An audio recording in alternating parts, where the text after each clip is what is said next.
a modernized version of a zoot suit that I helped design a little bit. It's tailored, it's bespoke.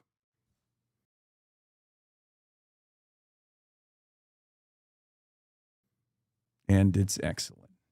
And I hope you guys like it. Quite the eye, sir. Quite the eye. Very nice. Very nice. Anyway, bespoke means is tailor made, like for my body. Let's do here. I can show it to you like from over here, maybe.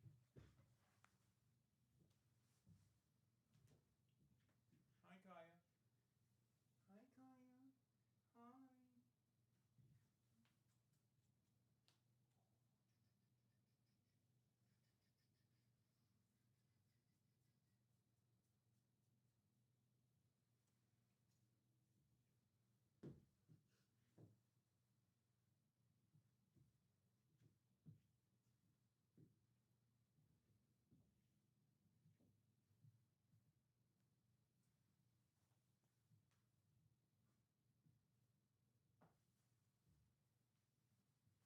Hi.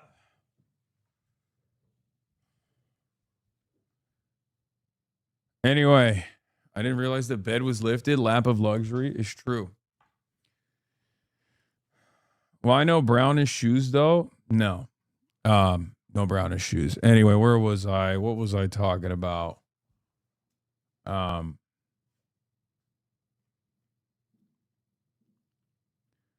missing the trousers for it to be a zoot suit? No, I purposely didn't want the trousers to be super zoot suit style because I feel like it would be if it was super zoot suit, and then it would be not replicable. I wouldn't be able to I wouldn't be able to wear it. Take the shoes off next time. I wanted it to be a new age zoot suit. Anyway, all right. So, folks, I wasn't a chud ass loser. I hung out with some friends that played some mafia style games last night. I forget what it's called.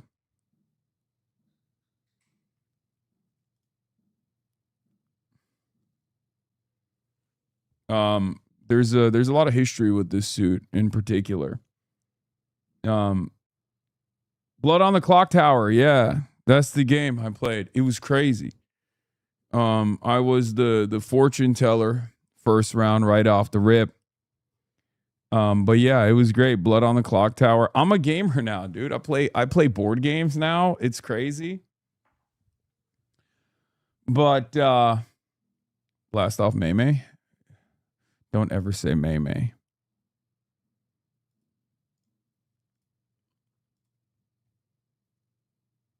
Zoot socialist.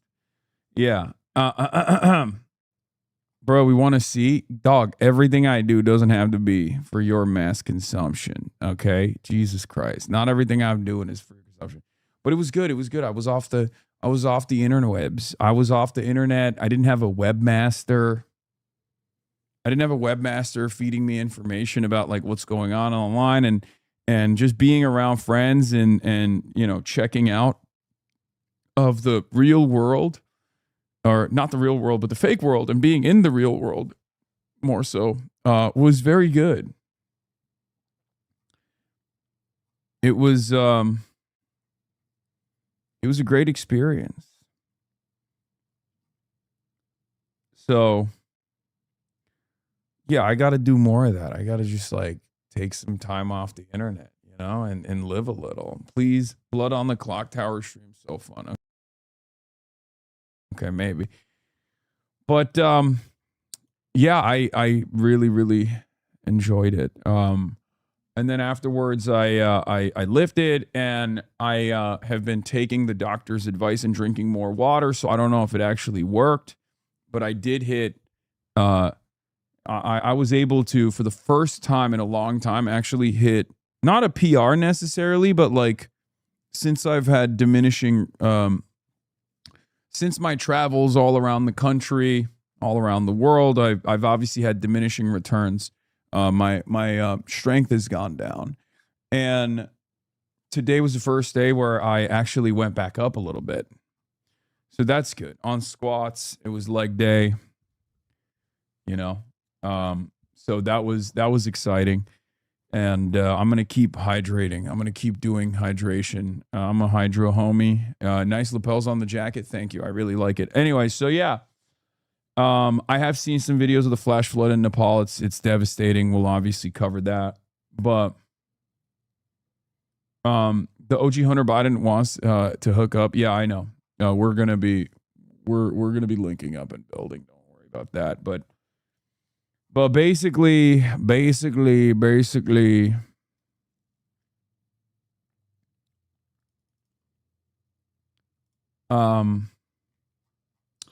yeah, I'm in a pretty good mood. I went and I got my suit this morning. I'm wearing it for you guys immediately, instantaneously. You already know what's up.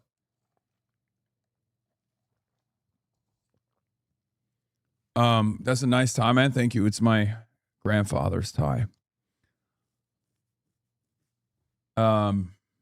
Yeah.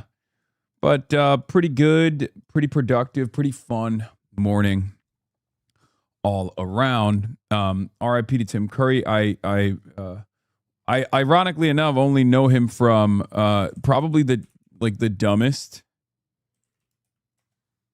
I only know him as the Red Alert guy. Tim Curry passed away today. I knew him as Anatoly Cherdenko, Command and Conquer, Tiberium, Red Alert.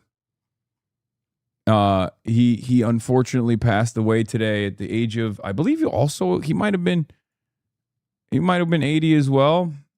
But yeah, I just want to give a quick shout out to the GOAT. I know he's Rocky Horror. I've never watched Rocky Horror.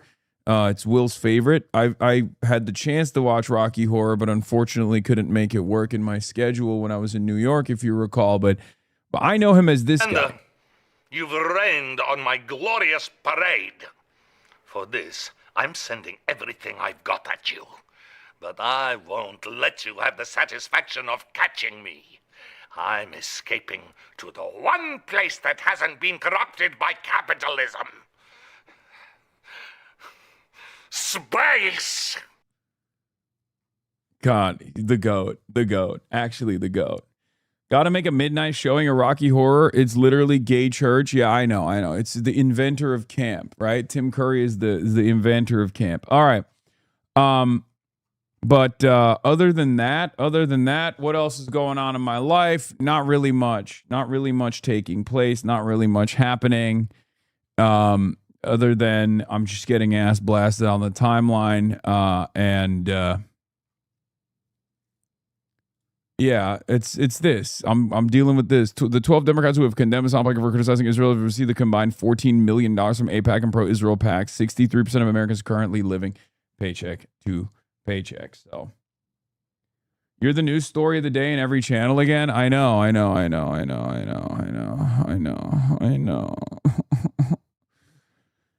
It is what it is. I don't think this round of fuck Hassan is going to work the way that the people who have started it intend for it to work. I think there are people who will say, stop talking about Hassan. I think there are a lot of people who will recognize exactly what's going on behind the madness, behind the mania. I just, I don't foresee this. I gotta fix my fucking hair. Yeah, I think that they're so overbearing, so heavy-handed with their attacks that most people are looking at it and going, why the fuck should I care about this? You guys are all bought and paid for by Israel. It's like a pretty obvious way that these guys are trying to use me as a vector to continue attacking Abdul al-Sayed like Democrats are, right? Democrats are doing that. So, yeah, that's it. Fox is comparing you to David Duke. Yeah, the problem here, of course, is that if I was David Duke, they'd be defending me, right? It's because I'm anti-David Duke, the exact opposite in every way, shape, and form. that they are not defending me and they're attacking me with regular frequency. That's the funny part about the story. But yeah, we'll just continue. We'll continue living. We'll continue surviving. Hell Dude says on Blue Sky, these guys are willing to get Piker killed, blow up their own party, and bring the economy and what's left of the social safety net down forever, all to serve an otherwise powerless foreign government's desire to dominate and destroy all the people around it. What I keep remembering is that we are in a place today that was unthinkable a few years ago. Seismic shifts in people's beliefs and expectations are underway. Yeah. Yeah, it's always darkest before the dawn. They are really feeling it. They're feeling their power slipping. They're feeling their power slipping, and that's why they're livid. That's why they're frustrated. That's why they're scared, and they're going to continue doing this stuff. It's fine. It is what it is. I think that anytime the conversation revolves around Israel, though, that's good for us. That's good for our candidates. That's good for me. I don't think these guys understand how toxic, how odious, how nasty people perceive Israel to be. So, AIPAC can keep coming after me, but that's just going to be good. That's going to be good for us because AIPAC is the primary villain at this point. Yeah, they're out of touch and they can't deal with their power slipping. Democrats are ignoring a GOP congressional candidate whose grandson is a Nazi. Grandson is a Nazi? Who's the grandson of a Nazi? A Million Pieces segment sneering at Hassan Piker and the co-chair of the DSA. Meanwhile, a Republican congressional candidate in upstate New York named Peter Oberacker is the grandson of an actual Nazi German soldier, and his former staffer was part of the I Love Hitler Young GOP group chat. Yeah, I think at some point people have to recognize that they like this. They don't see it as a threat. Now, of course, the voters in the Democratic Party are a different beast, right? When I talk about like Democrats, when I talk about liberals, I'm talking about liberal institutions, people in positions of power. They don't care. They don't care about fascism. They are far more aligned with fascists than they are with socialists. But the voters themselves, what is this? The one thing, dude, Haaretz has written like 17,000 opinion editorials on me since I did that interview with them. And it's so funny because like Haaretz is the classic, like for every one like modicum, one like minor critical piece on Israel, they have to write like 17 pieces about how falafel actually is Israeli and you're an anti-Semite if you don't. Like, it's so funny that they have to like balance it all the time. Okay? They have to balance it all the time with like, oh, we allowed someone who is an anti-Zionist to speak on this paper. So now what we must do is write 15 think pieces about how, if you don't eat Sabra hummus, you're Adolf Hitler.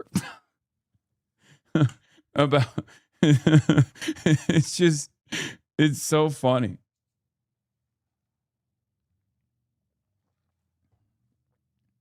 The slanderous hit pieces against you are disgusting.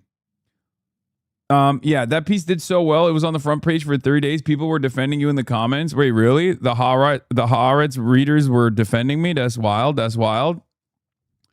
That's a little bit shocking. But in any case,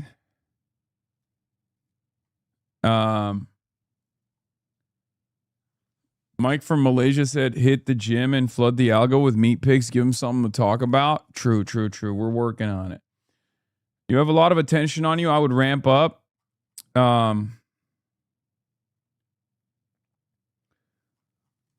All right. Anyway, let's get started, folks. Let's get it twisted. Let's get started. Let's get talking. There's a lot of news to cover. It's not going to be mostly just like, when is the meetup? You mean meet like MEAT? I see that. Yeah, me and Hunter, we're gonna go meet for meat. Yeah, Haaretz has written numerous articles since that interview about how opinion Joe Rogan of the left, Hassan Piker is much more of a Kardashian. Hassan Piker, should the Mossad kill him? Hassan Piker. Hassan Piker, is he the worst anti-Semite since Adolf Hitler? We asked moderate Israelis, and they say he's significantly worse. It's like, it's so funny that Haaretz is like, oh, we let this guy talk and defend international rights for an occupied peoples to fight back against their colonial occupants. So now we have to do our due diligence. We have to report we have to write as many articles, as many hit pieces as fucking possible.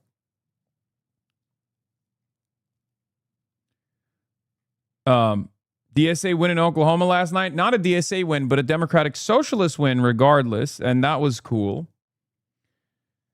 That was cool. Anyway, yeah, we'll get into all of that. We'll get into the Oklahoma victory. Shouts out to Oklahoma. We got the playlist. I'm seeing you in the start menu in the Office PCs, man. Oh no, I'm all over. I'm all over. People keep sending me photos of them at the gym and being like, "Why are you you are on every television. You are on every television all the time for numerous hours throughout the day."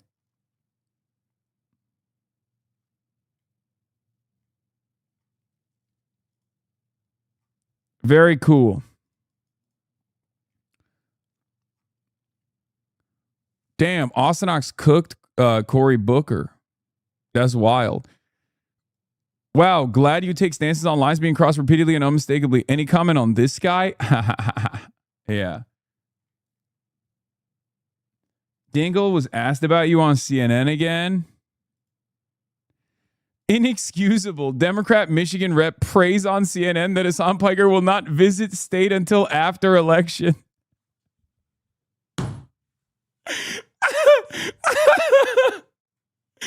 I'm praying. Yo, Debbie. Debbie's just saying that because I haven't been posting shirtless photos. Do you see Ben Rhodes attacking the Dem leadership for installing Moskowitz? Yes, I did. Ben Hamas Rhodes, you mean? Yeah. Debbie Dingle said, you're banned. You're banned from the state of Michigan, dude. I'm coming back, dude. Debbie, I'm coming back just for you. Just kidding. Anyway, book a flight right now. Does this hate campaign hurt your ability to work with campaigns? Okay, two things, guys. Two things. No, that's number one. And number two, who gives a shit? Like, if you, I don't think you guys understand. There are many more progressive and some not so progressive Democrats who are vying for the attention of this community all the time. Okay? Of course, they're not the Democrats who are speaking out and getting AIPAC checks to say stuff like, this is the most vicious form of anti-Semitism. How dare you say Jews are not monolithic? You know, that's not like, those guys are not the ones who are vying for our attention. But there are definitely a lot of Democrats that, you know, I don't always have on the stream that are obviously very aware of the nature of this community. Yeah. They don't even make a point anymore. They just look at your clips in despair. Yeah. So you got to check in with Dingle. Yeah, we'll get into all of that. We'll get into all of that. But my point is this: this smear campaign, this manufactured outrage. If you think it's going to be impactful in any meaningful capacity, you would be wrong. The only thing that it will do, and I apologize to my Jewish fans on this one, the only thing that it has meaningfully done, and I have at least some level of like anecdotal information on this, is that it will terrify your older relatives. Like your older relatives are super tuned in and they're watching this kind of stuff. They're reading these kinds of articles from like Jewish Insider, JTA, and the like. And your older relatives think I'm truly the most anti-Semitic person on the planet. Like that is like historically the most anti-Semitic person on the planet. So that's unfortunate. And I don't know if that's even like something we can repair, at least in the interim.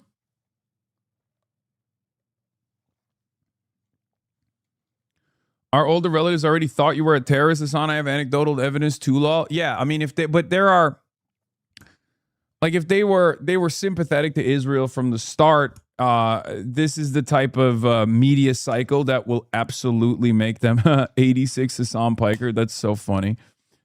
Just say you want to kill me, big dog. I don't understand why you had to be a pussy about it. Just that's so funny. He's doing the this is what Jim Comey was arrested for. I don't care. You're on Twitch. It doesn't matter. You can just literally you think I don't you think I don't hear from people who are just like, I'm gonna come to your house and shoot you in the fucking head every day?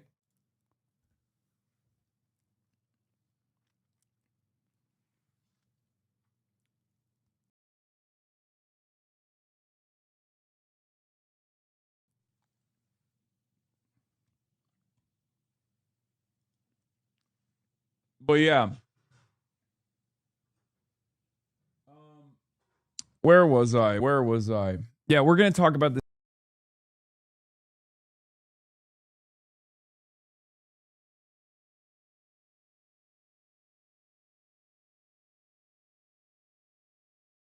The CIA visit to Russia. Keep your chin up and keep pushing.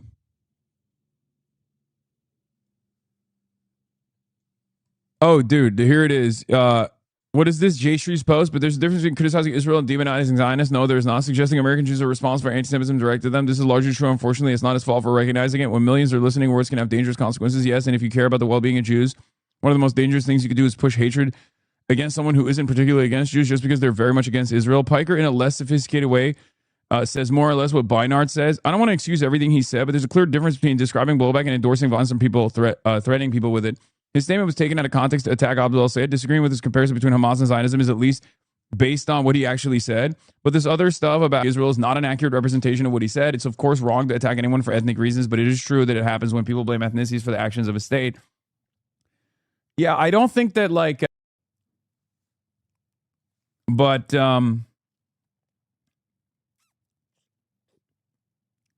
Is he saying Beinart is anti-Semitic? No. I'm a 76-year-old progressive grandma, and I can honestly say I'm so glad for the DSA has such a smart, unapologetic spokesperson of universal healthcare and free Palestine. Keep it up. There's more of us than you think. Hell yeah. W grandma. Yeah, youngest Hasanabi head. My grandparents watched Fox News interview with Abdul, and they're doubling down that he's trying to enforce Sharia law. Yeah, that's unfortunate.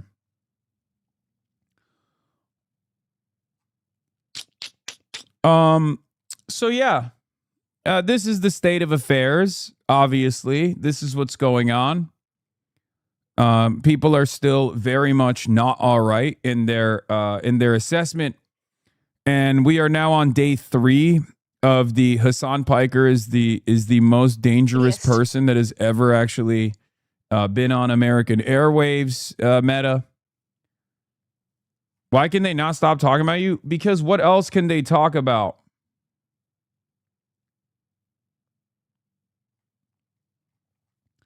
What else could they possibly talk about, chat? I mean, seriously. For the Republicans, what could they talk about? Donald Trump's economy? How great the war is going? How great the Iran war is going? You think that's what they can run on? Our anti-immigrant agenda is doing wonders. Gary, Indiana is out of electricity for like the past 2.5 weeks now. We're doing great. We just purchased millions of dollars worth of shitty Argentinian cattle, which then had to be recalled instantaneously. Fantastic. Your food is poison. Your food is poison. We are in the throes of the decline of American empire. It's very clear. Everything sucks. Our trajectory is dog shit. What can the Republicans talk about? How lettuce makes you shit your brains out? No, they can't talk about anything. So, of course, they have to be like, look at this radical. What my frustration is not with the Republicans doing this and lying about me and lying about the candidates and all this stuff. I expect that. Of course, they're going to lie. What do you mean? They're Republicans. They lie all the time. It would be more shocking if they sincerely offered a fact-based coverage on anything that any Democrat or any socialist has ever done. So it's not surprising to me at all.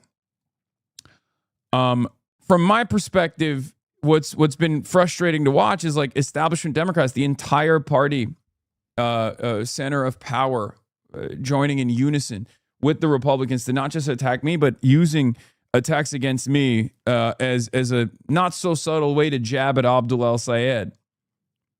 Anyway, here's Debbie Dingle. Let's take a look at what she had to say. I got to go pee. Distancing himself somewhat from far-left influencer Hassan Piker after Piker's very controversial comments about American Jews. El-Sayed said in a statement that, quote, nobody speaks for this campaign besides me and my campaign spokespeople, end quote. And he accused politicians and pundits of trying to make this race about a Twitch streamer. Are you satisfied with how El-Sayed has handled this uproar? Look, I'm going to say this to you. I'm tired of people trying to drag me into it. I strongly disagree with many of the things that Hassan Piker has said, from Israel to, quite frankly, if you're a woman who has fought against sexual violence and domestic violence her whole life, what he has said about rape, etc., is simply inexcusable. I don't understand some of the followers and why they follow people. And I got in trouble when I said, maybe it's generational. He works out and they say he looks buff. What he has said is just wrong.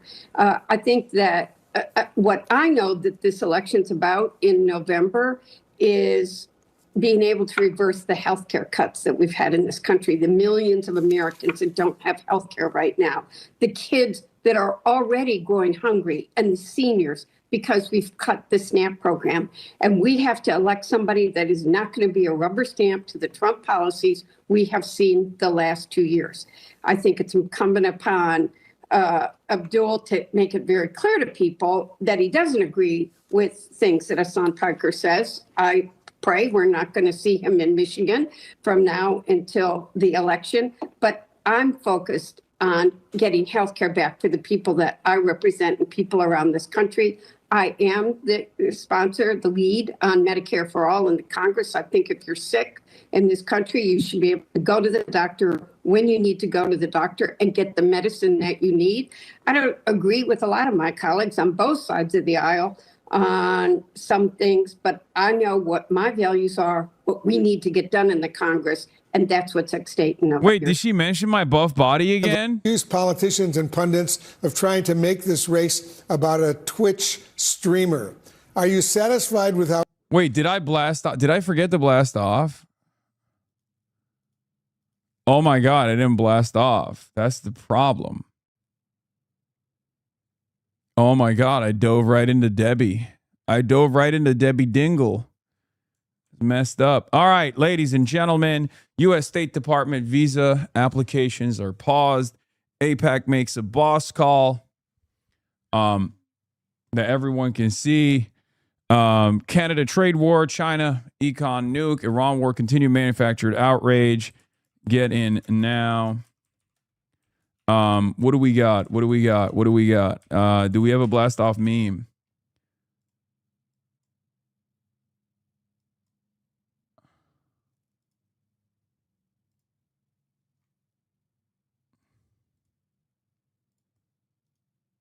Okay, that's a good one. Best we can do is condemn. Okay. How does Hasanabi have so has so much volume. Chat, has he revealed his hair routine? I don't have a hair routine. Okay, boom, boom, boom, boom, boom, boom, boom. We blasted off, ladies and gentlemen. You already know what's up.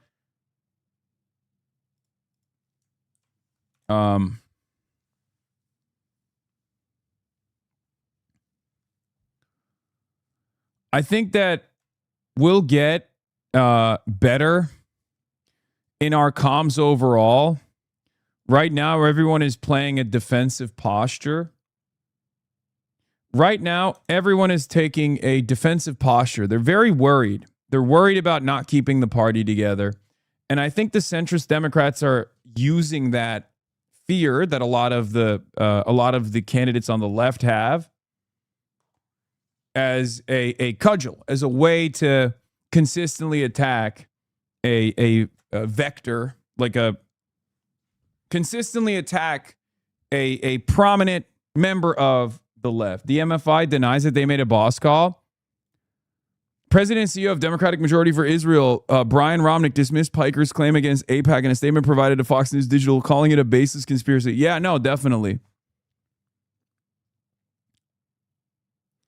Hasan Piker has built his brand by peddling conspiracy theories and hateful rhetoric. Rather than take responsibility for his own odious remarks, he is now promoting a baseless conspiracy theory to explain the entirely predictable backlash against him, Romnick's statement read.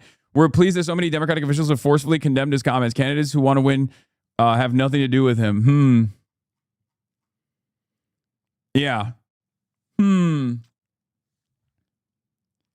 It's kind of funny. It's kind of funny that they're like, oh, this is definitely a conspiracy theory. It's just like totally random that it's all AIPAC Democrats. It's totally random. It's all AIPAC Democrats, but that's don't look at how much money they've gotten from AIPAC, please. That's also illegal. It should be illegal for you to mention that all of these candidates that have come out with the exact same statement, like pretty much the exact same statement, actually know intimately who Hasan Piker is. Yeah. Like Jackie Rosen. Do you think Jackie Rosen knows what I look like? I could be standing next to Jackie Rosen and she would have no idea. I could go up to Jackie Rosen and be like, hello, I'm a big bundler for, I don't know, the Young Democrats of America. I actually fundraise quite a bit. Jackie would be like, oh my God, fantastic. I could tell Jackie Rosen anything. I could be like, I'm a lobbyist for the DMFI. And Jackie would be like, great. What would you like for me to do today? You know? I could tell her I'm an international shipping magnate and she would believe it. Jackie Rosen doesn't know who the hell I am. You think, well, I mean, I guess some of the other candidates do know at this point. Like I know who Josh Gottheimer knows who I am. I think Elisa Slotkin doesn't really know who I am either, but like Hakeem Jeffries probably doesn't know. Richie Torres knows. Cory Booker doesn't really know. Like these people have no idea who the fuck I am. Someone just told them to write this statement. That's it.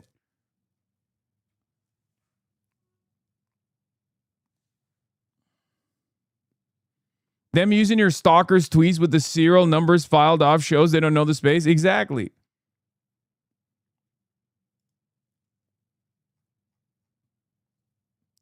Yeah, at least we all know what would happen if the Democrats got their own Joe Rogan. They will eat him alive. I mean, I don't think they're eating me alive. I think they're trying. Even if you dislike Hasan Piker, I don't know how liberals and leftists are oblivious that it's bigger than Hassan the Hun. He's there warning that if you step out of line on party politics on Israel, though Americans agree in polls, they will coordinate attacks. This should alarm you. They literally clip conflating the actions of a genocidal state of Israel with all Jews is incorrect, but Israel propagandizes that they represent all Jews, which risks anti-Israel sentiment, fomenting into anti-Semitism. It puts Jews at risk and then say like he's threatening Jewish people. He's a fucking Twitch streamer, but this is their propagandized spin on criticizing Israel. Do you want to be accused of anti-Semitism or violence for opposing Israel's genocide or funding for Israel? Because that's the exact narrative they're pushing to punish all of us. Yeah. And I wish more people were more aware of it. I wish more people were like, I think there are a lot of people who are aware of it. They've seen it. They've seen these sorts of attacks over and over again for the last 3 years, and this is just another version of that. But yeah, there are people who will be like, I don't even particularly like the guy, Hammer and Sickle accounts on Twitter. As a person with the smear campaign against him is absolutely nuts. If anything, he's too moderate on all the things they label him as an extremist. They're trying to make an example out of him so they can skewer the rest of us too. But here's the thing. I have tremendous confidence in the goodness of people, in the kindness of people, right? I know there are a lot of people in this community that are going to tell me, Hasan, how can you say this? Especially after the last week or so. I'm not talking about centrist Democrats. I'm not talking about Democrats who've gotten paid by Israel. I'm talking about just regular Democratic voters.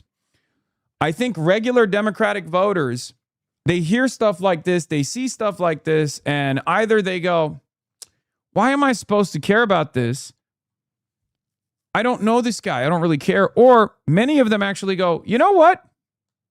Why are they attacking this guy in this unbelievably coordinated manner? This is a very clearly coordinated hit job.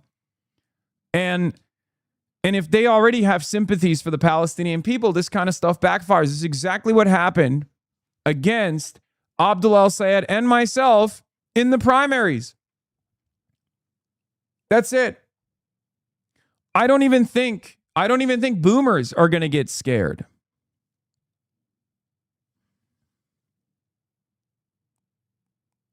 Right?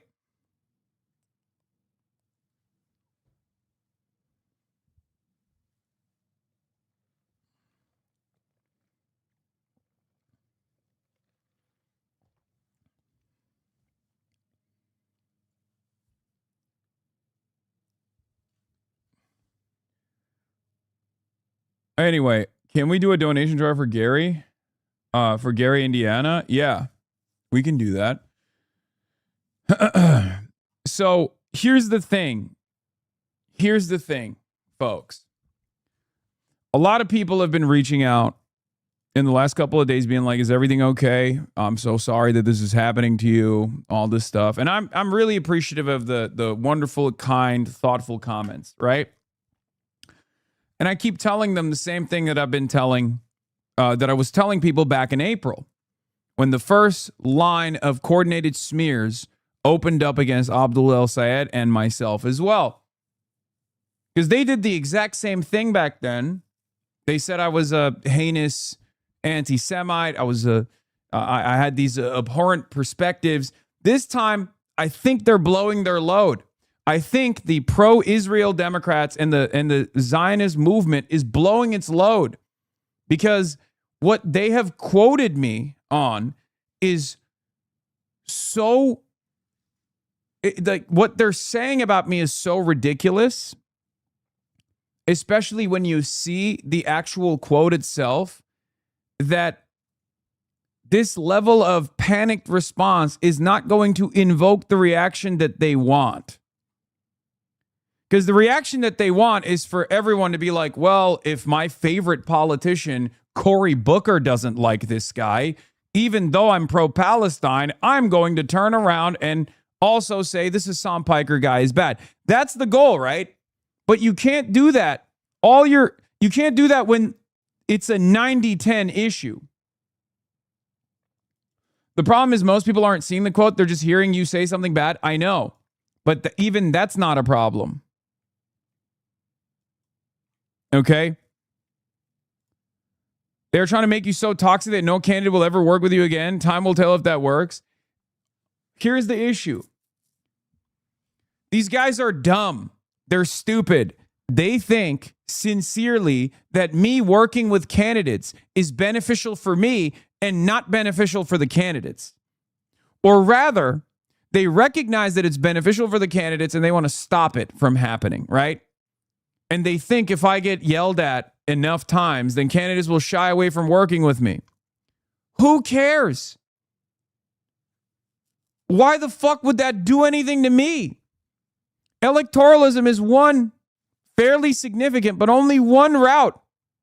It's only one part of this theory of change.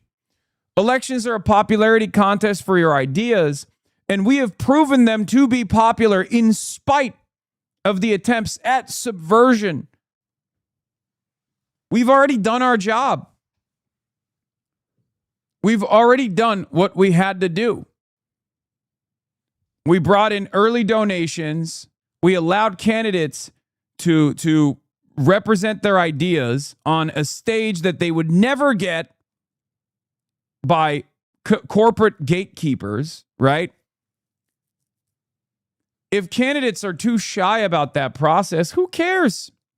They can find their own route to success if they are capable of doing it, right?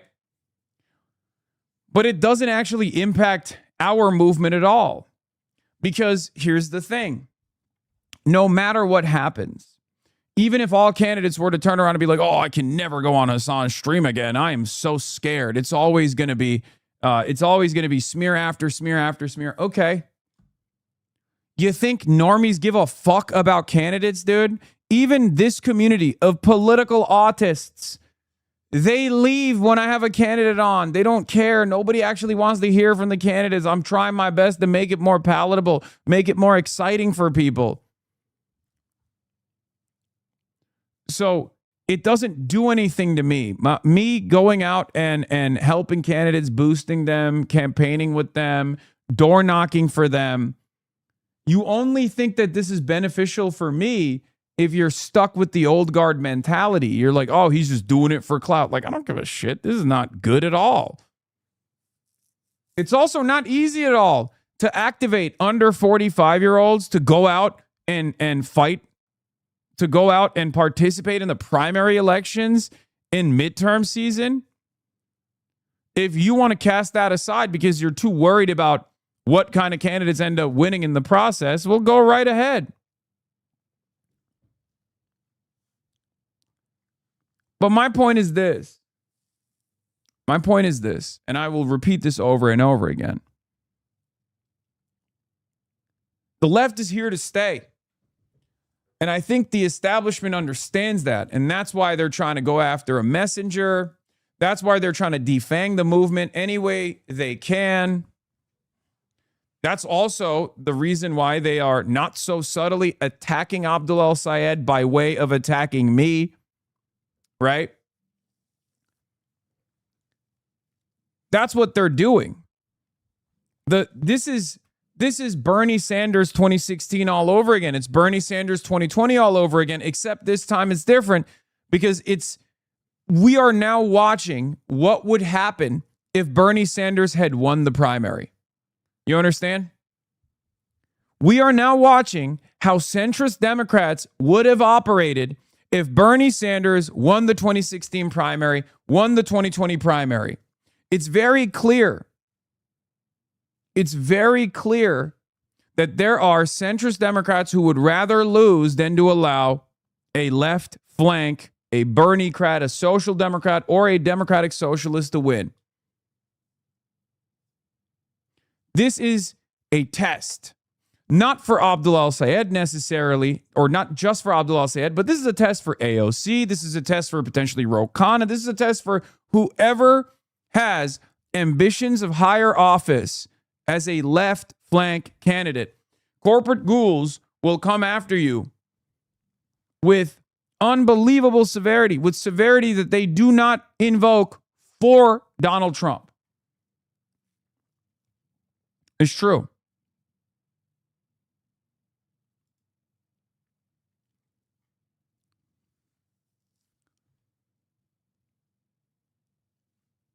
Debbie Dingle was asked.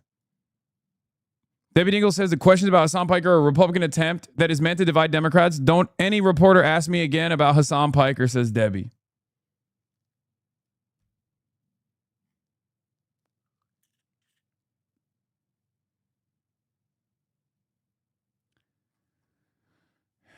Queen. So here's the thing. They want you to go away. They want you to not feel hope. That is clear to me. They want us not to participate in this process. They want us not to have any role in electoralism at all. Okay? Not to glaze, but I think you and this community is the reason Abdul is the Democratic candidate in Michigan and Daria Lisa in Manhattan, and I care about being able to replicate that in the future. So even if it's boring, I hope you can keep working with left candidates. No, I will. I will, of course, always keep working with left candidates. Are you kidding me?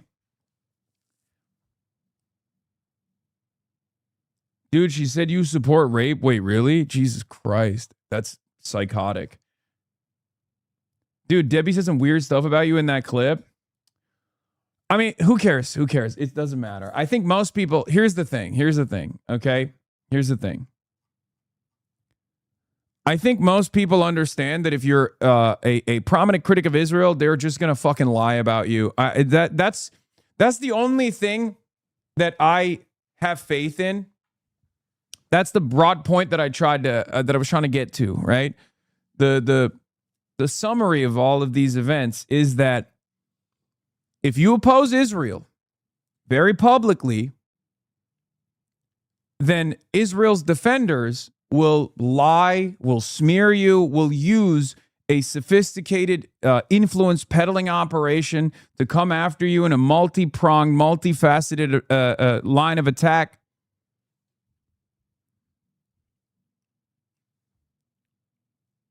That's it. They will lie about you. They will smear you. But ultimately, it doesn't matter. Ultimately, it doesn't matter. Doesn't matter for two reasons. One, it's already over for Israel, right? In the minds of the majority of Americans, in the minds of the masses, it's done. Israel is done. It's a pariah, and it will only get less popular as time goes on. That's number one. Number two, most people also despise the way that corporate media attacks critics of Israel. That's it. So when they see this kind of stuff, I don't think the impact of that,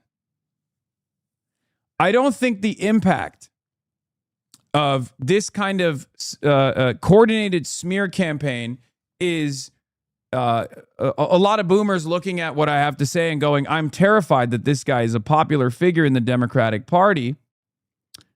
I think they just go, why are they coming after this guy? Oh, it's because he's anti-Israel. Well, I'm anti-Israel too. Fuck him. El Sayed has handled this uproar. Look, I'm going to say this to you. I'm tired of people trying to drag me into it. I strongly disagree with many of the things that Hassan Piker has said, from Israel to, quite frankly, if you're a woman who has fought against sexual violence and domestic violence her whole life, what he has said about rape, etc., is simply inexcusable. I don't understand some of the followers and why they follow people. And I got in trouble when I said maybe it's generational. He works out and they say he looks buff. What he has said is just wrong. I think that.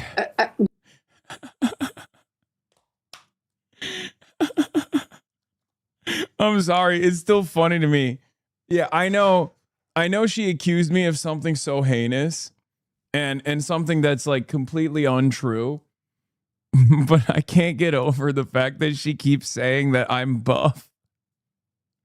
I know that's not the point, but like that in and of itself betrays the severity of the accusation. What do you mean? Oh, he's like a buff rapist? Like, what the fuck are you saying? Why would you follow that up? It just immediately betrays the heinous smear that you tied it to when you turn around and you say, you know, a lot of young people like this guy who is pro-rape apparently, maybe because he's hot. What are you saying, Debbie Dingle? Why are you saying stuff like this? It doesn't even make sense. Maybe it's because I'm not a fucking rape advocate, you psycho. What's wrong with you?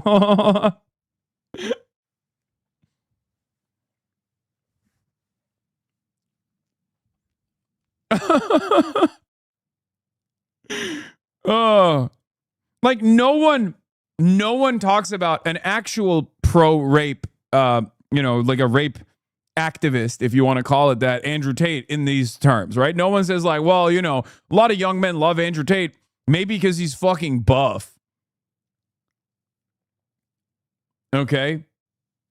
Maybe because of his hot bod. Like,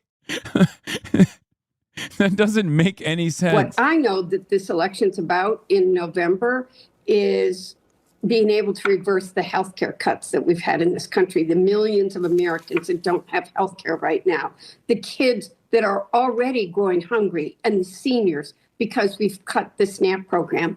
And we have to elect somebody that is not going to be a rubber stamp to the Trump policies we have seen the last 2 years. I think it's incumbent upon Abdul to make it very clear to people that he doesn't agree with things that Hassan Piker says. I pray we're not going to see him in Michigan from now until the election. But I'm focused on getting health care back for the people that I like. If I'm running around doing pro-rape advocacy, you should never want me to be in Michigan. Again, this also doesn't make sense. Oh, once the election's over, Hassan Piker can come back to Michigan so we can do like pro-rape rallies. You know who's pro-rape, by the way? Israel. The fuck? Israel had a pro-rape January 6th, Debbie. Them's talk about you like you're the Baba Yaga. Yeah, I know. It's so funny that they do unironically treat me as like a Che Guevara style figure, which is, you know, very kind of them to do so. But I'm probably far less radical than many of these historic figures that I admire. Okay. Like, let's be real. I can't hold a candle to any of these folks. They are amazing. They've done amazing things. I'm trying something entirely different. Now, of course, the material conditions are entirely different in America in 2026. So obviously there's that element here as well. But like, it is pretty wild how they treat you if you're just like a basic social democrat in your policy advocacy, right? I mean, they did this to Bernie as well. Bernie was like, I'm a socialist. And then you look under the hood and everything that he was advocating for and everything that any electoralist socialist is ever advocating for, even if they want something that would be considered radical, you know, a complete retooling of capitalism, dismantling of capitalism and building socialism instead. When you are running on the electoralist route, it's going to be incremental changes, and those incremental changes are basic social democracy. And people who say basic social democracy get cast aside as a reincarnation of Lenin. They're like, oh my God, you want socialized medicine? You want anti-militarism? You want our tax dollars to be spent here? What are you, fucking Joseph Stalin? Could you explain why people say you're pro-rape? Because they're lying, chatter. What do you mean? How else can I put this? They're lying.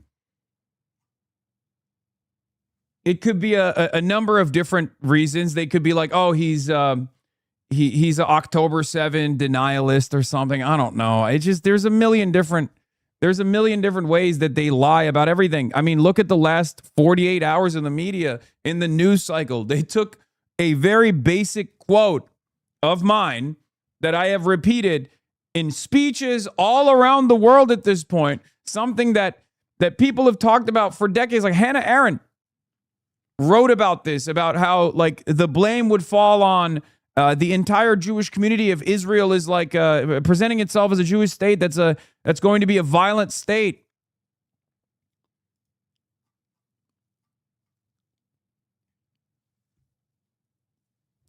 Yeah, the attacks on Hassan the Hunter are Orwellian. He constantly is accused of things he has not said, and it works because even well-informed people of a certain age can barely use YouTube, let alone watch Twitch and understand Gen Z discourse. Might as well be the dark web.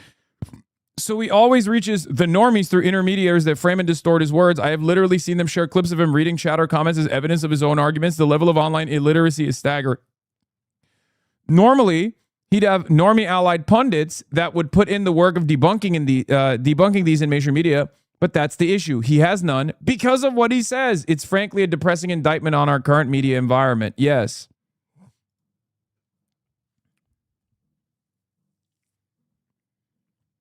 It's true.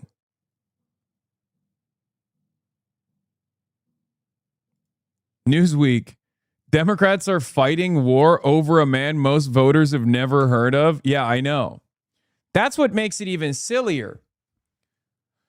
I really thought the Peggy Flanagan and Angie Nixon victories would actually put to bed this idea that I am the singular force that's like anchoring this movement. I am not, right? Or at least my impact is not, my impact doesn't have to be direct involvements through campaigns if I have any impact whatsoever.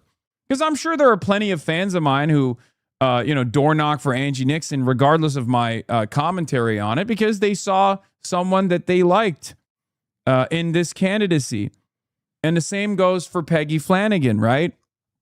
So I guess that's some marginal impact, but the media doesn't understand my role. They just don't.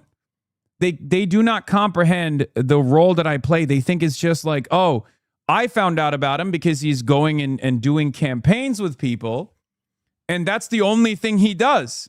They don't understand it. That's why they think like severing a tie between myself and candidates, which, by the way, will be ineffective regardless.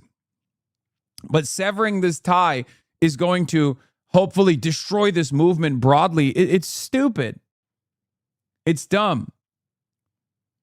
Not only is it dumb, because the problems are not going to go away, and someone like myself, I'm simply just a megaphone for these anxieties that people feel, a megaphone, a platform for the frustration that they feel towards the current system and how the current system places corporate profits over the interests of the masses, simply put. But as long as these issues are not solved, of course, people are going to look for an outlet. And even if it's not me, it'll be someone else.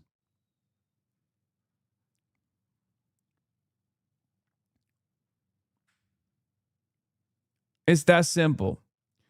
But of course, the idea that no one knows me now is probably wrong. There will most likely be another poll that comes out. This is from Echelon Insights in April 2026.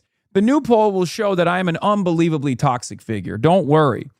Because like people who are doing these sorts of polls are going to know me as someone who is a odious, toxic, repulsive, violent figure that is a stain on American democracy or whatever, because that's the coverage. That's been the coverage. So now my disapprovals will be boosted. Yeah, people think I'm a goddamn terrorist, man. People think I'm a fucking terrorist. I mean, who gives a shit? Whatever, dude. I am a socialist. I am an anti-imperialist. At the heart of empire, at the heart of capitalism, the country that won the Cold War and defeated the USSR. You think I'm not used to getting yelled at? You think I'm not used to losing? If anything, I'm not used to winning. You think the last decade of people coming in here and yelling at me has made me shy away from saying my positions, saying the truth? No. Why the fuck would I stop now? This is what I don't understand. When people go, oh man, they're really coming after you. Maybe you should take a break. I'm like, fuck no. It's time to double down. I go away, what happens? Someone else will take my stead. And if there isn't anyone else who's willing to step up to the plate, it still doesn't matter because the issues are still here. The anger and resentment is still here. So you must ask yourself, is it better that a lot of these young men feel rudderless, anxious about their future, and then much more malleable, much more susceptible to right-wing radicalization? Or is a perspective like mine perhaps a little bit more productive? So no, I'm not going to fucking step away, right?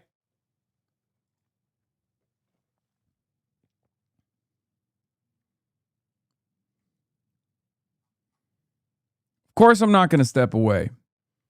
As long as these issues continue, as long as our politicians place the interests of corporate profits over the interests of the American working class, of course I'm going to be here.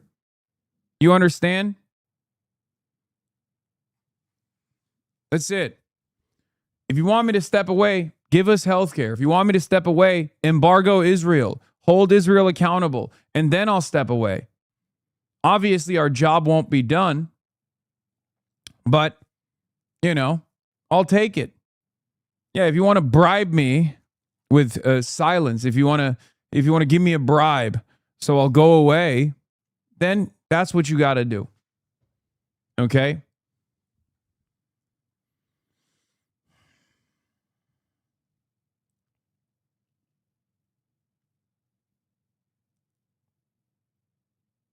Yeah, and the embargo on Cuba. Put an embargo on Israel instead. That is how you can bribe me. That's how you can purchase my silence. But as long as these problems persist, I will continue to operate. I will continue to yell about them. I will continue to try and solve these issues. Yeah. But yeah, the slander continues. But I am not discouraged. And you shouldn't be either. I think that we will get out on the other side of this this manufactured outrage campaign, a stronger movement, a stronger community overall with new members in our ranks. I guarantee it. Okay? 100%. And the reason why I know that is because, again, they're so overbearing. Americans broadly do not trust corporate media. They despise mainstream media now, whether it be Fox News or even CNN or MS Now. And they also don't like these figures. It's not like there are Elisa Slotkin fans out there. It's not like there are a tremendous number of Jackie Rosen fans out there, Hakeem Jeffries fans, right? So when these guys get together and release a coordinated message where they say anti-Semitism has no place. Anti-Semitism has no place in American discourse. Hasan Piker is an anti-Semite. He must stop. I think by and large, most normies look at that and go, wait a minute. Why are they saying this about this guy? I've never heard of this guy. And if they scratch the surface and they find out, exactly what I have said, and it's that, the problem is not anything they're claiming that I've said, but instead what I've said about Israel, they'll never, they won't turn around and go, yeah, I agree with Cory Booker. They'll say, fuck Cory Booker.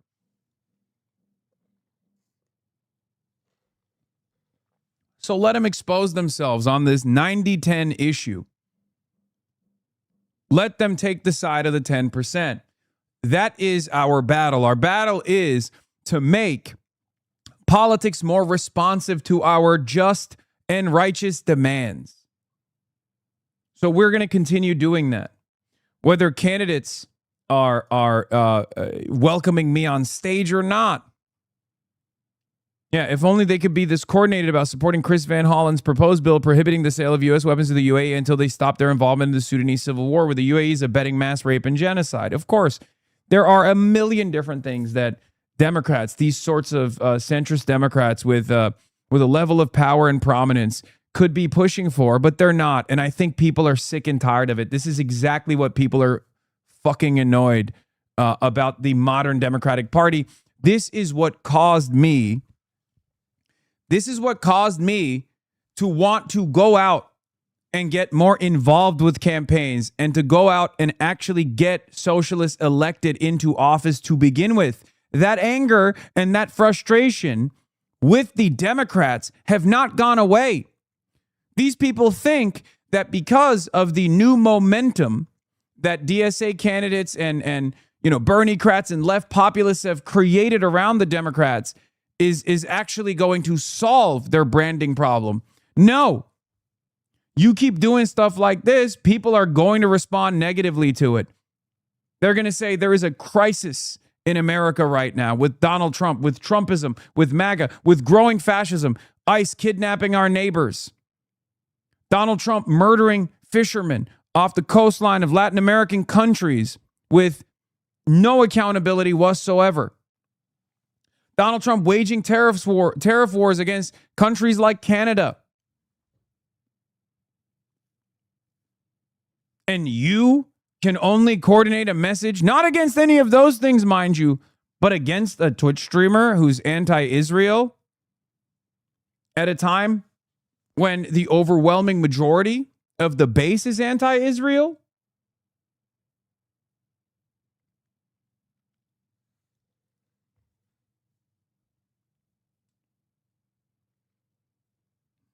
It's ridiculous. And people understand that it's ridiculous.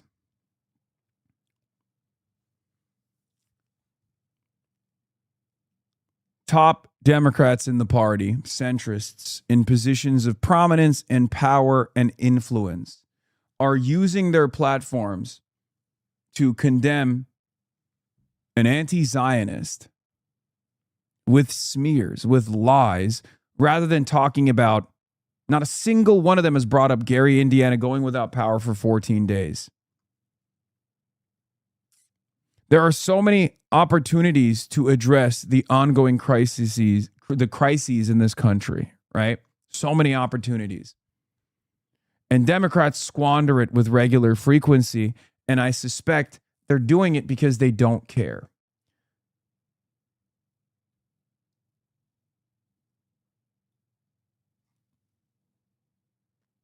This is what creates cynicism. This is what creates apathy.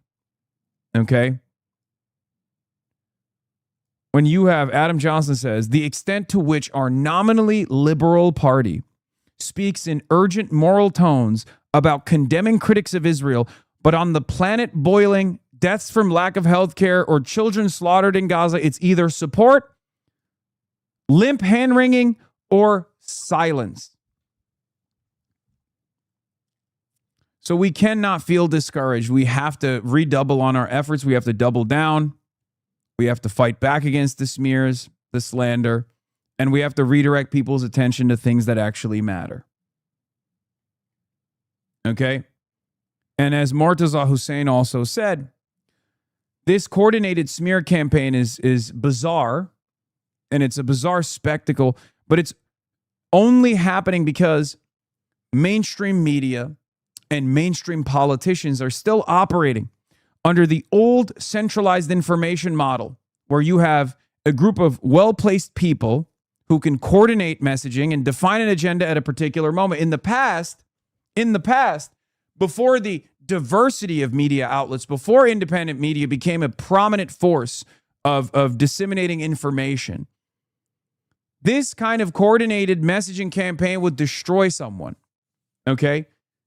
It would be over, especially on an issue like anti-Semitism. If this many prominent politicians come out and say, this guy's an anti-Semite, he's no good, it's done. In the last 3 years, that reality has shifted. More people are now aware of how much anti-Semitism is cynically weaponized against critics of Israel. From my perspective, it also sucks because I care about anti-Semitism, and this obviously offers cover to real anti-Semites who are also themselves cynically using the unpopularity of Israel to drive home a nefarious agenda of Jew hatred. This offers them shelter too. 100%. But by and large, the media keeps losing its credibility. For the record,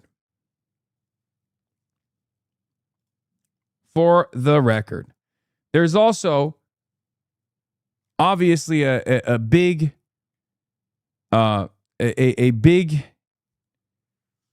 Islamophobic trend line in this narrative as well. Okay?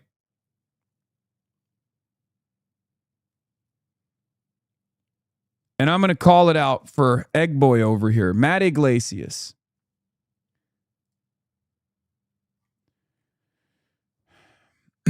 this guy, Richard Yeselson, editorial board at Dissent Mag, says, yup, a lot of people are going nuts about Piker. A leftist shock jock would at least ponder why this remark by a liberal Zionist Jewish scholar said with calm regret. Piker is saying the same thing, but sounds triumphant and smug about it. He's a bad messenger. Okay? This is someone talking about Dove Waxman, who works for Nexus Project, who also yelled at me, by the way, ironically enough. Nexus Project is a liberal Zionist institution. A liberal Zionist institution that is supposed to actually be tasked. It's almost like a more serious ADL. They care about anti-Semitism. They're not as bad as the ADL is. They're not as like overtly far right as the ADL is. They don't specifically care about defending Israel, right? They do actually want to combat anti-Semitism. Obviously, there's still issues in their coverage, but Dove wrote this thoughtful piece, basically agreeing with a lot of what I had to say. And so people said, oh, this is a good thread. The fact that hatred of Israel can cause hatred of Jews and that Jews are being attacked because they're associated with Israel does not mean that Jews deserve to be hated or targeted because of this association, but it's not victim blaming the note that people make this association at least partly because the Jewish state itself and major Jewish groups outside of Israel continually emphasize the connection between Jews and Israel and between Judaism and Zionism. There's two things that are taking place here that I think a lot of people don't even recognize, okay? There is a hidden bias here that is simply put, Hasan can't say those things because he's saying it Islamically, okay? And the other bias is only Jewish people can speak about these issues. Okay? There's a level of underlying Jewish exceptionalism and a level of underlying and not so subtle Islamophobia. And it's crazy because, once again, Matt Iglesias feels no shame revealing this position. How is this a liberal universalist value, a liberal universalist humanist approach? Matt Iglesias responds to Richard Yeselson with, yes, people respond.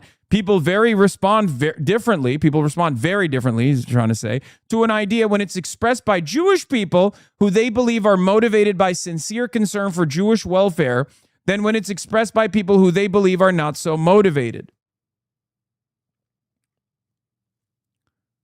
This argument quite literally is, Hasan can't be concerned with Jewish welfare sincerely for some weird reason.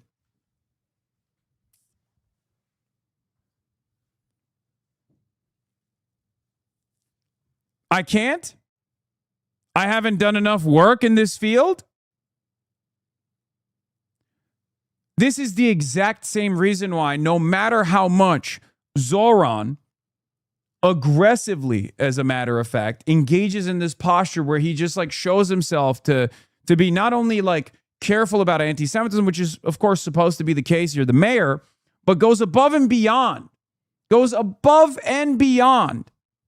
And people still turn around and say he is a rapacious Jew hater. Okay? And the same goes for Abdul. Because if your name is Zohran Kwame Mamdani, if your name is Abdul Rahman Mohammed El Sayed, if your name is Hassan Piker, okay, which is not even like that Muslim sounding, from my estimates at least, then you cannot sincerely be concerned with the rise of anti-Semitism. This is Islamophobia. This assessment is, simply put, Islamophobic. That's it. I said pure racism from the egg. Of course, someone named Hassan could never sincerely care about Jewish welfare. Only Jews can say this about Jewish safety. Vulgar ethno-religious tribalism. Not very liberal, my guy. Not very liberal at all.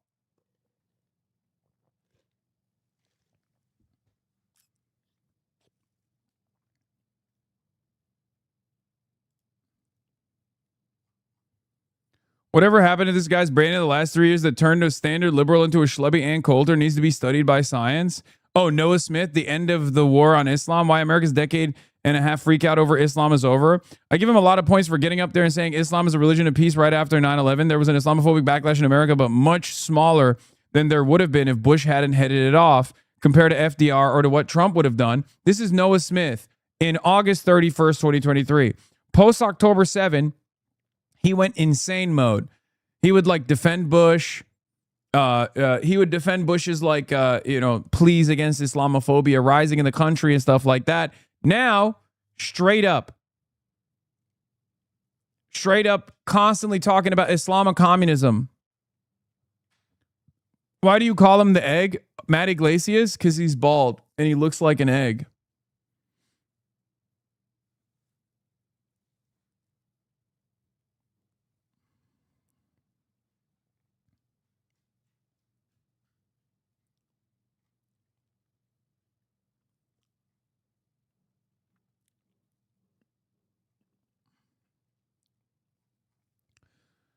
So yeah, this is pure racism through and through. And of course, it's the type of racism, well, most racism is unacknowledged, especially by parties that are repeating it and believe it, right? But this is also the type of racism that also is not only not discouraged, but it's persuasive. There's plenty permission in institutions that otherwise would be careful about racism, right?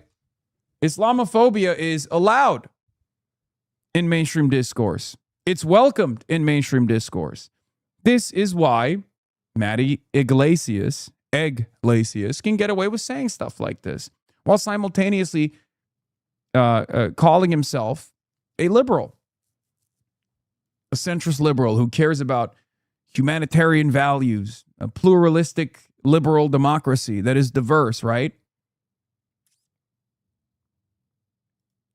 What kind of defense is this from Tim Miller? One thing that Let's see what Tim Miller had to say about this. he's doing is stating clearly that he's committed to Jewish safety and he opposes anti-Semitism in all its forms and he loves his Jewish brothers and sisters. Are we getting the same thing from the other side? Are we getting a statement that's clear from Mike Rogers about the bigoted attacks against Muslims? I have not seen that. Yeah, we can carry the flame at level 10 hype train. We're almost there. Plus 35% off gifted subs. 30 seconds remaining at level 8, by the way. I didn't even address it. There is a plus 30. There is a 35% off 5+ gifted subs. And we're at level 8. We need a big gifter to keep it going with 20 seconds remaining. 20 seconds, 10 seconds remaining. Let's see if we make it through the finish line here and take it to level 9. Oh my God. And we made it. We're at level 9 hype train at level 10. At level 10, we will carry the flame. We haven't carried it in a long time.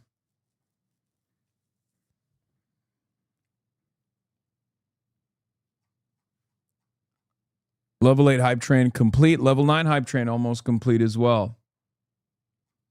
I think that it is important that that we have a standard here that is equal on both sides, and I don't feel like that is happening. And I feel like every time Abdul El-Sayed goes anywhere, he has to answer for whatever anti-Israel or anti-Semitic or borderline anti-Semitic or imaginarily anti-Semitic statement that some supporter of his said. And Mike Rogers just gets to walk around carte blanche having, his fucking goons like smearing private citizens because they have Muslim names. This is a good take, by the way. And I do agree. Yeah. Like there is a Republican operation right now that we've obviously covered a little bit where they just go, anyone and everyone with a Muslim sounding name that has ever been in proximity of Abdul El-Sayed, regardless of their status as a school teacher or a college professor, doesn't matter. As private citizens, they're getting blasted on the timeline. Okay? They're getting blasted on the fucking timeline.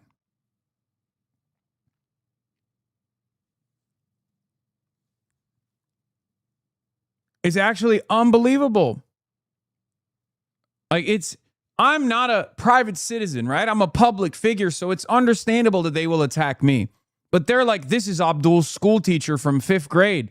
And he said, Israel is bad. We need to dox this person right now. Abdul needs to address this person right now. It's crazy.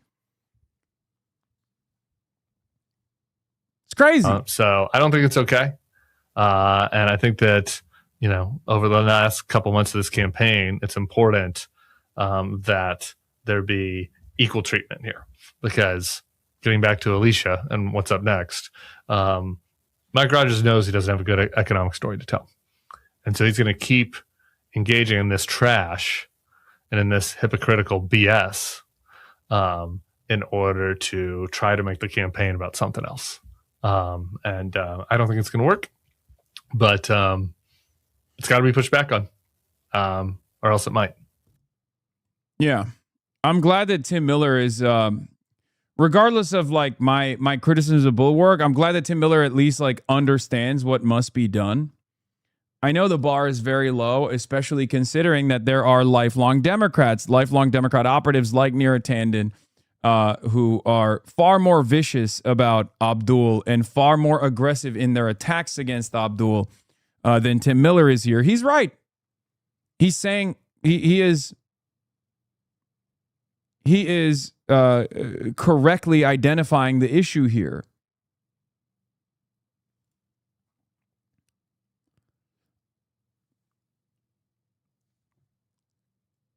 I asked Abdul al-Sayed about the criticism he's gotten from Dana Nessel and Hillary Scholten in recent days. Says he's had convos with some in the party. I think the question right now is, how do we get together to beat Donald Trump?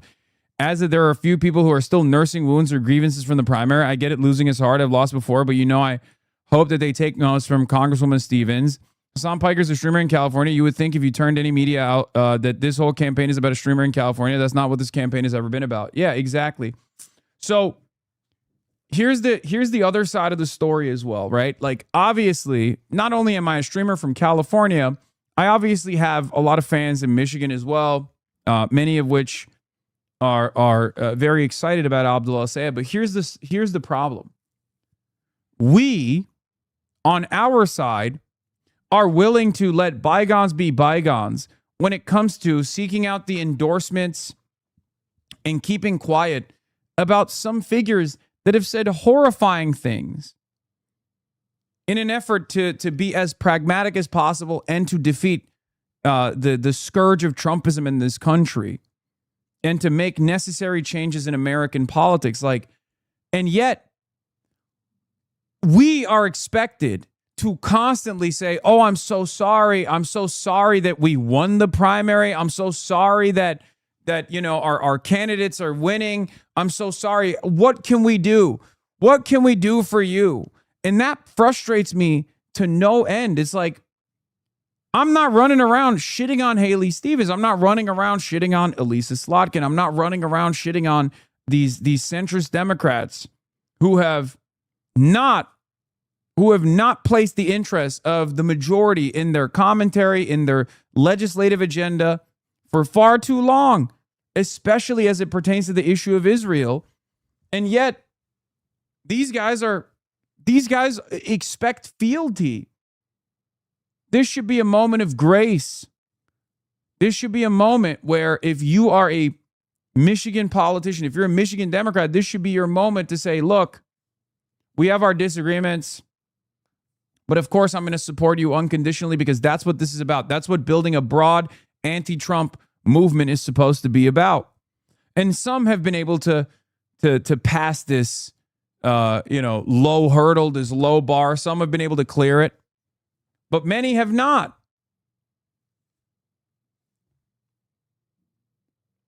This is a far too consequential moment to carry out petty factional infighting.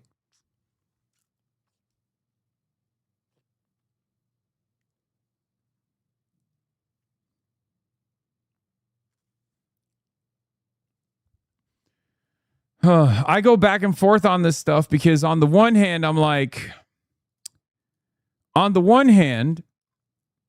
I was actually quite excited about the immediate unification around Abdul al-Sayed in the aftermath of his primary victory. I was actually excited about what that meant for the future of this party, what that meant for the future of our movement in general. Like, will they actually turn around and say, all right, you guys are a part of this now. We're all in this together. We're all a part of this broad anti-Trump force, anti-Republican force, and we're going to work alongside one another, even if we have disagreements. I didn't expect them to do that. I expected them to do what they're doing right now. But there was that brief moment of hope that I saw, that brief moment of solace, that brief moment of respite in the immediate aftermath of the primary where I was like, damn, okay. We can maybe prove that our politics, our policy, our worldview is actually potentially successful. Like, it can be successful in places like Michigan, because as long as the establishment Democrats do not set up unnecessary hurdles in front of our movement, then we're good. As long as they step out of the way, we're good. And if they seek to unite under the same banner of anti-Republican, unite under the banner of being anti-Republican fighters, then all the better. But there are those who didn't step out of the way. There are those who are setting up unnecessary and additional hurdles because they are actively trying to torch this candidacy. They're actively trying to throw the Senate majority under the bus in an effort to carry out a messaging operation to turn around and say, look, left populist politics doesn't work.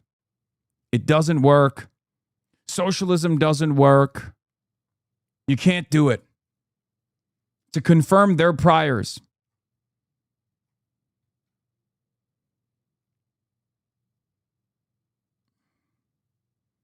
It's incredible.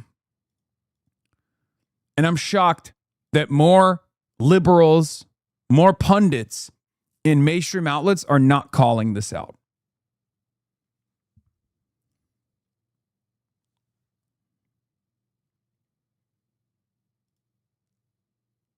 Yeah, how bad things are for Trump. He's now managed to go 5 points underwater on border security. This despite border crossings dropping to record lows on his watch. He is underwater on every issue, man. This is why Republicans have to run around and say, well, look at this Hassan Piker guy. But Democrats should not be leaning into that at all. In a functioning democracy, Dan Sheehan says, being compromised to this extent would disqualify you from holding political office. It takes a special kind of shamelessness to make a boogeyman out of a Twitch streamer as you cash checks from and parrot the propaganda of a genocidal ethno-state. It is shameless. It is repulsive. Usually a partied simply ignore a news cycle bad for their candidate and try to move on. See Dems on Biden in 2024. But instead, they're coordinating in a way that makes it as damaging for him as possible.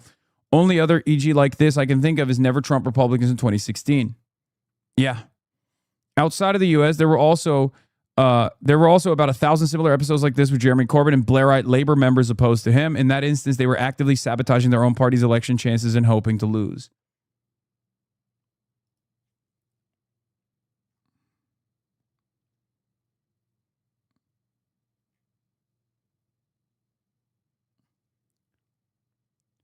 And here's the other side of the story. Like, what is the issue that we are supposed to moderate on? What is the issue that Abdul is supposed to moderate on? Israel? Why the fuck would he moderate on Israel when his position on Israel is more popular than all of these other candidates that are pro-Israel? And not just popular for the Democratic Party's base, where it's a 90-10 issue. It's popular for independents. It's popular for conservatives under a certain age. Why would anybody moderate on that to lose? Same with Medicare for all.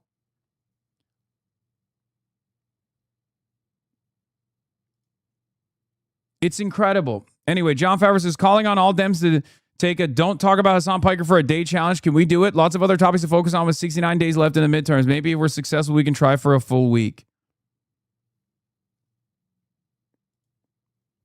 A lot of this stuff also turns into Oh, you're just running away from Hasan Piker being a toxic figure. Okay? That's what so many of these fucking freaks are saying. You can also just say the truth, that you have deep disagreements with some of my commentary, or you find me to be a shock jock, but ultimately, broadly speaking, a lot of the ways that people cover me in the media are completely ridiculous. I am not an anti-Semite. I am against anti-Semitism, and I've fought against anti-Semitism my whole life. I fought against all forms of bigotry my whole life. You could say that. No one wants to do it, of course, because then you get the clip show immediately. Oh, what about this? What about this? What about this?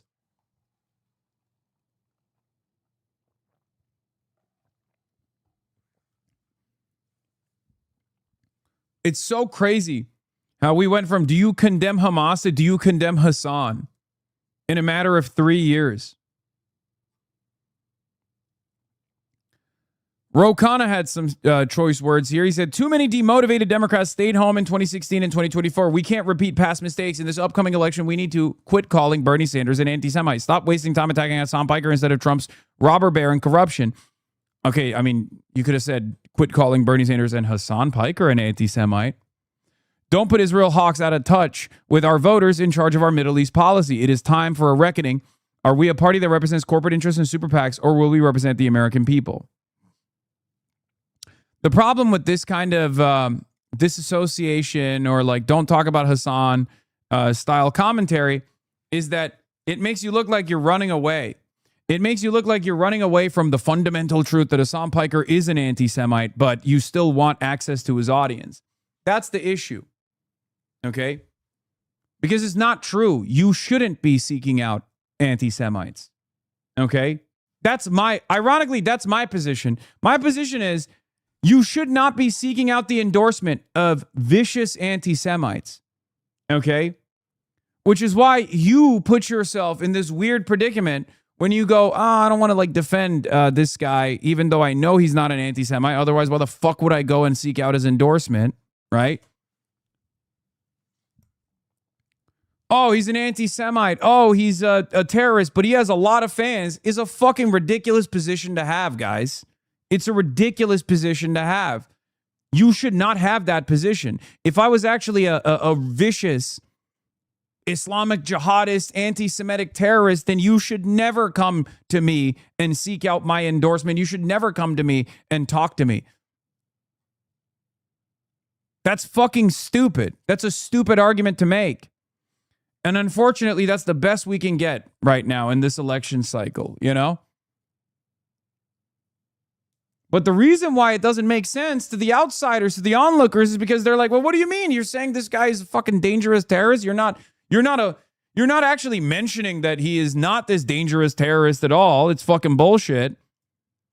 But you simply want his endorsement. It's so stupid. Anyway, Melak Kuros had a similar take here. It said, billionaires are draining our resources to develop a technology they want to replace us. Millions will lose Medicaid in the new year to pay for tax cuts for the rich. And we're spending billions on genocidal wars the voters oppose. But sure, let's keep talking about Hassan Piker.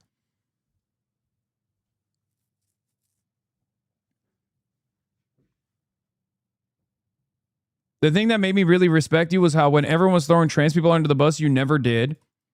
When everyone was throwing undocumented people under the bus, you never did. You actually defended amongst the most vulnerable when everyone else was happy to make the vulnerable even more unsafe. We don't forget who stands by us when it's unpopular. Of course, because I have values. I have a real moral compass, unlike many of these fucking cynical operatives, okay?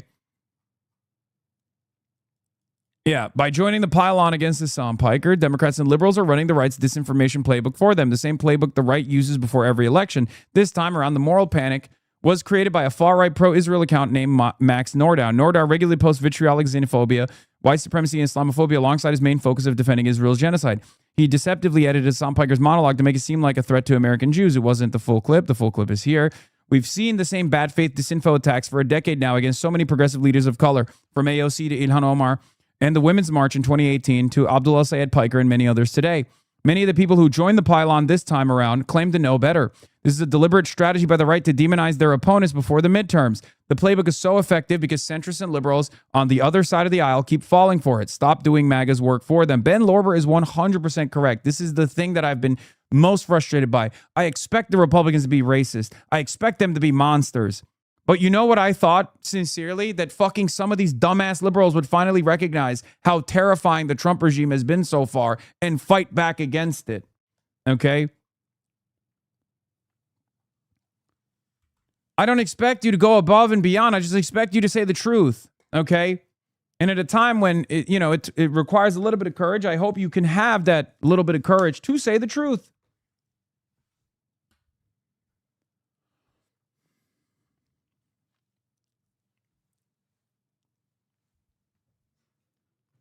During the Trump 1.0 midterms, MAGA faced an image crisis. Unite the Right exposed their extremism. Pointing the finger at Women's March helped them change the narrative. Now, anti-Semitism was an equal threat on both sides. Dems played right along. Same thing happening now.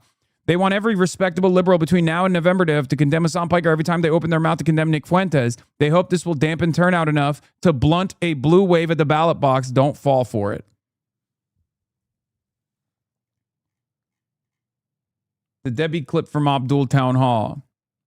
This election is about what's going to happen when we elect Abdul to the United States Senate. I am done. So don't any reporter ask me again about Hassan Piker. It's not what November is about. Republicans are trying to make it. They're trying to divide us. And we got to stop letting them try to divide us. I don't agree with Hassan Piker on a lot of stuff. And I really don't agree with him on some of the women things he said. And I'm still trying to figure out, is it the reason he exercises and looks buff is why he has so many followers. But having said that, I want to talk to you for a minute about what November is about. They didn't like that part. They were like, Debbie, be honest.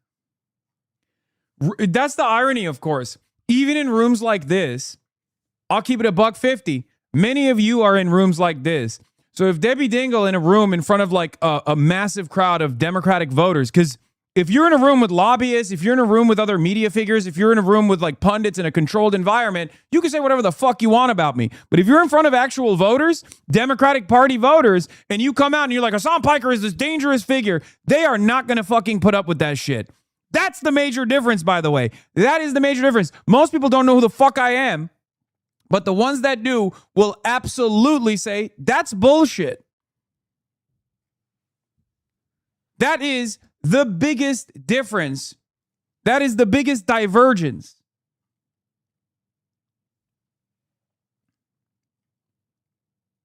Of course, it's the same principle behind Haley Stevens getting tremendous positive coverage in the primaries by the consultant class, by the pundits, wherever she went, and then getting booed in front of the Michigan Democratic Party when she went up on that stage. That's the difference, because people do not have the same considerations and the same fears that politicians do. For the people, their fears and their considerations are about, how am I going to pay for my next meal? Am I ever going to be able to purchase a home? Why are we sending so much money over to Israel when it's very clear that not only are they doing a genocide, but they're also subverting American democracy? They do not care about Hassan Piker. Of course they don't. And the ones that do care are probably in those rooms right now because they're primed, they're activated, they're motivated to go out and participate, to do their civic duty. So what good does it do? I'm asking sincerely to any Democratic consultant, what good does it do, by your estimation, to actively try to deliver apathy to a key part of your base? Are you that fucking selfish? The answer is yes. For many of them, the answer absolutely is yes. They would rather lose than to win with anti-Zionism. That much is clear. And we're seeing the machine work behind closed doors, whether it be the Hakeem Jeffries meetup with Jared Kushner, the private meetup with Jared Kushner, that Jared Kushner most likely released to the media because he didn't get what he wanted out of Hakeem Jeffries to make him look bad. And he should look bad because it's a bad thing that he did.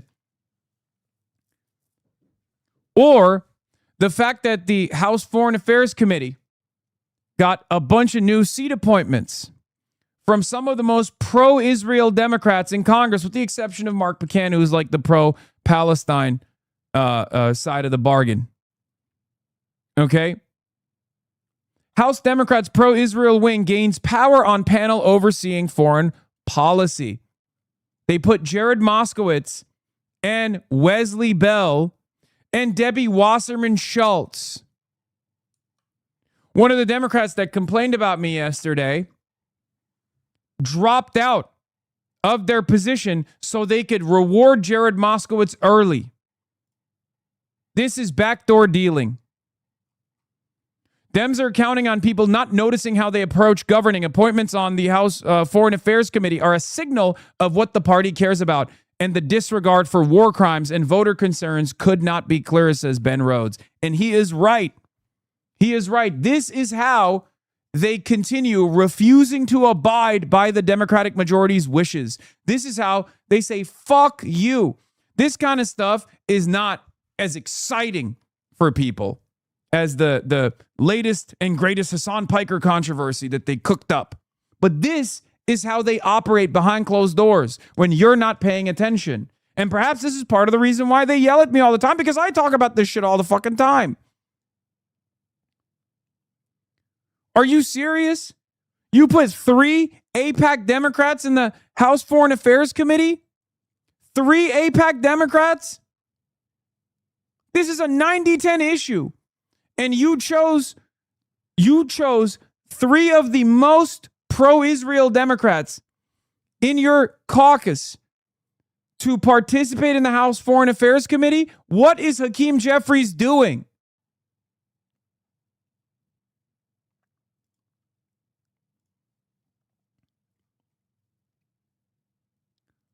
Ben Rhodes also had another good take. He said Democratic voters are expected to knock on doors, donate, make phone calls, vote, and deliver a majority, and then have their views completely ignored. This is how we breed apathy. And then Democrats every 4 years go, why is nobody voting for us? This is why. Because you are behaving like the pieces of shit that you are, that only care about corporate donors, your lobbyist friends, and the interests of a fucking foreign country that is subverting American democracy, sometimes at your behest, but usually at the behest of the Republicans, because they do not care who wins as long as Israel's desires are being satiated by those in positions of power, by being fulfilled by those in positions of power. It's disgusting. It's disgusting.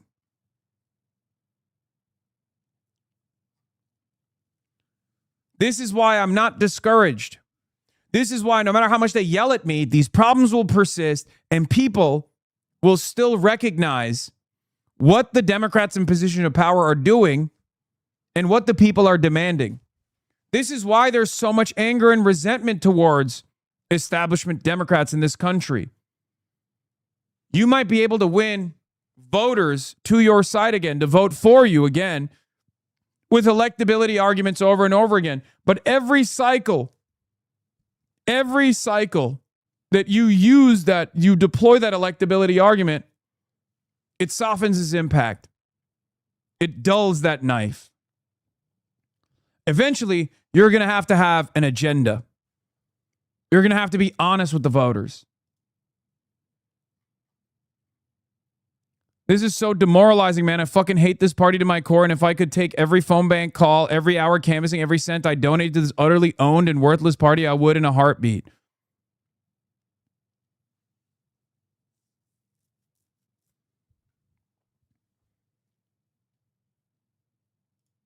This is not normal.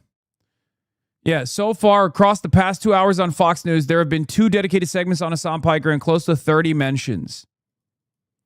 That number should climb higher toward the end of the day, as Fox seems intent on making this a segment on most of their shows so far. El Sayed was mentioned around 15 times.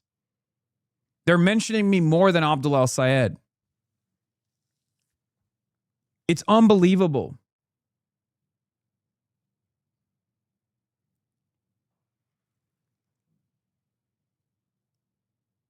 Attorney General Dana Nessel talked about you. I don't want to even see what she had to say. Everyone else's safety. Yeah, let me bring up something that is really fresh in my mind because it just happened over the course of the weekend. Abdul brought Hassan Piker, the stream. I don't want to even hear from her. She's so nasty.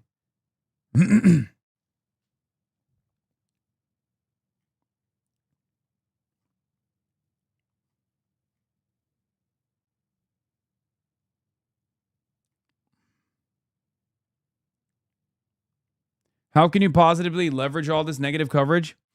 My job is to open up people's eyes to the realities, okay? The realities of this political machine.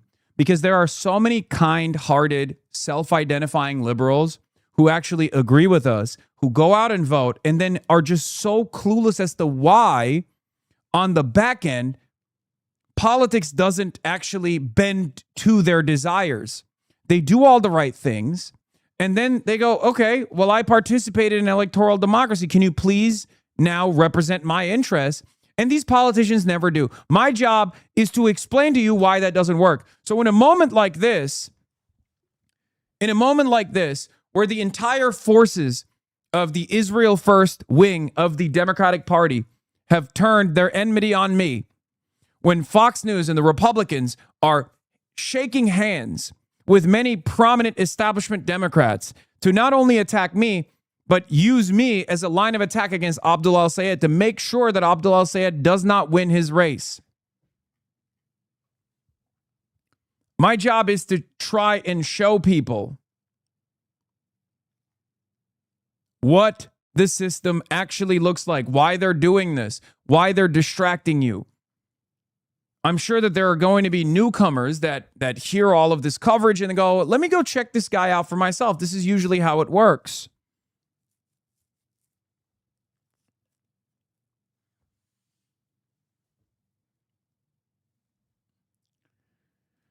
Do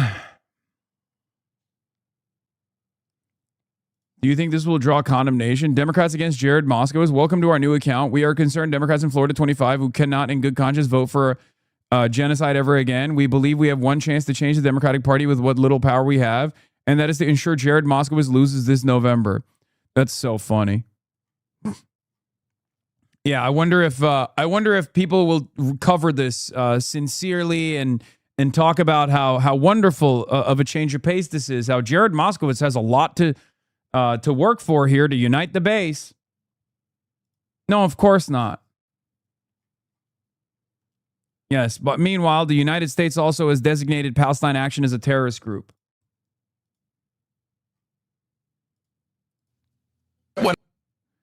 Democratic leadership plans to hand Middle East policy to a congressman who described himself last year as to the right of J.D. Vance on the Iran war and more in line with Lindsey Graham on the matter.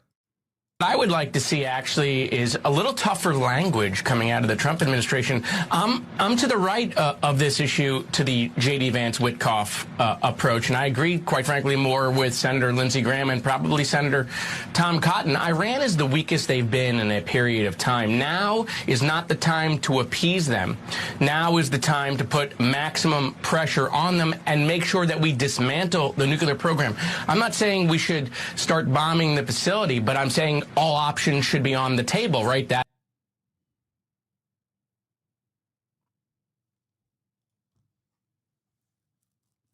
Watching the Democrats go full Zionism after 3 years of watching shredded babies on our screens means they give zero fucks about what 90% of their voters believe, and that should scare you, whether you're appalled by the genocide or not. Yes. These centrists are signaling they will not uphold the law. Yeah, here's Moskowitz once again being asked by Prem Talker of Zeteo, as long as you're an ally of ours, I'm not conditioning weapons to Israel. Your impression of this conversation amongst your colleagues about the differences between offensive and defensive aid to Israel and potentially choosing to condition aid to Israel based on them following international law? There's been a debate up here for a long period of time on offensive weapons, okay? And I think that debate is appropriate. I don't have a problem with that. It's interesting that the debate now is going on to defensive weapons, because for the longest time, the folks that were against offensive weapons said, but we're for protecting civilians. And that's why were for continuing either funding for Iron Dome or other THAAD missile systems, things of that nature. Now there's this new discussion that, okay, we don't want to provide money for defensive purposes, which seems to go against, obviously, this idea that we don't want civilians to be harmed. We have missile systems, obviously, other areas. We have THAAD missile systems in Qatar. We have THAAD missile systems in Saudi Arabia. We have THAAD missile systems in the UAE, all paid for by us. And we've positioned them there. And I think those are important. So I don't know where that debate will go, but I think that that's a mistake to start looking at defensive missile systems. And on specific conditioning offensive, where do you stand on that? On conditioning it on the basis of Israel following international law offensive? Yeah, I've been very consistent. I'm not for conditioning military aid to our allies, okay, which is why I've always supported regardless of international law. Which is why I've always supported aid to Ukraine and other things of that nature. So, I'm not changing my position on that. Regardless of international law. Well, they're a U.S. ally. So long as you're a U.S. ally. So the law doesn't apply? What's that? Does the law not apply to allies? Well, our law applies. But, as long as they're an ally of ours, I'm not for conditioning weapons to Israel. Yeah. Yeah.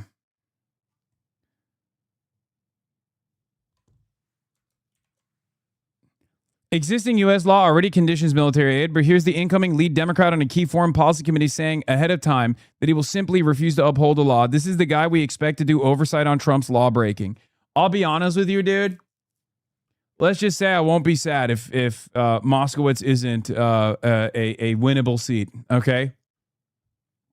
Especially after this committee assignment. I don't really care if people yell at me over this, but like, I want Democrats to actually fight back against Trump, especially when it comes to our foreign policy. And if the Democratic Party is like moving people like this, who have openly stated that they are pro Trump's Iran agenda, if he loses, it's already a very conservative district. I'm not going to be all that sad. Luckily, we have plenty of other Democrats in plenty of other districts to win that House majority, so it doesn't fall on Jared Moskowitz. But this is collaborator shit, and he's openly saying that he is going to collaborate with the Trump administration on this key issue. What are we doing? Like, at that point, you're basically saying, I'm basically a Republican, but on a Democratic committee. I'm basically a Republican, but in a Democratic committee. If the Democrats win the majority and we win power, I'm going to do the bidding of the Republican Party. That is irredeemable. That to me is completely unacceptable. That's so ridiculous, especially when we're talking about a 90-10 issue, man.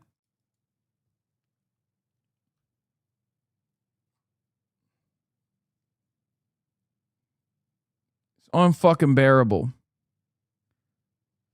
Of us who've been watching politics over the last 10 years, frankly, before that, there's always this question of like, how or why are people so angry at all of it? And I think it's because too often when you hear about politics, you hear politics covered as sport, right? Like Hasan Piker is a streamer in California. You would think if you turned on any media that this whole campaign is about a streamer in California. That's not what this campaign has ever been about. This campaign has always been about the ability to afford your groceries in Michigan, the ability to send your kid to a good school in Michigan, the ability to see a doctor in Michigan. Those are the questions I'm interested in answering and asking. So that's what we've been doing across this campaign. And so, I'm less interested in going to the sort of like tabloid version of our politics where we cover this as like, who's in, who's out, who's up, who's down, who's talking to who. And I'm a lot more interested in talking to the people in the state who've had a bum deal because of Donald Trump and the politics that Mike Rogers has been the epitome of for a very long time. It's not my fault that C-SPAN audio sucks, okay? Yeah. Meanwhile, here's Brian Kilmeade. Another thing to keep in mind is this guy said, I want to shoot Rick Scott. This guy said, I want the blood, capitalist blood should flow in the streets. This guy said that Israel's worse than Hamas. Yes. He said that 9/11 was, we had 9/11 coming to us, and his walk back was comically insufficient. So this is not a surprise. The question is, why would like a Ro Khanna ever sit with them? Why did it take this to condemn him? I'll tell you. You know, the thing. Yeah, that's insane. And Fox News now comparing me to David Duke. Tried to paint him as associated with David Duke. What's the difference between David Duke and Hassan Piker when you look at some of the things that he has said? Yeah.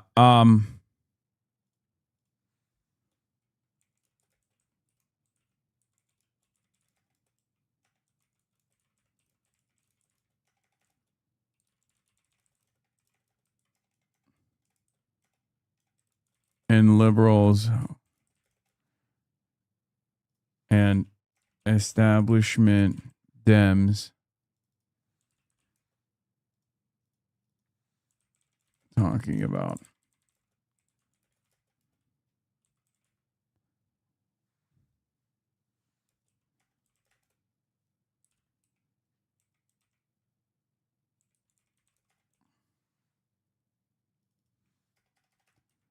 Through capitulation.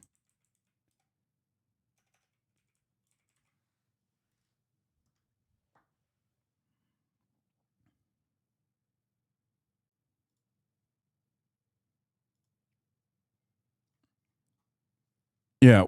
Wajahad Ali also has a similar opinion to mine. We're witnessing the death rattle of AIPAC and its grasp on the Democratic Party. The pro-Israel hawks are choosing the Samson option, going to bring it all down and crush anyone to the left of the establishment on this issue, which is a majority of American and Dem voters. I don't think they'll win. Yeah.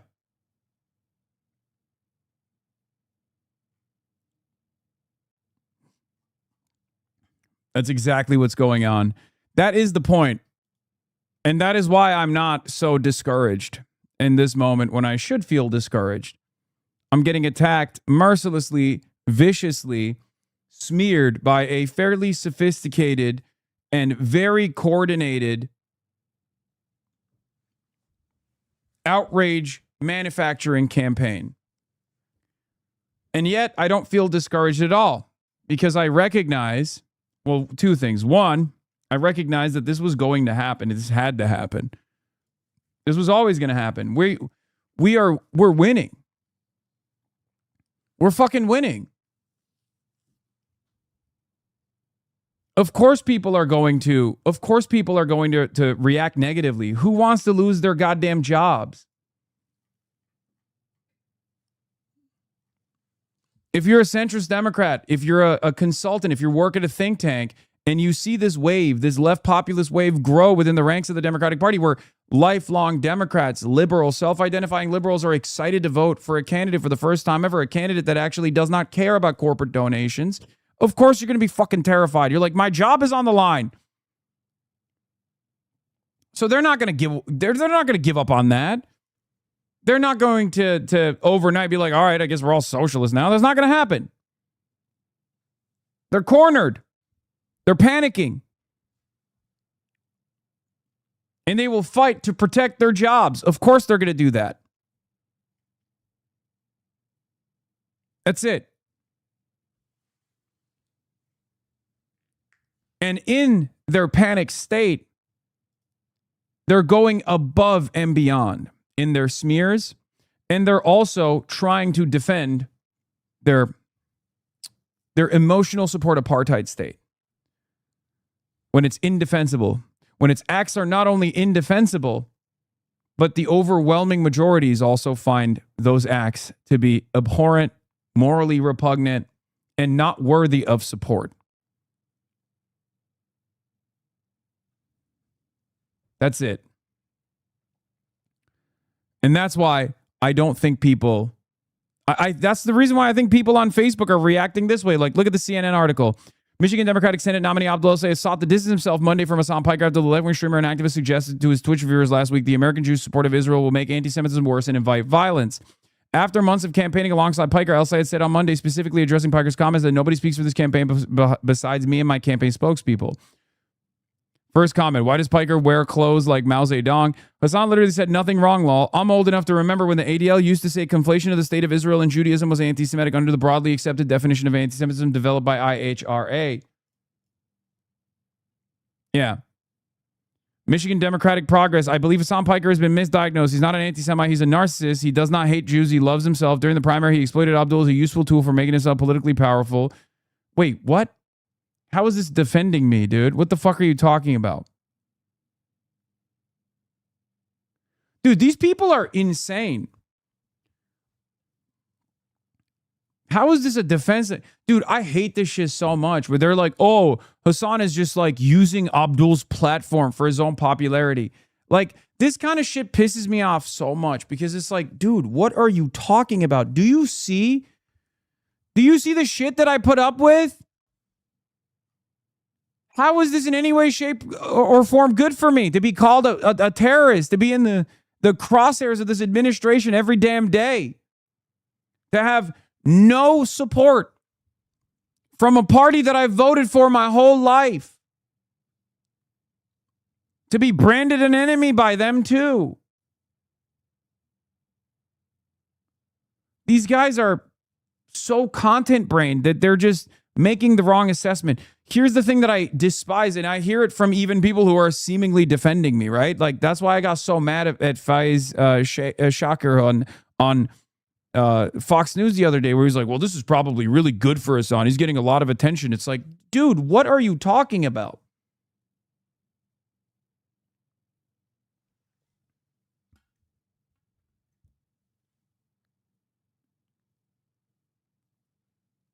It's such a weird and cynical assessment. It doesn't work. This is not good. This is not good for me. This is not good for anybody. It's not good for my mental health. It's not good for my sanity. It's not good for my wallet, if that's what I care about.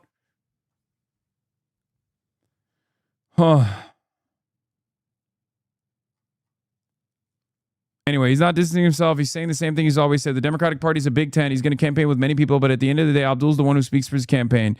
It absolutely is true what Hassan Piker said. He's telling you the behavior of Israel and Netanyahu. There's nothing wrong with that. He's pretending to distance himself from Piker for the same reason OAC is walking back her stance on woke. It polls unfavorably for midterms. Yeah, this guy's wrong. El-Sayed doesn't think Israel has a right to exist, so until he's elected, if that happens, any support of what the Israeli government is doing is going to make anti-Semitism worse. What Piker is saying is true. If you conflate criticism of the Jewish state with being anti-Semitic, then that has the potential of inciting violence against Jews.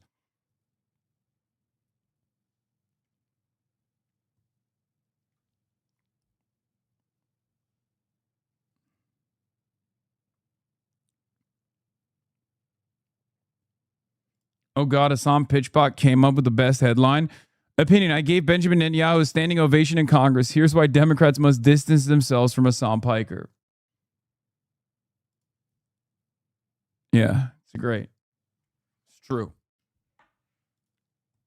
Anyway, let's get back to... Now to President Trump's trade war with Canada. Interesting. J Street chose to condemn you on Facebook, but not on Twitter. Yeah, they get flamed alive on Twitter if they did that. That's probably why. They're probably getting flamed on Facebook too, though. But yeah, J Street, you ain't slick. I see you. Is intensifying as Canada retaliates against the U.S. with tariffs on up to 50% on hundreds of American products. Senior political correspondent Rachel Scott is tracking the latest from the White House. Good morning, Rachel. Robin, good morning to you. And there are mounting concerns that all of this can spiral. This morning, more than 700 American products are facing 50% tariffs in response to President Trump imposing tariffs on Canada first. Now, let's talk about what this is going to impact. We're talking about aluminum, furniture, clothing. All of these tariffs set to go into effect on September 8th. We've talked to many small businesses across the country. They say the reality is that prices are going to go up for consumers once they go into effect. Now, the president is accusing Canada of ripping off the U.S. Canada's accusing the U.S. of making these last-minute demands in these negotiations. And President Trump somewhat acknowledged that he actually did. Canadian leaders have called the president a dictator. They're calling him a bully. President Trump responded by saying he wants to rename the Lake of Ontario to the Lake of America, something that he cannot force other nations to recognize. The reality, though, for so many Americans across the country is this. A new report shows that with all the president's tariffs that he's imposed, American families are paying more more than $1,000 a year with. Yes, it is definitely having an impact. Rachel Scott for us, thank you for that. Enter any supermarket across Canada and the labels of many things, like most food products, they'll be in both French and English, Canada's 2 official languages. Those linguistic laws, they also apply to U.S. companies wanting to do business in Canada. But before trade talks collapsed, the Canadian government said that U.S. officials were seeking to scrap those requirements. For Ottawa, that's a red line, with Prime Minister Mark Carney saying it's a threat to the French language and Canada's culture. And Canadians overwhelmingly agree. I know how much French matters to the Québécois. It's a part of our culture. I hope the government of Canada and European countries will stop playing this game with him. As Canada announced counter tariffs to the American ones, the U.S. president denied that he wanted to change Canada's French language laws. I would never interfere with Canadians speaking French. In fact, I have never even thought of doing such a stupid thing. This lie was made up by a weak and ineffective Prime Minister in an attempt to gain political support, which he has totally lost, from the people of Quebec. The post comes as Quebec is just weeks away from provincial. I love Vive la Quebec!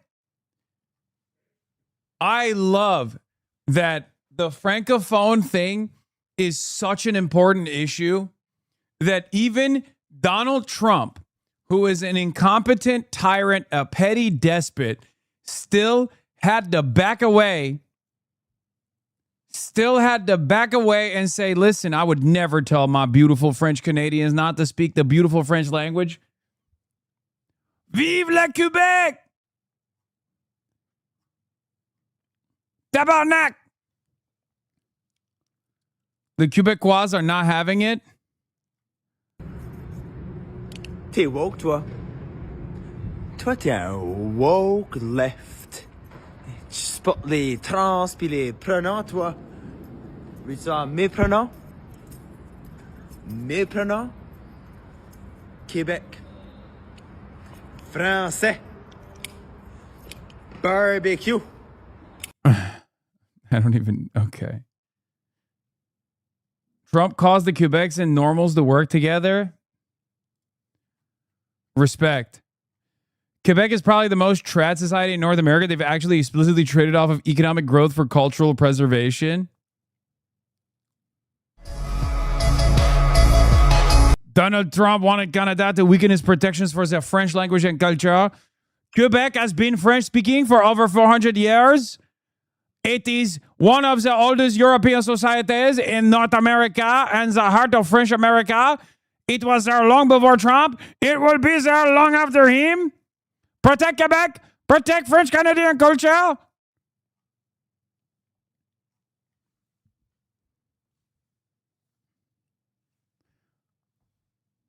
Bikini Bottom. What are we doing? You are the shit. Fuck you.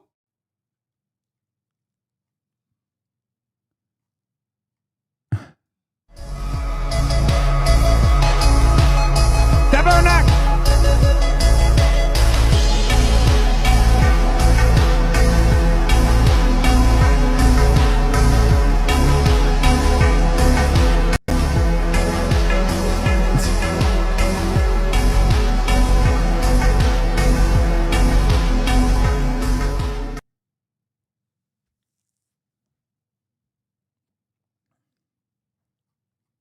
I said this already. When Trump first entertained the annexation of Canada, what did I tell you? Go back and look at my coverage.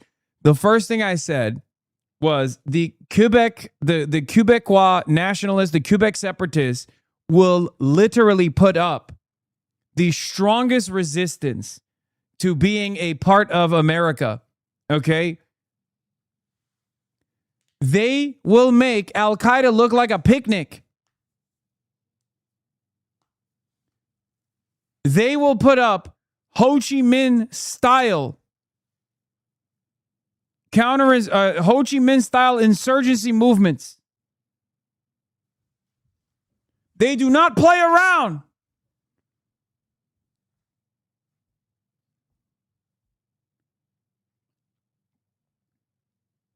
I know because I have made fun of the Quebec nationalist movement. I have made fun of them in the past. Lightly, gently, ribbing at some of their prominent thinkers and what they have said. Including how people who are living in Quebec are treated or mistreated, not dissimilar to the First Nations people. That's why my coworkers hate you. Yes, I find that to be somewhat of a funny line. I'm sorry.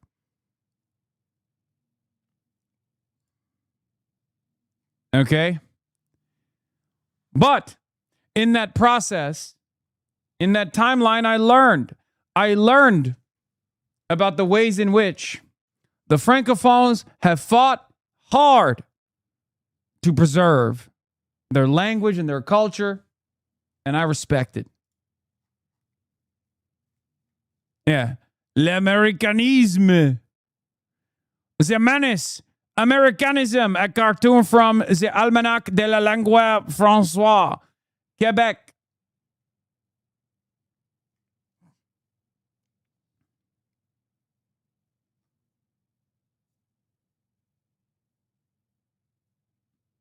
When the first annexation talks happened, there was an expert in insurgency movements who came out saying that Quebecois would make Iraq look like child's play in comparison. He referenced liberal Americans sending weapons, etc., north to the porous border once the U.S. invaded wild times.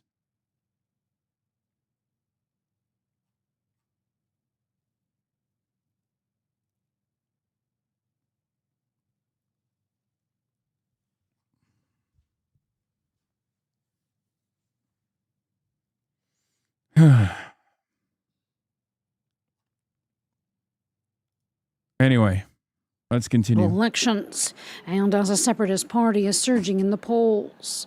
But nonetheless, Trump's trade war and Mark Carney's push back against it, they have, political scientists say, unified Canadians. Trump is doing right now is something that Canadians themselves were unable to do, I think, which is unify all together, okay, to fight back. In all the damage that the trade war is doing on the economic and political front, one winner may end up being the French language and Canadian pride and unity over its culture and diversity. It's unfortunate that our government is where they are because the citizens, we're on a whole different page.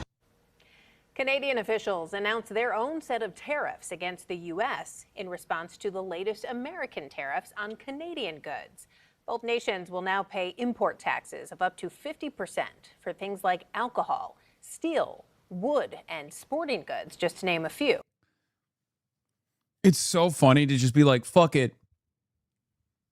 Cost of living crisis exploding. Waging wars in the Strait of Hormuz that's destabilizing the entire planet's energy markets. Fuck it, trade war with Canada. Out of nowhere, Donald Trump comes out and says, nope. Oh, I'm sorry. Is all of our food poison? I guess we have to engage in trade war with Canada. It genuinely feels like he is I'm not going to say Manchurian candidate, but it genuinely feels like Donald Trump is a secret accelerationist. If I didn't think that Donald Trump was just operating as a rugged capitalist, a rugged individualist, American exceptionalist, who simply does not understand that America's like the way that America is seen around the globe has changed dramatically. And he has been a agent of chaos that has altered American trajectory in very meaningful ways. If I didn't believe that Donald Trump was just like operating under this assumption that like we can do whatever we want, I would say that he is truly a third worldist accelerationist that's lighting America on fire and destroying its force projection capabilities, doing everything he possibly can to ruin this country once and for all, to permanently destroy American hegemony.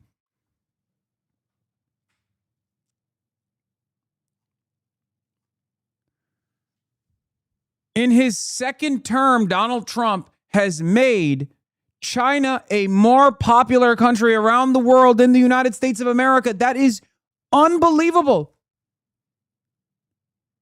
It's mind-boggling. A whole ass supervillain, dude. CBS News Detroit's Heath Kalb talked with experts about the trade war's impact and with people who will be paying the price. We are in the middle of what was once friendly neighbors, America and Canada. And as this trade war between the two countries continues to intensify, we heard from residents from both countries today about this now souring relationship. Right in the middle of these two North American giants, residents from both sides are walking, biking, and driving like any other sunny summer day on the new Gordie Howe Bridge. We had such a wonderful relationship with them over the years. So for us to be here today, it's kind of sad. But the two countries separated here by the Detroit River are now in one nasty fight. Windsorites and Detroiters are the children in a really nasty divorce right now, it seems.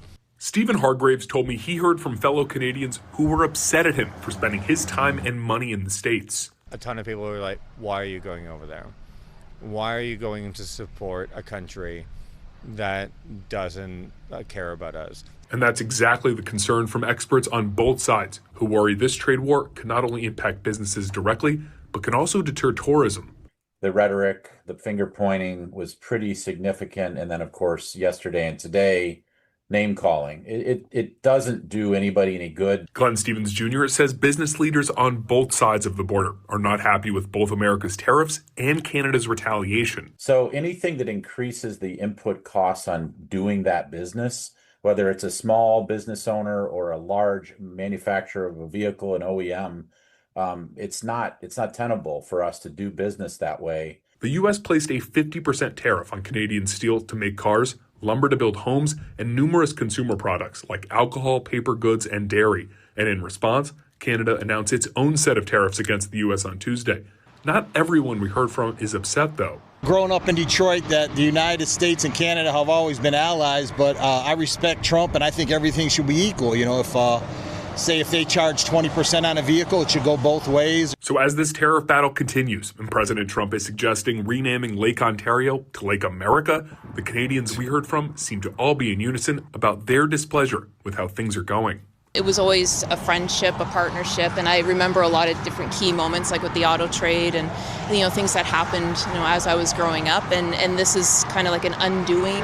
Reporting on the Gordie Howe, Heath Kalb, CBS News Detroit. President Trump is doubling down on his comments about Canada. In a radio interview with Freedom 104.7, he says they are one of the worst countries to deal with, and it comes after Lake America is such a fuck you. I know it's so juvenile. It's so childish. It's so petty.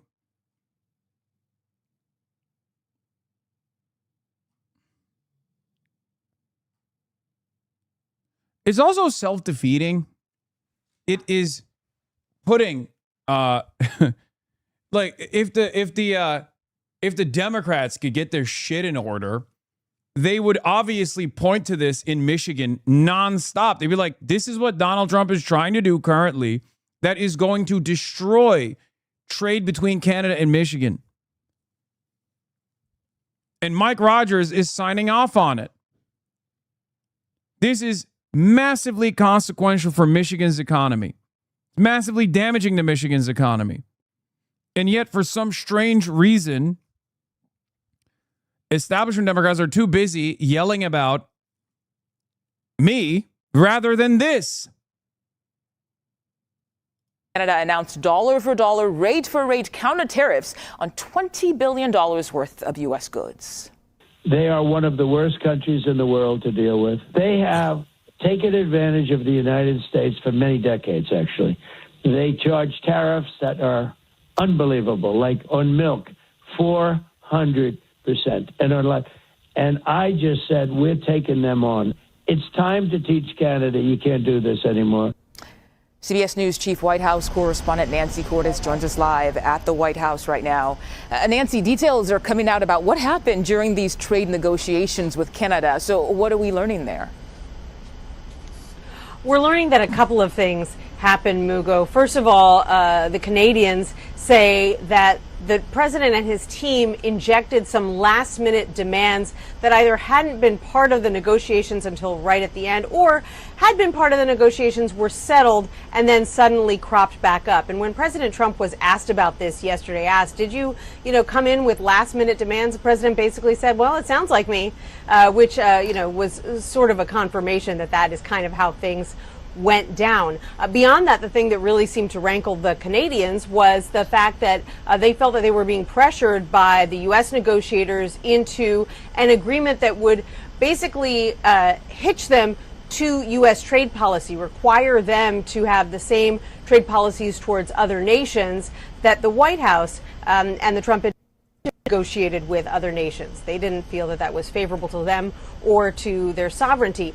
The White House officials here that we're hearing from say this was a great deal that they were offering to Canada, and that if they yeah, what do you mean? It's a great deal. You become fully vassalized. You have no control over your own economy. You have no sovereignty whatsoever, and I guess that's win-win somehow. That's a win-win. Why would anybody say yes to that deal? Especially Mark Carney, who rose to power because of his opposition to Trump's threats of annexation. Donald Trump delivered a gift to the liberals in Canada by threatening annexation at a time when Pierre Poilievre was hyping up how pro-America he was. Donald Trump came out and was like, yeah, that's right, we're taking over. Pepe, you're my guy. We're taking over. He is going to be the Grand Vizier. He will be the Viceroy of the Canadian province that will now exist under American command. Canadians saw that and were like, no, absolutely not. There are at least those who are right-wing or smart enough to recognize the situation. Doug Ford, ironically, is one of them, right? He's conservative, but he's like at least smart enough to recognize that boosting his anti-Trump credibility is probably aiding him. So there are a lot of really bad politicians in Canada, and some that I am not exactly in favor of, like Mark Carney, who are taking advantage of the situation because it's politically, it's politically very positive for them. Canadian, We Are Charlie Kirk just dropped.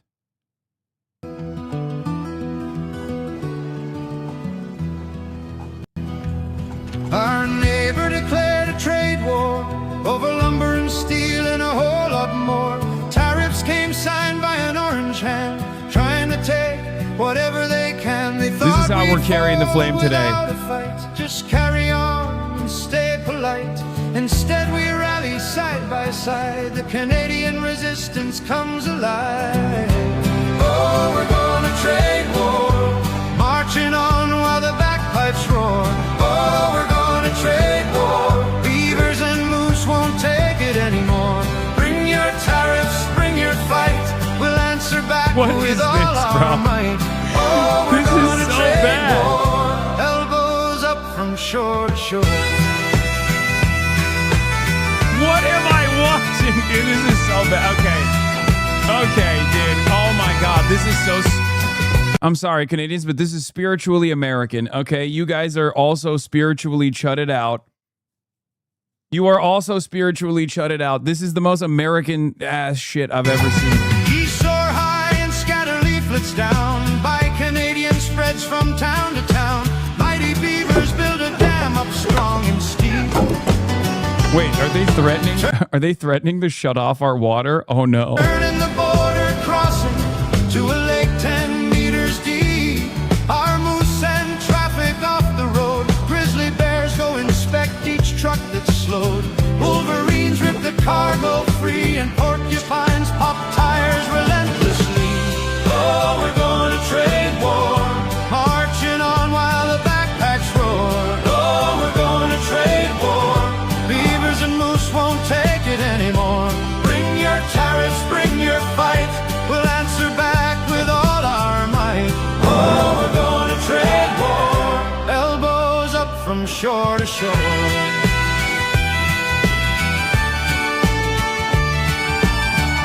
Beast mode. Farmers pour rivers of syrup across the ground. The trucks that get through get stuck out of town. Lobsters snip their fishing nets apart. Every fish gets a brand new start. Black bears track smugglers through the pines. They never make it past the border signs. And when the What is this? Like, what is this fantasy? Why would Americans be smuggling? The only thing Americans would be smuggling into Canada would be weapons, probably, to aid and abet the Canadian insurgency at that point. I don't know why the Black Bears are, going after Americans. by the Canadian flag still flies. Oh, we're going to trade war. Marching on while the bagpipes roar. Oh, we're going to trade war. We won't take it anymore. Bring your tariffs, bring your fight. We'll answer back with all our might. Oh, we're going to trade war. Then we'll carry on once more.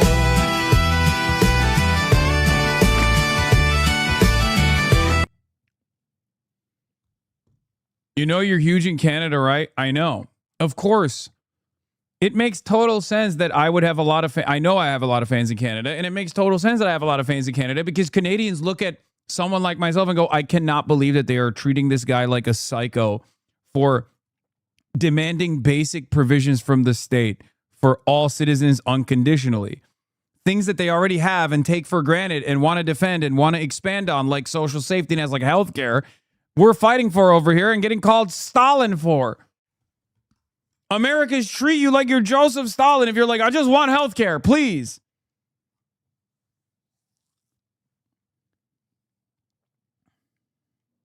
I'm in favor of data centers now, but only on American soil. Jesus Christ.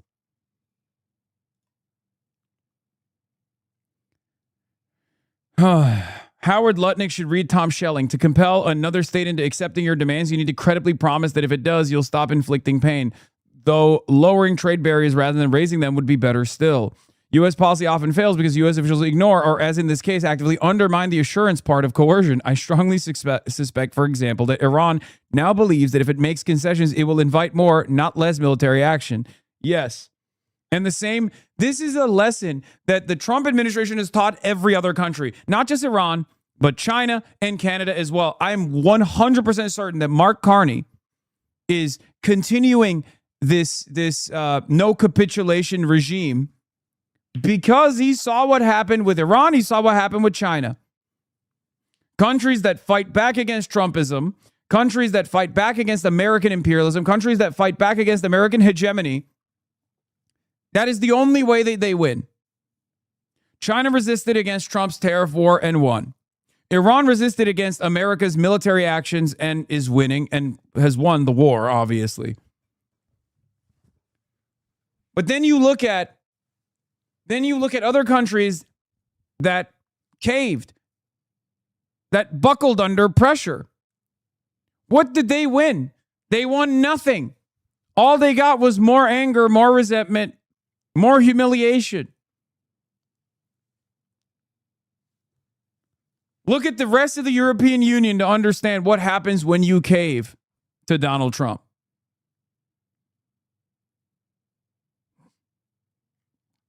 Do go back to the bargaining table. The deal that comes down the line is. How do Canadians feel about XQC, by the way, who literally participated in helping Trump get elected? Like, how do the Quebecers feel about that?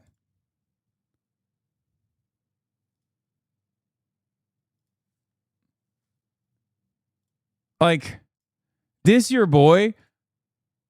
Yeah. So what's your good side? What do you like walking on? What side do you like walking on? Doesn't matter. Yeah, you look. By the way, speaking of the double standard in the media, it's really funny that I campaign with socialists and left populist candidates, and it's like discourse permanently. Aiden Ross was, one of the first to do it with Donald Trump, and no one gave a shit. No one cared. It's so crazy to me that the guy who was like platformed straight up pedophiles, neo-Nazis, and the like went and did a whole ass live stream and nobody gave a shit. Good from both sides. Yeah, it doesn't really matter at all. X, come on outside with the truck. Come on? Yeah. By the way, do you like my buddy Felix's shirt? I love that. Felix, by the way, Mr. Trump. That's fantastic. Wow. Wow.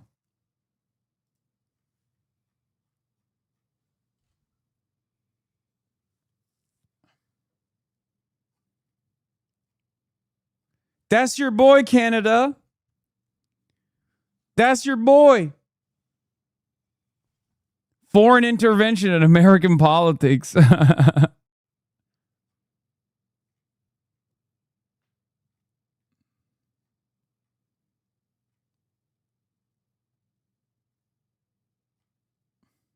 Imagine taking a video with Hitler showing off your Hitler t-shirt. Yeah. Well, we just saw it. Going to be even worse for Canada. So right now what we're watching unfold is a widening trade war where both sides are jacking up tariffs on specific goods to up to 50%, which is unheard of between these two nations, and you know, talk about wanting to come back to the table, but nothing concrete yet. Oof. Okay, so Nancy, in that same radio interview this morning, the president also talked about Iran. Where do negotiations stand there? They're sort of where they've been, which is that there's very little interaction, direct interaction between the U.S. and the Iranians. The president has been making this claim that that his economic pressure campaign on Iran is working. He says that Iran hasn't paid its military in weeks. We haven't gotten independent confirmation of that, but we do see that Iran is now offering bounties of $60,000 to anyone who is able to attack an American service member. So the conflict is, you know, at something of a Groundhog Day. We see the sort of same thing day after day. President Trump said yesterday that all of the mines that were preventing, one of the things was preventing free and open shipping in the Strait have been removed, but we haven't heard confirmation of that from the Pentagon yet. Okay, Nancy Cordes at the White House for us today. Thank you. Question is, what do you have to say to U.S. farmers who feel that the deal... This was awesome. I'm sorry. 30,000 pounds of Trump-backed Argentinian beef has had to be recalled already. This is such a perfect testament to where America is, okay? We don't have enough cattle any longer, so Donald Trump is trying to bring in imports. The FDA is dropping the ball. By the end of this administration, we're going to be eating rodents like RFK Jr., okay? If things continue along the trajectory that they have, we are going to be fighting each other to eat fucking rodents. Roadkill. Mystery meat time. Yum. I love the protein. This is the only way that we can receive our daily dose of protein through the meat cube. Yum.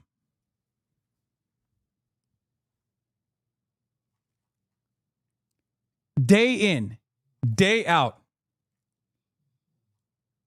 New indecencies and new points of failure that I did not think that we would ever see in the United States of America. We talked about beef a bit earlier. I went and I looked. I haven't been able to find an ag group or a Republican lawmaker who is supporting the president's announcement about importing beef to lower prices. Why do this in the face of very widespread criticism? I think, and in my conversations with the president, first, it's important to say I don't know that there's been a president more pro-farmer and pro-rancher, certainly in our lifetimes, than President Trump. When you look at everything, whether it was $250 million investment in the One Big Beautiful Bill coming from the White House, opening up 5 million acres of grazing land, the most pro-biofuel president on record, opening up the domestic markets, the 20 new trade deals around the world, cutting the agricultural trade deficit from $50 billion under Joe Biden to half of that in just over a year, and putting agriculture, the president has put ag at the top of every single trade negotiation alongside Secretaries Bessent, Lutnick, and Ambassador Greer. So I think it's important to level set there. The president is the champion of all Americans. Ranchers, farmers, of course, are my world, and I'm very focused on that. But the conversations I've had with him is that, you know, we inherited an impossible situation. We inherited the lowest herd on record, cattle herd. The beef that we're eating today were cattle that were born under the Biden administration. Like, this is not eggs, right? You can't hatch a chicken and have them laying eggs in a couple months. It takes years to rebuild the herd. The president made the decision that for a short 90 days, there's a lot of ground beef. This is just ground beef. There's a lot of ground beef that's sitting in other countries that would potentially help serve Americans, especially lower income Americans who really lean into the lean ground beef. And so this is a very short term fix from the president's perspective that he believed necessary to get lower cost beef onto American plates. When you look at the fact that we're eating more beef than ever before, when you look at our programs like Harvest to Hallways, you know, a big part of that is ground beef and it is getting protein onto these school lunch plates. There has never been a higher demand for beef and protein than there is today, the new dietary guidelines. So again, that very short-term effort to get some. Yeah, mystery meat for the poors, dude. What do you mean? What's the problem? Yum. Oh my God. Amazing. It's so funny that these guys kept saying over and over again, like some of the biggest Trump boosters have been like, oh, you're going to eat the bugs. That's what the libtards want us to eat. That's what Green New Deal is going to bring us. And it's like, well, here it is. Didn't happen with the Green New Deal. Didn't happen with some woke libtard agenda. It turns out when you lean into Trumpian corruption, that's what you get. You're stuck eating the bugs now.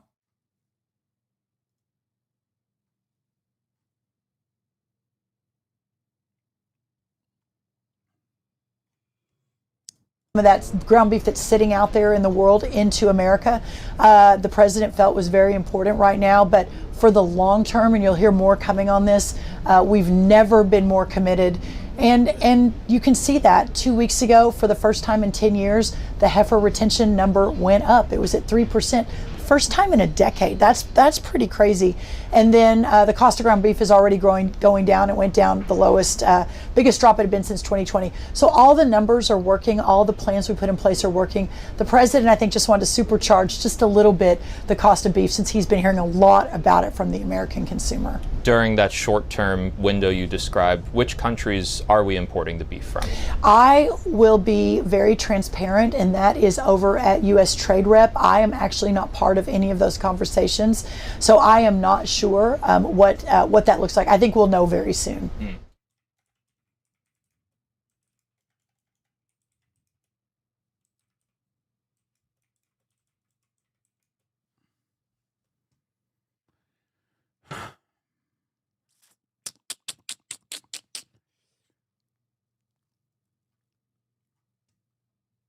Great stuff, man. Things are looking great. Let's hear how Trump is talking about the situation with the mystery meat coming from Argentina that had to be recalled already. Is benefiting Argentina more than it is them. Argentina is fighting for its life, young lady. You don't know anything about it. They have no money. They have no anything. They're fighting so hard to survive. They are dying. All right? They're dying. Federal officials announced the recall of nearly 30,000 pounds of raw beef imported from Argentina. The packages from a company called Corte Argentino, sold to distributors and retailers in Florida and Texas. They have use or freeze by dates from September 15th through the 20th. So far, no illnesses have been reported. The Trump administration is expected to revoke the visas of some 200,000 people currently in the U.S.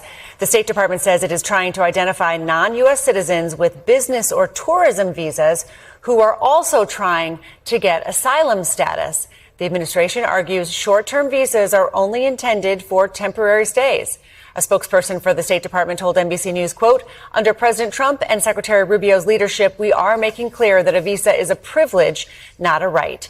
Joining us now, NBC News senior Homeland Security correspondent Julia Ainsley. Julie, we know the Trump administration has been pushing to remove non-U.S. citizens from the country. What's the latest behind this move?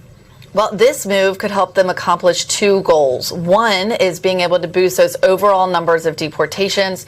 President Trump got close to Obama's deportation record last year. They want to supersede that this year. This could be another way of focusing on a large group. Some estimates are that there are about 200,000 people in this group, though that remains to be seen. The other is that they have been really going after what they call visa fraud. And in that statement to NBC.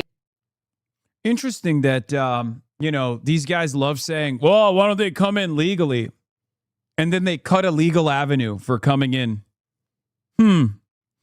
Almost feels like this is about something entirely different. I don't know. I don't know. They're always like, oh, why don't they come in legally? And then they turn around and revoke the visas of people who are here legally. Because that's what a visa is. That's what temporary protected status is as well. There's no reason to do this other than to satiate the appetite of the most violent, most right-wing racist losers in this country. That's it. Most Americans don't feel this way. Most Americans are not demanding this. As a matter of fact, they are leaning against this pretty aggressively.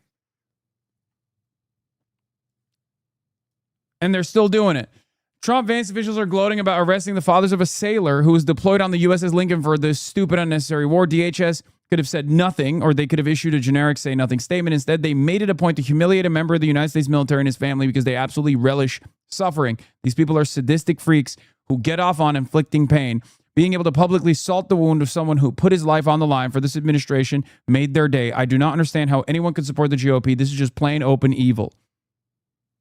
Yeah. A U.S. Navy sailor said he learned his father was arrested by immigration officials while on his 9th month aboard the USS Lincoln. DHS confirmed the arrest, saying having family members in the military is not a free pass to violate our nation's laws. Heartbreaking.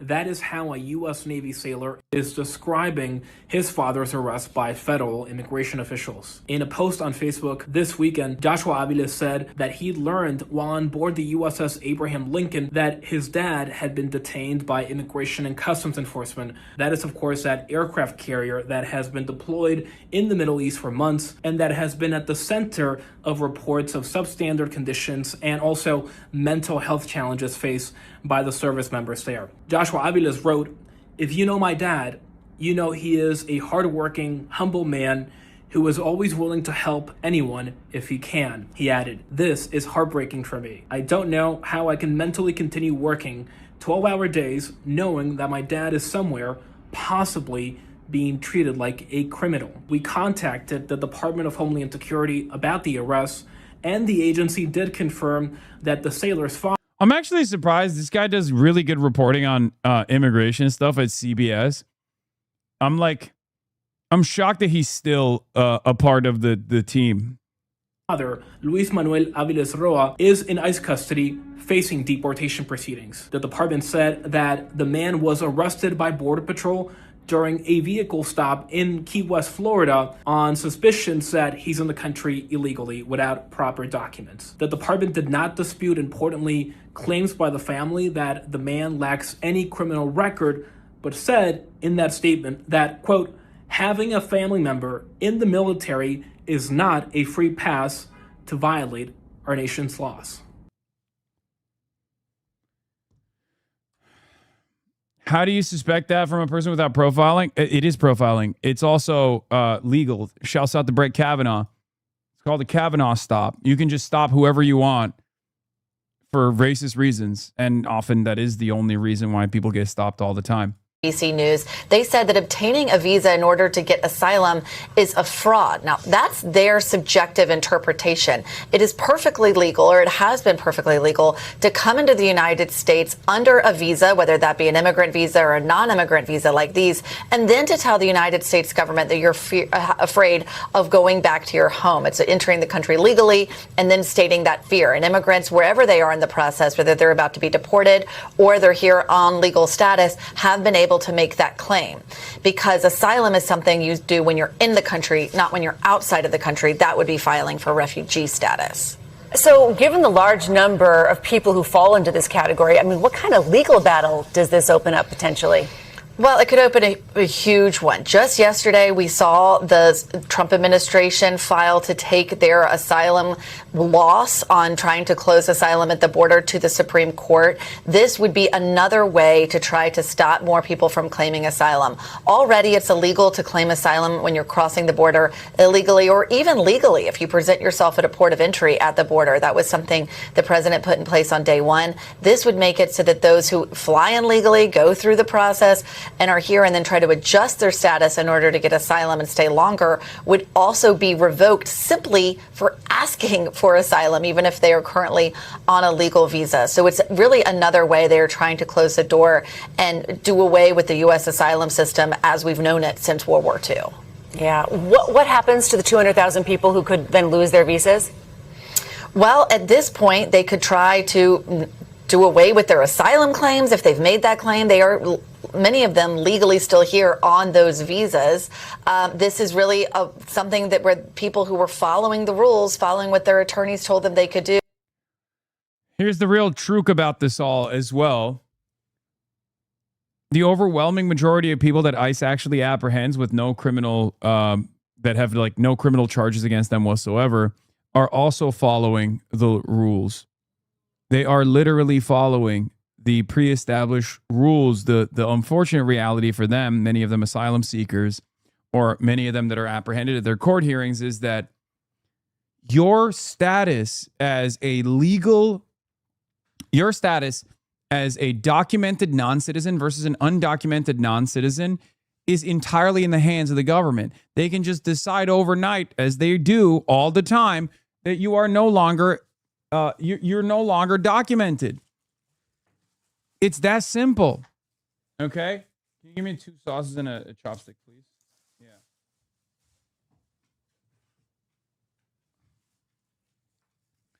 It's just a matter of paperwork. And I stress this all the time.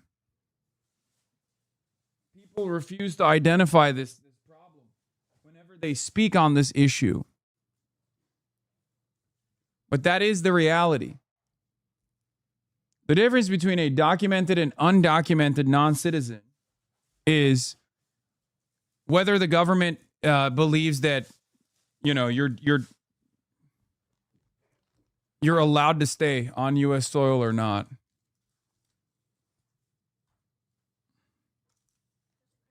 Yeah. Thank you. But I guess that also means that, you know, amnesty is that simple as well. It's a simple process. So that's the other side of the story. What can be broken can be fixed with ease as well. So just remember that. Under U.S. immigration law are now afraid they could have their visas revoked. They would find out their visa is revoked before they would be arrested for deportation. So the Trump administration would argue if their visa is revoked, they could make the choice to go home before they're arrested. We thank you for watching. And remember, stay updated on breaking news and top stories on the NBC News app or watch live on our YouTube channel. The Supreme Court has opened the door to major restrictions on mail-in ballots. It's not the final word, but it could have an impact on the midterm elections this is as huge. the Trump administration pushes for tighter national voting standards. Ed O'Keefe shows us what the president is saying about this. So far, so good. The Supreme Court, in a 6-3 split, ruled the Trump administration can move ahead with a plan to tighten rules for mail-in voting. We want to have honest voting in our country. An executive order President Trump signed in March instructs the Department of Homeland Security and U.S. Postal Service to create state citizenship lists using. Dude.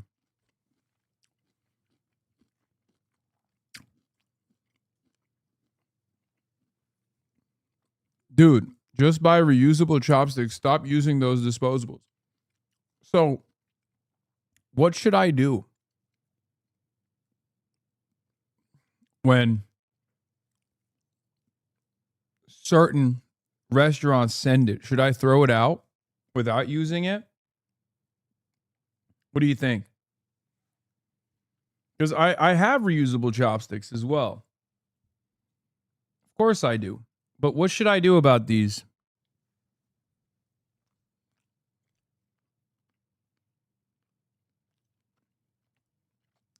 Do you think that's better for the environment? It's not like I'm asking for it. They just send it. Being upset about chopsticks is also the funniest because it's the most low impact.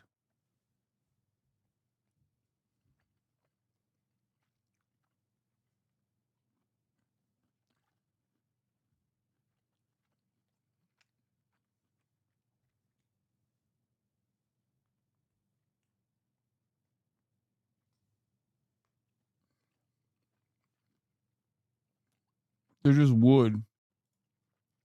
Federal databases that check the citizenship status of voters.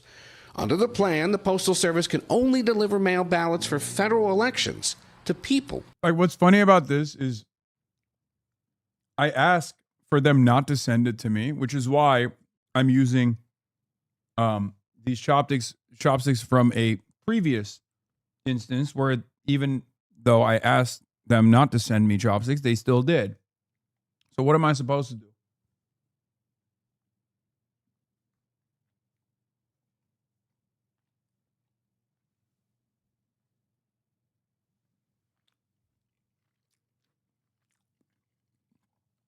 Also goes to show the priorities of some quote-unquote leftists here. Typical. On the lists, a coalition of nearly 24 mostly Democratic-controlled states sued to block Trump's plan, arguing it's unconstitutional. We're taking the president to court. But the Supreme Court said Monday the states sued too soon, writing Trump's executive order doesn't harm the states because it hasn't been implemented yet. The White House called the court ruling a major win for the security of American elections, but the court's conservative majority said just because the Trump administration can move ahead with its plan for now, it doesn't mean it will necessarily be lawful. The Constitution says who gets to set the time, place, and manner of elections. It's the states. CBS News legal analyst Jessica Levinson. I do think that there is a real question here as to whether or not the Trump administration is infringing on what is, as a first matter, the state's prerogative. In other words, stay tuned, because several states are set to sue again, and several other states are set to mail out their ballots for the midterm elections in the coming weeks, Vlad, which is what makes this such an urgent concern. All right, you're down there in South Carolina, Ed. You're covering today's runoff vote to replace Senator Lindsey Graham on the ballot. What's the latest there? Well, look, Republicans today are basically deciding whether or not they want Lindsey Graham's the late Lindsey Graham's sister to continue representing them in the U.S. Senate or have someone else run for them in the general election in November. This has been a key contest for President Trump, who campaigned for Darlene Graham last Friday night. And she won. Goated. This was her message. No person in South Carolina has pushed harder for the absolutely terrible idea of turning confused little boys into little girls and vice versa than Annie Andrews. Gun control, government-run health care, abortion until the moment of birth. Bad idea after bad idea. Annie Andrews backs them all. I have a different... This proves, by the way, that any dumb idiot can be a Republican politician.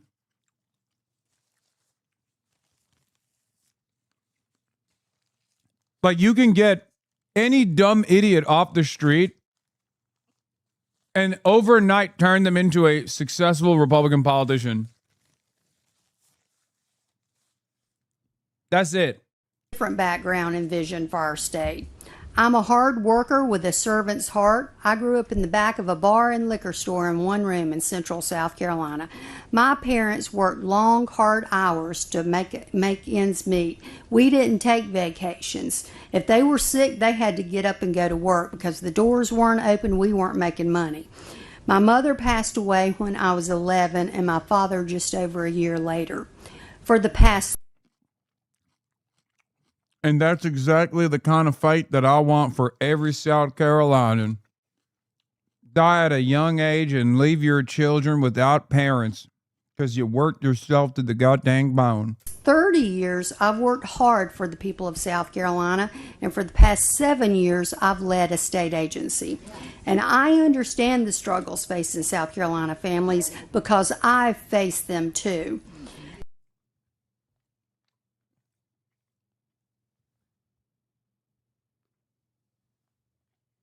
It's awesome. Republicans have unironically created an environment where they President Trump actively playing coy about it. fetishize their own demise. They actively demand worse outcomes from their politicians, where they're like, yeah, I don't deserve health care. Fucking kill me. I don't deserve paid sick leave. I hate the concept of good governance. I don't deserve it. I should eat shit. Better dead than red, brother. Mystery trip to Moscow by CIA Chief John Ratcliffe, calling the meetings with Russian intelligence, quote, semi-routine, but leaving plenty of questions about what Ratcliffe was really there to discuss. Let's bring in Dan Hoffman, Fox News contributor and former CIA station chief in Moscow, who knows the landscape well.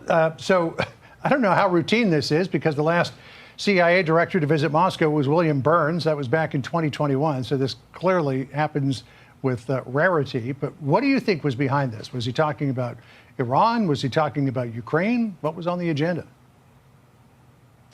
Well, I'll give President Trump a lot of credit for obfuscating on what was really going on behind the scenes, because what he's doing, what the president's doing, is protecting this secret clandestine channel, which we have used in the past to negotiate over contentious issues and resolve issues of mutual interest to our nations, like the 2010 spy swap. It's not subjected to any public scrutiny, so you can have very frank and direct conversation. So I think that's what's going on.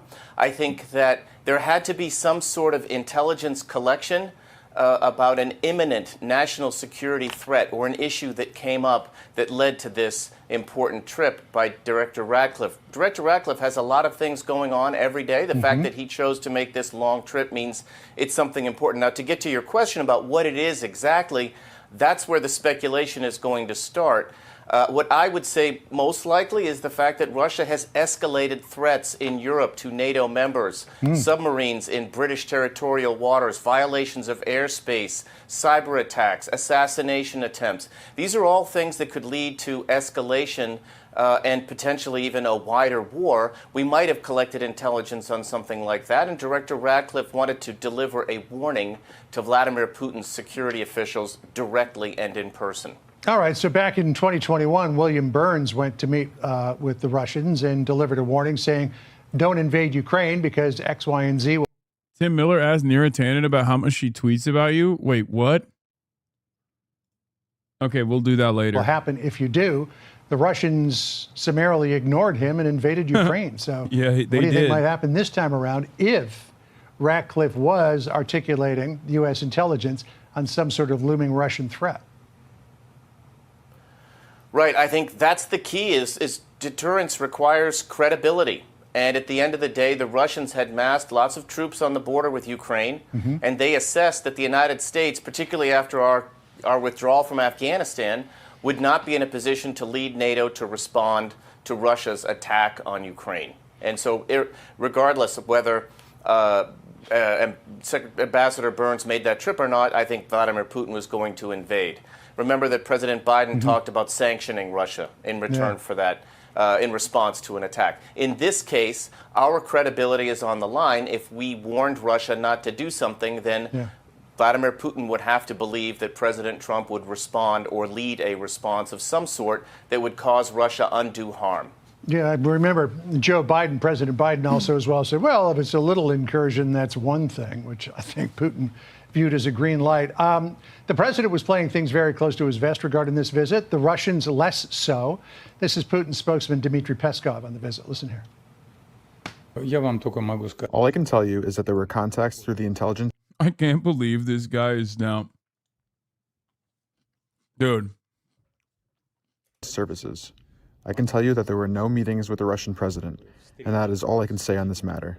Of course, President Putin is briefed on everything immediately. All right, so he met with intelligence officials, not the president. Putin knows everything that goes on there. So where do you think we go from here? So that's the best conduit to President Vladimir Putin, who himself, of course, was a KGB officer. So if you want to get a message to Putin, you speak to the director of the SVR. That'd be Director Ratcliffe's counterpart, Sergei Narishkin, or the director of the FSB, Russia's ruthless internal security service, Bortnikov. Where we go from here is that the CIA and our other intelligence agencies will study whether we are seeing any reflections resulting from Director Ratcliffe's visit. So the Russians will talk about this, and potentially we have sources of intelligence who will tell us how seriously Vladimir Putin took this message from Director Ratcliffe, and you may see follow-up action from the United States. What's really important, I think, is that Director Ratcliffe was speaking with senior Russian officials, and many of them understand that Vladimir Putin has spilled a lot of blood and treasure on that war in Ukraine, and I think they're going to be listening carefully when the director speaks. Yeah, I can't figure out as much blood and treasure as Russia has expended on that war and gotten nowhere. Why would he seek to expand it? It doesn't make any sense to me. Wait. What do I know? You're the... Wait. I'm sorry. Fox News saying that at any point in time is hilarious, but definitely funnier than ever before. This is the only period in time where this is maximally funny. Why would anybody waste blood and treasure for no discernible reason engaging in a stupid military action? I wonder why a nationalist, tyrannical, despotic leader who's old and washed would engage in an idiotic military campaign. No one knows who would ever do such a thing.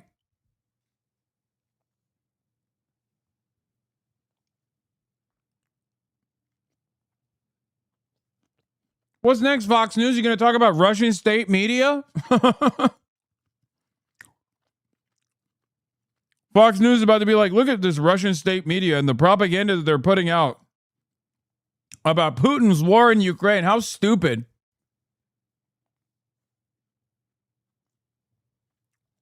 We here in the United States would never do such a thing. Guy who's got the keys to the kingdom. Dan, always great to talk to you. Thanks so much. Thanks, you too. Be sure to like. While the Ukrainian operation was a quagmire for Russia for sure, and has been unbelievably costly. And this isn't to justify what Vladimir Putin is doing in Ukraine, but this is to just showcase how stupid Trump is. Our operation in Iran is somehow even dumber than that.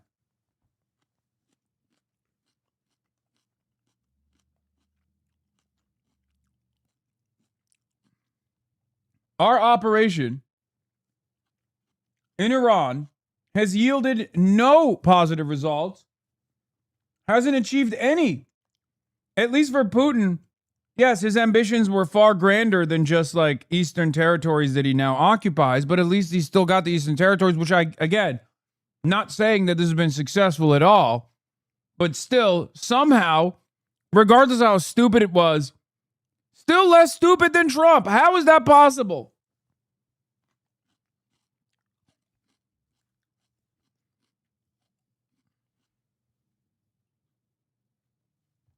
Like and subscribe for all the Fox News latest on YouTube and catch full shows streaming now on Fox One. Jesse, you have not asked me one time. By the way, the other side of the story that, of course, you'll never hear from Fox News is what Ratcliffe was demanding when he went to that meeting. This was the CIA's attempt to be like, please stop helping Iran. Please, we are begging.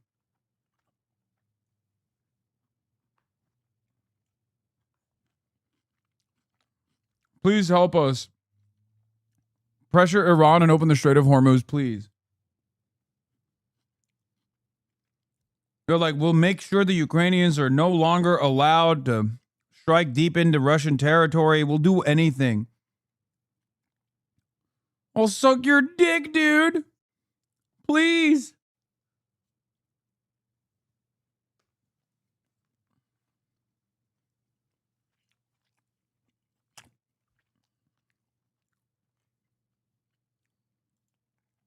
What are you talking about? We won. Look at what Trump. No. Oh my God. Oh my God. He posted the Bush mission not accomplished, mission accomplished 2026. Oh my God. Oh my God, the irony. Oh, it's so awesome. Yep. I guess he did it. About the issues that people actually care about in Michigan. You don't want to. How long until the CNN panel devolves into why is Abdul al-Sayed on Jesse Waters instead of condemning Hassan Piker? Why is he going on Jesse Waters' show and attacking the Republicans instead of attacking Hassan Piker? Talk about gas prices. You don't want to talk about groceries. You don't want to talk about healthcare. You don't want to talk about the stupid trade war that's about to destroy Michigan's economy. We spent the whole interview talking about that stuff. That's destroying. That is destroying our own military. You don't seem to want to talk about any of those things. You want to bring up all this culture war that, you know, I'm not here to fight a culture war. We talked about the war. We talked about gas prices and the Green New Deal, okay? If you want to do an interview, I brought them up every time. You can do the interview. I'm getting at whether you think men should play in women's sports. As the next U.S. Senator in Michigan, it's a big issue. I'm interested in getting money out of politics, putting money in your pocket, and passing Medicare for all. You're filibustering, most people don't care about. So on the one hand, I mean, this was sort of like the greatest hits of what you would expect to hear on Fox. However, and it might work for the people for whom those are issues that they're sensitive about. However, I do think that it kind of, El-Sayed's point is that it sort of obscures the other issues that are at the top of the list for actual voters in this race. No, but I think it shows strength and courage to go do it. Like when I first started doing television, the place that had me on most was Fox in the Morning. It is not easy to be a liberal in that mix, and just going in there, standing on your own 2 feet, holding your own, is good. It's strong, and I think that what they were trying to accomplish on his campaign is to come out of that with clips of him being asked a question that is not about one of the priorities of Michigan, and him going back and saying, but you haven't asked me about what Michigan voters care about. I think that he got exactly what he wanted out of that interview, even though I think Fox got what they wanted. They wanted to throw all the culture war stuff at him and have him deflect from it and not answer it so they can play it a million times. But he's also going to play it a million times on his social media. And I think social media in his campaign is proving to be really potent. Yeah, it's right. And when we think about the clips, right, it can go both ways. It was a long interview. We watched it, so you at home don't have to. Because in large part, it was a bit of a waste, right? It was a man, Jesse Waters, in makeup on TV talking about transgender athletes and billionaires' rights when people at home in states like Arizona, where I'm from, another swing state, right? Half of people that were on Snap fell off. Don't worry, you are somehow the focus. Dog. Are you fucking... No, this is not the same panel, is it? There is no shot, dude. No. off in the last year because of Trump's big, beautiful bill. Like, they are worried about actually making rent this month. They are in crisis. They're worried about putting food on the table. And I think what El Sayed did really well was go in there and say, that's what I want to talk about. That's what Democrats want to talk about, whether they're far left, centrist, right? He came in and said, this is what our agenda is. It is about making your life better, while the Fox Newses of the world are litigating cases and issues that don't really matter. One of the interesting things, again, this is actually characteristic of how El Sayed is being handled by the right. They have a lot of issues with his policies, his economic policies, but they keep attacking him on culture war issues. Here's Tim Scott just tonight talking about El Sayed.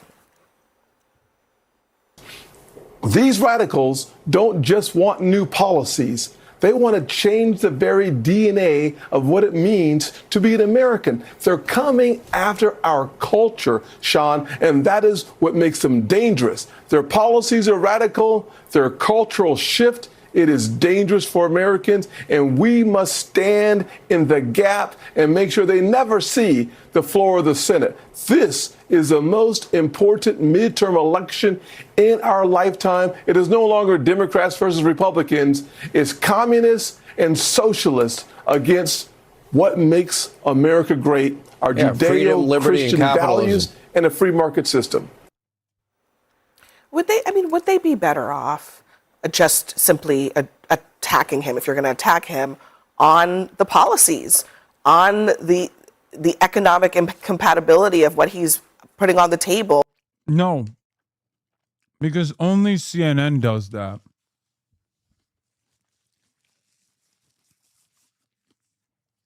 Only CNN panelists who happen to be lifetime big pharma lobbyists usually will go up on television and explain to people how better things are not possible. Republicans know better. They know that they have to lie. They know that they are losing the conversation anytime they sit there and say, oh yeah, you don't deserve health care. They know that that's a losing conversation, so they try to stay away from it. That's why they hit the culture war shit. With what people in Michigan want, rather than saying, oh, he's going to change our culture. What does that even mean? Well, 2 points. That network has more independent viewers than you think, and those clips are going to circulate on social media. And it was quite clarifying, I think, to a lot of people, that he could not give simple answers to questions about the culture war. He conflated circumcision with sex changes for children. So now it's good to know that he's on the 20% of an 80-20 issue nationally. But if you want to talk economics, fine, let's talk economics, which that network has talked about extensively as well. His biggest economic goal is Medicare for all, also known as single-payer health care, also known as nationalizing health care. He doesn't want to talk about El Sayed, about how that would require taxing the middle class. That seems to defeat the whole championing of the working class mantra, don't you think? He doesn't talk about how that would kick off many millions of Americans off their private. Yeah, it would be terrible if Americans got free health care, man. It'd be so bad. Thank you. Think about the real Americans, you know? Big pharma executives, healthcare profiteers. What about their bottom line? What about the only minority that matters? POC. No, I'm not talking about people of color. I'm talking about the only minority that matters. People of capital. What about them?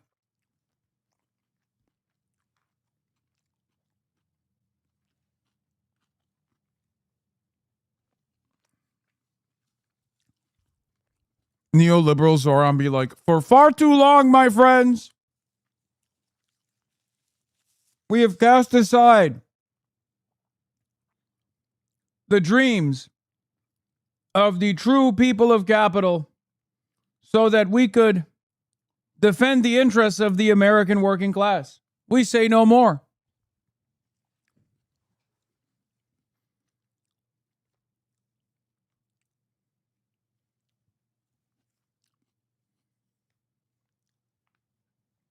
ANCAP Zoran.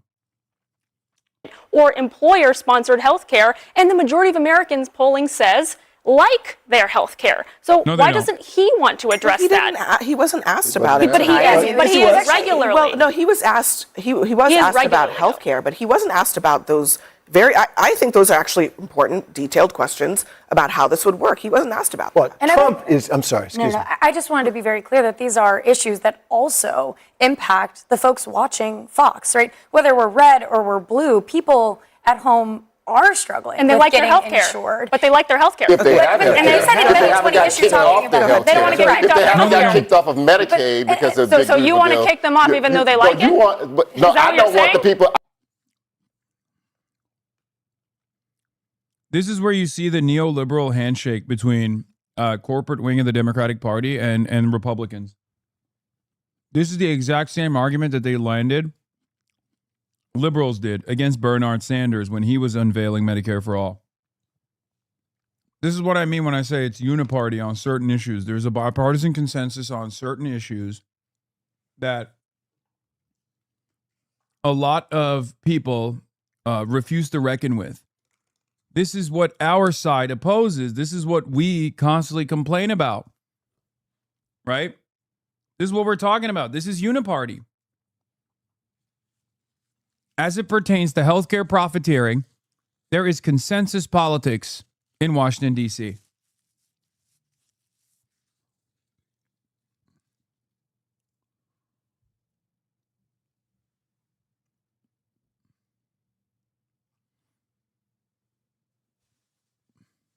I don't want the poor people that How are got you kicked going off. to pay for Medicare for all? How are you going to pay I'm for gonna it? let you get that out. Now, let me finish.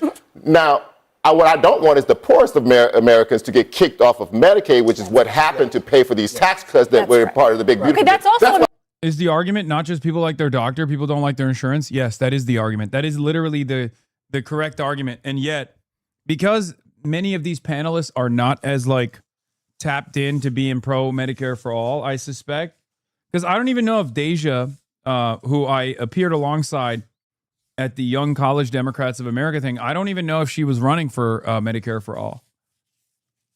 If I'm not mistaken. I mean, she might have been, and she might now be pro Medicare for all, but like there are a lot of Democratic Party pundits who just sincerely don't want Medicare for all, and therefore don't know the talking points against it.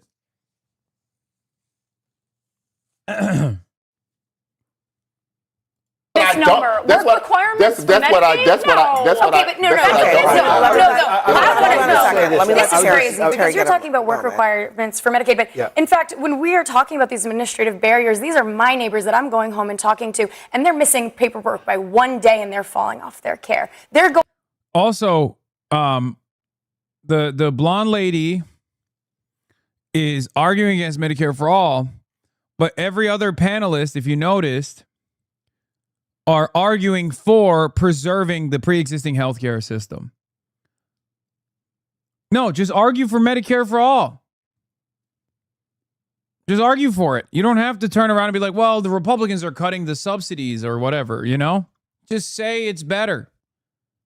Going in and sitting in DES offices, Department of Economic Security offices, with packed waiting rooms where staff has been slashed and they are forced to miss work. And the answer to that is a huge new bureaucracy where they will do it to every. See? Opening up a line of attack for no reason. Oh, you just brought up government inefficiency. And now you're telling me you want more government inefficiency?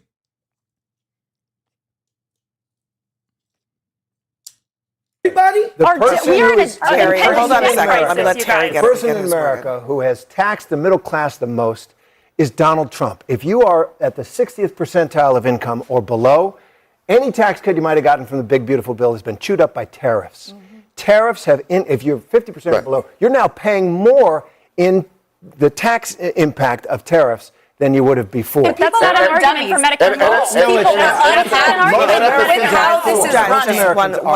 And at the same time, he's been raking in cash hand over fist and calling affordability a con job or a Democratic hoax at the same time. And we just found out in June that he had 1,051. Dude, I can tell he's a conservative. Like, instantly. Stock trades in 1 month. There's only 21 trading days in that month. In Michigan, the Democrat. Like, even before he said anything, I was like, he's conservative.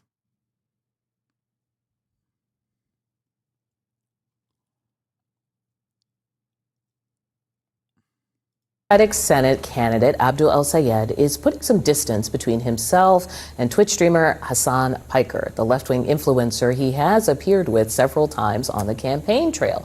Now, I did address the visa pause, yes. Piker recently made some remarks suggesting American Jews supporting Israel would make anti-Semitism worse. El-Sayed's opponent, Mike Rogers, condemned the comments and called Piker El-Sayed's running mate.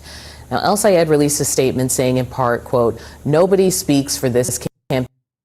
It's me and my campaign spokespeople." And while politicians and pundits try to make this race about a Twitch streamer, we're going to be talking about gas, groceries, good schools, and health care. The group chat is back. Before we begin, let me just play for you what Hassan Piker actually said on his Twitch stream last week so you can understand why this is kicking up a fresh furor. Here we go. If Jews in America keep putting this idea out there that they are singularly invested in Israel, eventually someone's going to come around and take action, not against the state of Israel, mind you, but against American Jews. All right, so talk about... That's insane that is the clip that they play, where they don't mention that Jews are not monolithic. Like CBS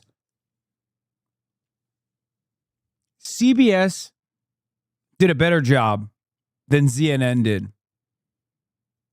How is that possible? CNN doing a worse job than ZBS.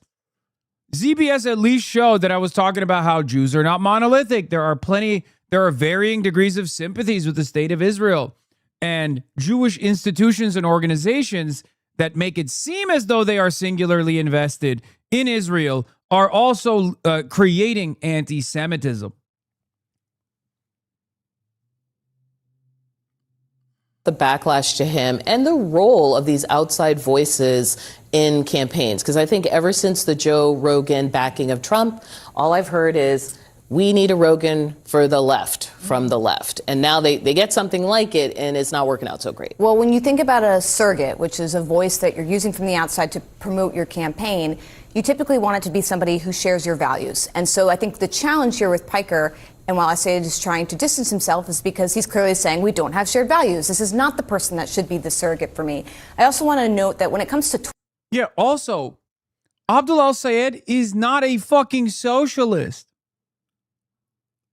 He's not. He's not DSA. He's not a socialist. We have our disagreements on plenty of issues.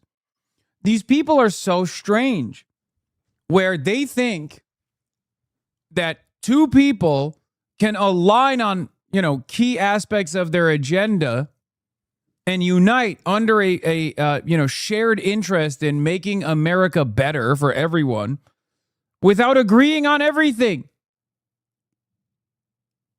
It's very strange. I guess in the past, that's how it was, right? In the past, that's just how it used to work. You tap into surrogates, and oftentimes those surrogates are already Hollywood.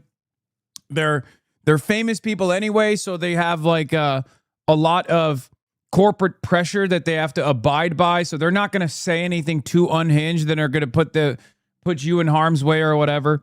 Obviously, this only matters for the Democrats because Republicans can have literal neo-Nazis as surrogates and no one gives a shit.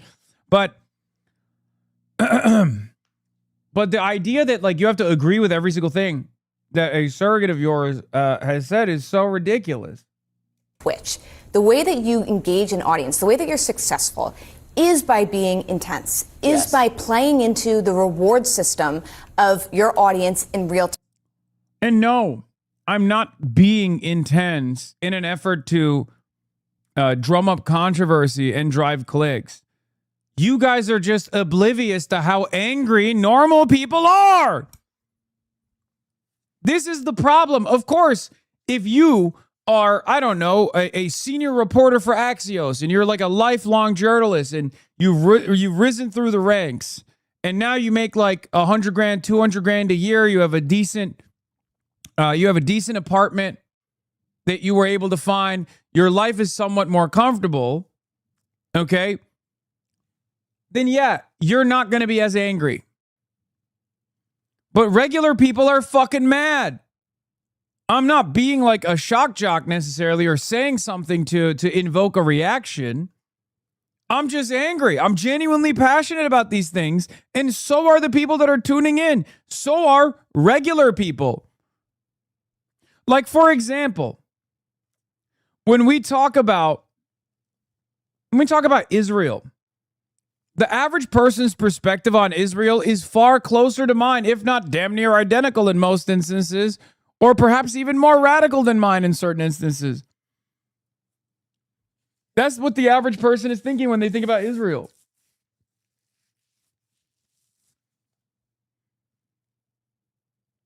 People in the media obviously live in a bubble, so they don't encounter real people who feel this way about Israel.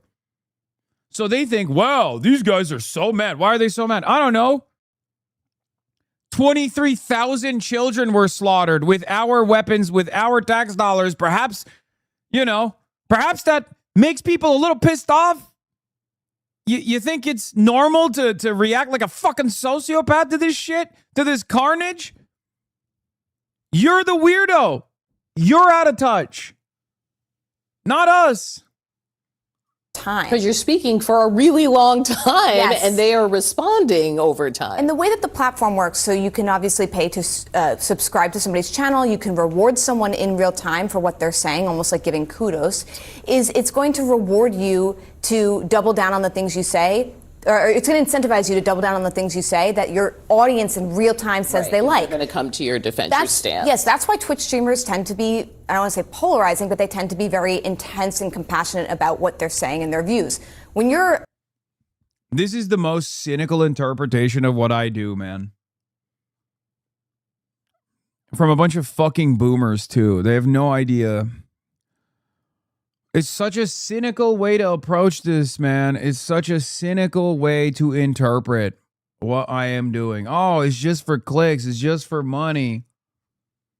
If that was, first of all, if I was constantly audience captured or constantly fighting back or constantly leaning into what my audience wants, I wouldn't be fighting with them all the goddamn time, okay?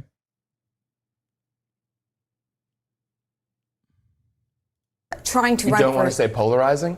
Well, not every Twitch streamer is that. It's like I'm sorry. there are some of them are I think random. this frame is incredibly charitable. Do it. At the front end there, the show was suggesting that Piker's comments were essentially just that anti-Semitism is rising Clear, because we Jews played are the Zionistic. comments so that you can characterize it yourself, Jesse. So I did not. By the way, that was my comment. Why are you so mad? And they didn't even characterize it as such. They actually showed it in the worst framing possible. And yet you're still mad because you still understand that that was the fucking main point. So here's what the comment. Just to be clear, you did I characterize said, it at the front hey, end, here's obviously. the clip. So now you have it in your hand. No, but before to that, comment. you said that it was about pro-Israel sentiment within the Jewish community is making anti-Semitism rise. It doesn't in reality, The Manhattan Institute is so funny because, like, Chris Rufo obviously got paid a lot of money for years and years to, like, drum up culture war issues. And on the Republican side, that means you have to be a heinous monster, right? You have to be racist. You have to be misogynistic. But of course, his biggest donors are also pro-Israel. So he can't touch anti-Semitism as a driving force, even though under normal circumstances. Why is that the one form of DEI that you're on board with? Perhaps it's because the Manhattan Institute has major donors that do care about anti-Semitism, and more importantly than anti-Semitism is perhaps the most important element here is not anti-Semitism at all, but Israel. So it was really funny. I know people who have, who know Christopher Rufo very well. They know Chris Rufo wasn't exactly a fan of Israel for the longest time, but he's a mercenary.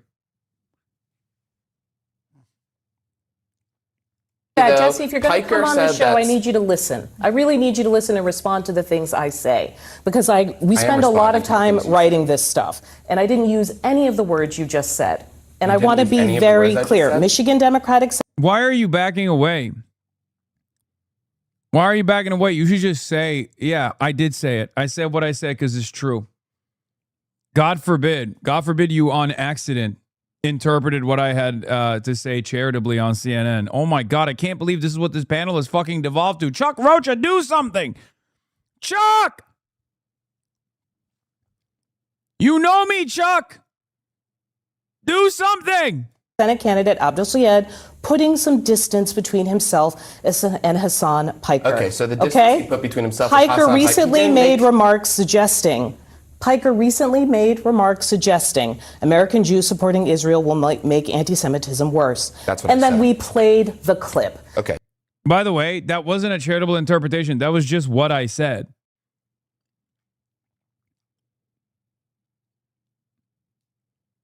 Also, if you can have this dildo on, you can have me on, CNN. What the fuck value does a Manhattan Institute stooge give to fucking CNN with his commentary when all he's doing is sitting there and fucking shitting on the anchor? What are we doing? What are we doing?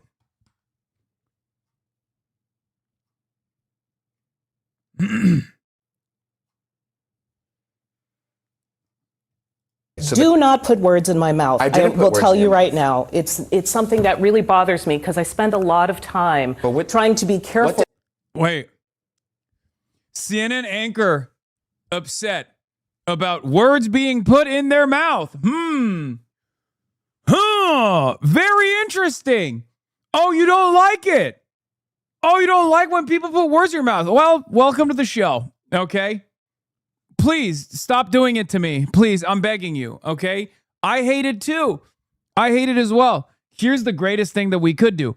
Dialogue. A normal one-on-one conversation. Put me on a panel. I'll do it. For the audience. So if you want to tell me what you hear I and don't what want to Piker watch the rest said, of this. I can't. Democrats are beginning to distance themselves from Hassan Piker. What channel is the National Desk? What the hell is this? Oh, the program runs on all Sinclair stations? Oh, great. The controversial Twitch streamer's latest comments about Jewish Americans. That includes Michigan Senate candidate. Oh, great. Every local news station. Oh, awesome. Abdul El-Sayed, who appeared with Piker multiple times on the campaign trail. The National News Desk, Jeff Harris, joining us. And what a difference a week, 2 weeks makes, Jeff. El-Sayed is just one of the candidates trying to create that separation. Lawmakers across the country also taking action. Tell us how. So from New York and New Jersey to Michigan and Nevada, Democratic lawmakers across the entire nation are sounding the alarm on Piker's rhetoric. Is it weird seeing your name all across national TV? No, it's not. At this point, I'm used to it. I expect it. I don't know what else to say about it.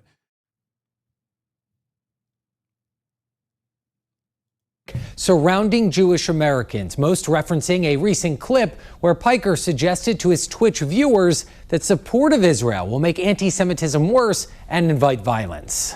If Jews in America keep putting this idea out there that they are singularly invested in Israel, eventually someone's going to come around and take action, not against the state of Israel, mind you, but against American Jews. That comment from Piker now sparking widespread backlash, including from Jeremy Moss, a Jewish Michigan state senator running for Congress, who Piker displayed a photo of while expressing those thoughts.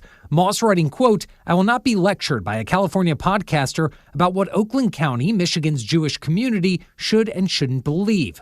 Thoughts echoed by fellow Michigan Democrats and lawmakers nationwide. Come on. There's got to be, there has to be Hasanabi heads in Oakland County, Jewish Hasanabi heads in Oakland County. Rise up.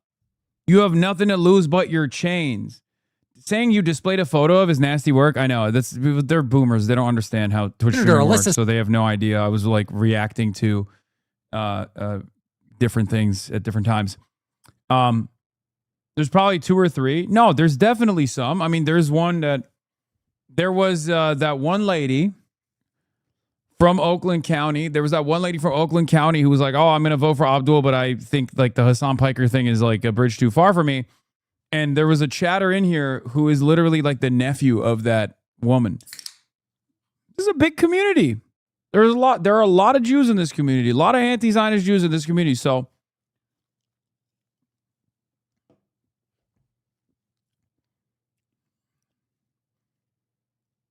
sound off. Non-Jewish Oakland County resident, but know a ton in our local DSA and Jews for Abdul. That's what I'm saying. Sound off on this shit. That's the other thing. Like, I was talking to some friends of mine in media, and it's like, we need to have a better established line of defense against these kinds of smears, because I'm not alone on this, right? Like Mark Ruffalo, Miss Rachel, there are so many anti-Zionists who constantly get hit with this critique. We should have a better established media communication strategy when stuff like this happens, where like anti-Zionist Jews will come out and just be like, this is ridiculous. Here's why, like press releases similar to that. It shouldn't be left up to, it should not be left up to like Hannah Einbinder to come out on her own to defend Mark Ruffalo. We should have like a united front. You know what I mean? This is the default stance of the pro-genocide mainstream media, bully and lie until the opposition gives up. I know. I kind of don't like that we just kind of, let it wash over us. Got to be astroturf for stuff like that? No, that's not true. That's not true.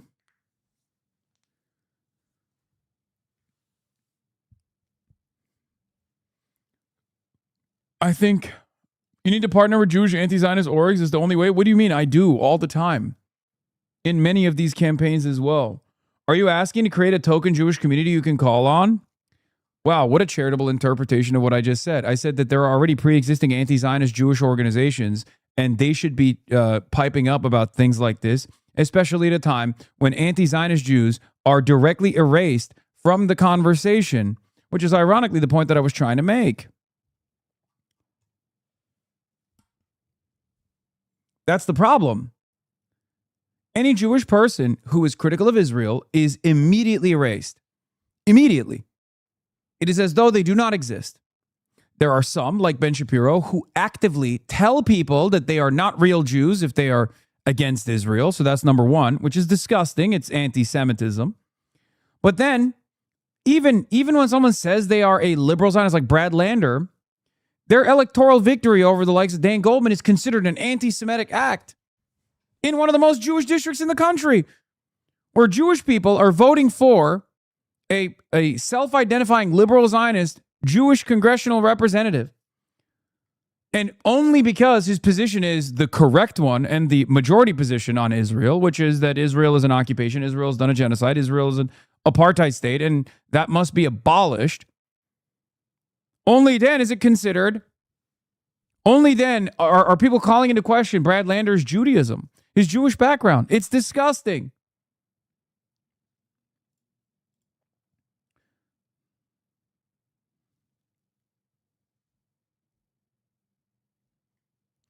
And also, the reason why that chatter pointed this out is because he's going to clip me and then post it.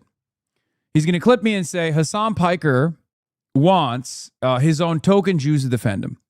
That's going to be the uncharitable interpretation. And then they're going to run that. They're going to run that over and over again, right? And then people will say, oh my God, why aren't you careful with your words? Well, I am careful with my words, right? I'm very careful. I didn't say anything that was even remotely controversial, but it doesn't matter what I say. So yeah, and then there will be another round of condemn Hasanabi cycle because of the disingenuous framing, right? And then we'll say, where's the context? What's going on here? Phil DeFranco gives a clinic in combating out-of-context exclusive about Hassan. Himself from Hassan Piker, right? Who, in addition to being one of Fox News' favorite boogeymen, has also been in the center of a lot of debates regarding the Democratic Party. With El Sayed specifically, you saw him distancing himself after Piker said that American Jewish support for Israel could lead someone to take action against Jews in the U.S. Right? And for a little context there, Piker was talking about Michigan State Senator Jeremy Moss refusing to back El Sayed, and he was actually expressing concern about rising anti-Semitism. Right? In the full clip, he was emphasizing the danger of tying all American Jewish people to Israel right now. Boom. I'm sure they'll get mad at him for that.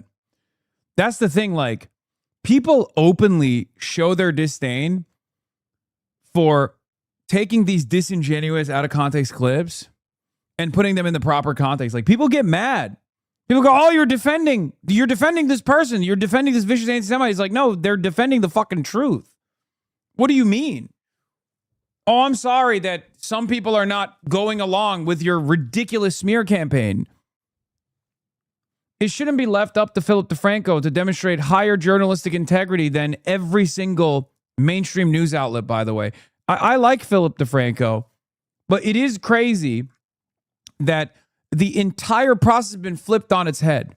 When you have independent outlets like Philly D, or even myself, that actually cover the news with greater attention to detail than the mainstream outlets that have entire newsrooms, a legion of producers that simply focus on irrelevant, nonsensical bullshit.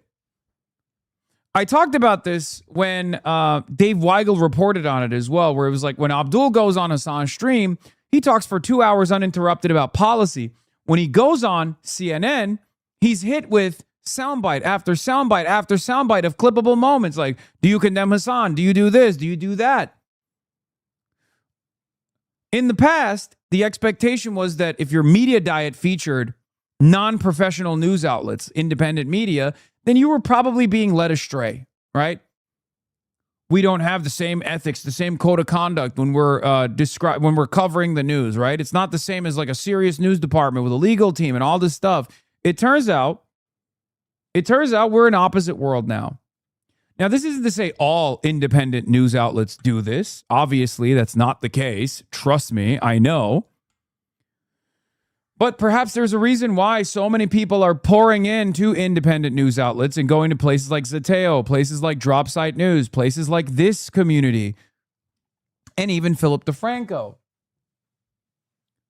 That is because, I'm sorry to say this, as someone who is a dedicated news watcher, an article pervert of the highest order, mainstream media has dropped the ball in spectacular display. In spectacular fashion. Straight up. And you might say Philip DeFranco is a perpetual fence sitter or whatever, but even then, he has a higher degree of respect for the truth than mainstream outlets do. Slotkin, no one should casually be suggesting that anyone, Jews or otherwise, are to blame for being targeted. And Congresswoman Haley Stevens, this radio man should stop sowing division and hate in Michigan. God, I love her. I still love her. She's still growing on me, honestly. This radio man. And let our election occur without his continued commentary and involvement. There is zero place for this kind of hatred from somebody like Hassan Piker. He's pathetic and he should be put outside and not welcome into any kind of tent. Aside from backlash, the comment also creating some distance. Democratic Michigan Senate candidate Abdul El-Sayed, who appeared with Piker multiple times on the campaign trail, now appearing to separate from the Twitch streamer, writing, quote, I want to be crystal clear. Nobody speaks for this campaign besides me and my campaign spokespeople. A statement Rabbi Asher Lopatin, who serves the Detroit area, believes doesn't go far enough. It needs a strong statement of rejection. Really? Random rabbi, you say? Hold on. Let me take a look. I mean, this is an unbiased random rabbi, right? Surely he's not linked directly to a Republican-backed operation called Democrats for Mike Rogers or anything, right? Like, there's no way. Wait a minute. What? Oh my God. It turns out he's not a random guy at all. It turns out he's a part of the Republican-backed initiative called Democrats for Mike Rogers. What? This is the same thing that like Jubilee does from time to time. The same thing that these cable news outlets do all the time, where they'll be like, Here's a concerned mother that we talked to. And then you scratch the surface and you investigate for like 3 seconds. You Google their name and it's like, Moms for Liberty founder arrested for child pornography. That's not just a random concerned mother, man. That's a political operative that was arrested for CSAM. The fuck do you mean? This is not a local woman, and this person is not just a random local rabbi. He is a Republican operative. And distancing, and also, you know, it needs an apology. By the way, the Moms for Liberty CSAM story is so commonplace that if you literally looked up like Moms for Liberty, sex scandal, you would probably, let's see, Moms for Liberty sex scandal. Moms for Liberty co-founder faces calls for resignation. Fraudulent MAGA operation Moms for Liberty collapsing in Florida and the nation. Florida School Board recommends ouster of Moms for Liberty.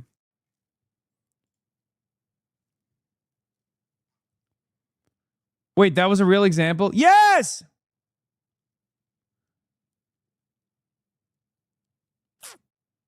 Sexual assault and rape at her apartment in Sarasota, Florida in October 2023.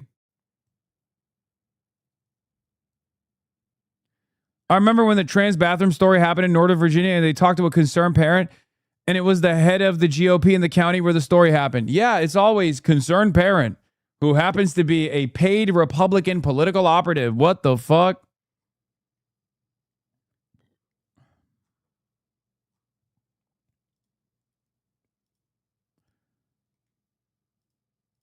The fact that he was so close to him, even if he now distances himself from him, he needs to apologize and say, I don't hang out with those kind of people. Now, Lopatin pointing to Michigan Democratic Congresswoman Hillary Scholten, who not only condemned Piker. This is such a nasty little Republican psyop. You got a Congresswoman, Hillary Scholten, who is embroiled in her own scandal revolving around sexual intercourse with a prominent Michigan Republican. Okay, coming out and behaving like a Republican operative under the banner of a Democrat in the state, sitting side by side with the likes of Jamie Raskin and shit, constantly throwing Molotov cocktail after Molotov cocktail at the Abdul al-Sayed candidacy. You got local rabbi who's, again, another Republican operative. You got another state Democrat who has been a Republican Trump voter since 2020 due to COVID vaccines and has left the Democratic Party, even though she still carries the banner of a Democratic politician in the state, who has left the Democratic Party over LGBTQ, left the Democratic Party over COVID vaccinations, all this shit, right?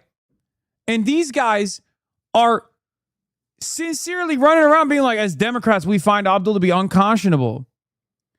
And there is no, there isn't enough pushback against this stuff. The Democratic Party, broadly, instead of looking at these snakes and saying, none of you are real Democrats, they're running around saying, I'm not a real Democrat. I'm not invested in fucking defeating Donald Trump. It blows my mind. These guys are doing a Republican operation to destroy the Senate majority, and establishment Democrats are leaning into this shit. We have to get the word out, man. We have to show people the truth. It blows my goddamn mind. I promise you, if Midas Touch liberals found out about what's going on here, instead of just at most seeing my name be mentioned all over media and going, who cares? If they actually understood the sophisticated operation at play here, using the Democratic brand to attack the Democratic Senate candidate from Michigan to destroy the Democratic Party's chances of winning the Senate majority, I think most liberals would lose their fucking minds. They would be unbelievably pissed off. Piker's comment on social media, but said if El-Sayed reached out to her, which he hasn't, she would have some questions. As I made pretty clear, a lot of it has to do with past associations with Hassan Piker. The Democratic Party and Democratic candidates and insiders need to show concern for Abdel El-Sayed's positions. Now, House Minority Leader Hakeem Jeffries also speaking out, writing that the claims are dangerous and anti-Semitic. Meanwhile, Piker is defending his remarks, posting that falsely tying Israel to Jewish people is increasing anti-Semitism, adding here, quote, "This isn't a call for violence." Reporting for the National News Desk, I'm Jeff Harris. Speaking of Canada. By the way, be on the lookout for another poll that comes out where Abdul has like +7 on Mike Rogers. And then there will be another barrage of anti-Hassan attacks. They'll say Abdul El-Sayed is hugging and kissing Hassan secretly behind closed doors, and that he needs to immediately drop out of the race and allow Mike Rogers to win. The more he performs, the more pro-Israel Democrats are going to lose their fucking minds every goddamn day for the next 68 days until November. Abdul El-Sayed, he's distancing himself from Hassan Piker. Piker was singing a song mocking slain conservative commentator Charlie Kirk. Is there a place for this faction in the Democratic Party? Is the tent big enough? I think that there is a place for it, and I think that this type of conversation is very, very healthy. Now, I disagree with Hassan Piker. Wait, Jared Polis challenged me to a debate? What the hell? Well, I have no idea. Obviously, he has his listeners. I mean, I'd, be happy to debate him or take him on just as I would any host. I disagree with him on many things. I think everybody really, runs their own campaigns. And fundamentally, you have to show how you're going to help improve the lives of people in your state, in the country, reduce the cost of health care, improve the economy. And, Get in here, Jared. Yeah, I would do it. I would debate Jared Polis 100%. I don't know what we would debate on, but I mean, there's plenty of issues where I disagree with him. On a lot of things, and I would tell him that, and he would be okay with that. But I still think it's important to have these ideological battles and see who comes out on top. I mean, even in Wisconsin, people were saying that the DSA candidate, the Democratic Socialist candidate, was going to sweep, and it ended up being a nail-biter where the more establishment candidate ended up winning. So there's a healthy conversation happening, and of course, I disagree with some of Piker's more out-there views, but to say that we should cut off his followers and his fans from being able to participate in the party, I think would be short-sighted right now. There is a coordinated smear campaign against the leftist streamer Hassan Piker. Strange that it seems Nira agrees that Israel's actions make the world unsafe for Jews. I know. I mean, she is such a cynical mercenary, dude. Here at Netanyahu, hopefully will lose his job here, attacks Haley from Michigan for stating the obvious fact that Netanyahu is making Jews in America and the world less safe. You know what I say to that? What gives? Wow, it turns out all of these guys that have been complaining about what I said were actually praising Haley Stevens for saying the same thing last month. Oh my God. Perhaps this story has nothing to do with my commentary around anti-Semitism increasing due to Israel's actions and everything to do with the fact that I am against Israel's genocide. I am against America's undying loyalty to the state of Israel that has allowed Israel to behave in the belligerent manner and the violent ways that it has destabilized the entire region. Haley Stevens, on the other hand, is an uncompromising and loyal stooge for Israel. And that is the reason why when she says stuff like that, it's not a big deal. When I say stuff like that, all of a sudden, I'm Mr. Jew hater. Arno Rosenfeld, the one thing Hassan Piker could say to begin healing ties with the U.S. Jews. Yeah, I know. It's not. I know what his argument is. I saw it already. It's on the front page. Arno says, on the one hand, you keep saying liberal Zionists are fascist. They're liberal Nazis because Zionism is fascism. But on the other hand, you say you're not as hostile to the likes of Brad Lander, who considers himself a liberal Zionist. My argument on this is very clear. I have repeatedly explained it over and over again. I'm an American. I live in the United States of America. I have to deal with a lot of people who I disagree with vehemently, whose ideas that I believe demonstrate varying degrees of white supremacy, for example, as long as they are not a hurdle towards an overarching goal of ending the occupation, ending the genocide, ending the apartheid, then they're fine.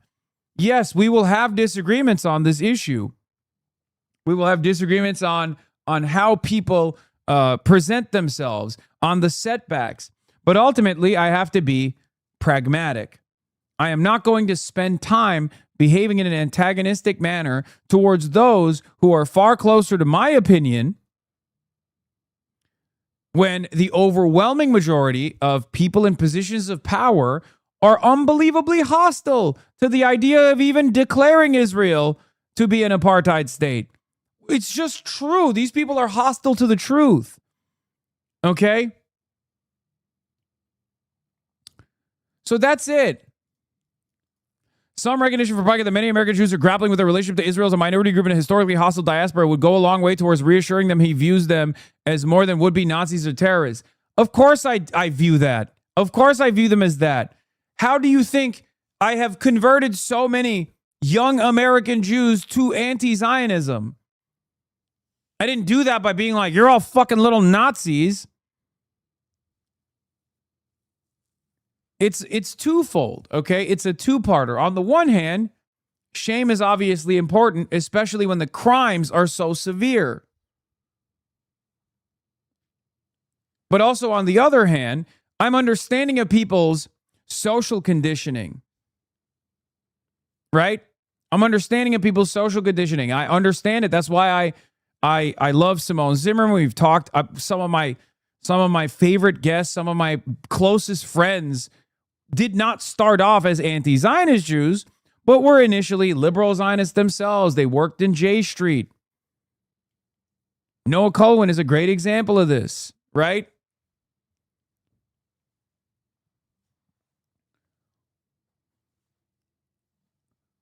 But having said all of that, of course, Zionism is a racist ideology.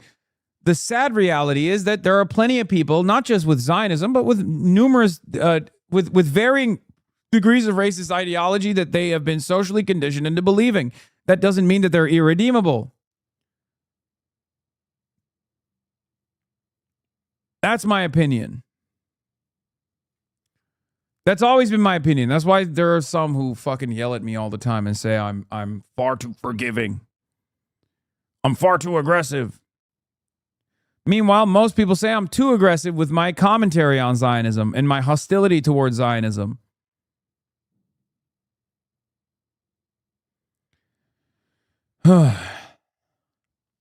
Hasan, don't you dare fucking back down from this bullshit. Wait, what?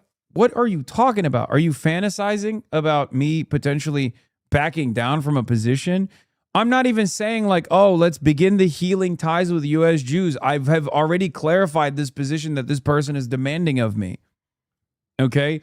Most of this conversation inevitably devolves into, and I had this conversation with Peter Beinart, it devolves into, well, don't you feel like Nazi carries a lot of power, especially when you're talking about Jewish people? And I say, I understand that, but I'm not precious about deploying the terminology because I do think that if you have sympathies for a country from its formation that has conducted ethnic cleansing, then yeah, of course, that's just the truth. That doesn't mean that people who have sympathies are irredeemable across the board. It's accurate, though.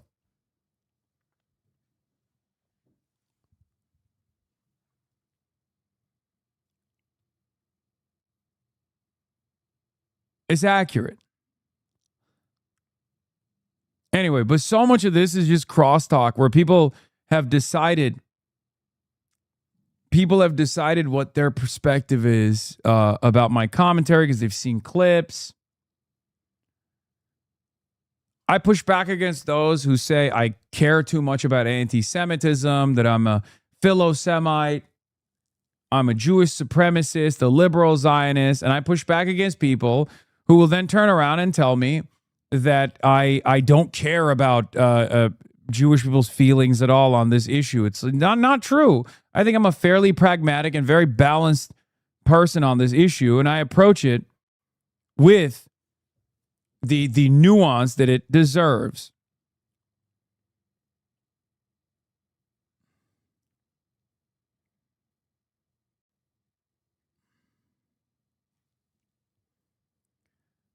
I think a lot of people don't understand that what I'm trying to say here is perhaps a little bit more insane, which is that there are varying degrees of supremacist ideology that people buy into. And as an American, I have to deal with people and their social conditioning on those supremacist values. So it's not just Jewish supremacy, there's white supremacy as well. There's nationalisms of different sorts that I have to deal with. And in order to organize a broad movement, I have to work with people that have values like that and try to convert them away. By the Democratic Party establishment over Israel's US armed and facilitated genocide against the Palestinian people.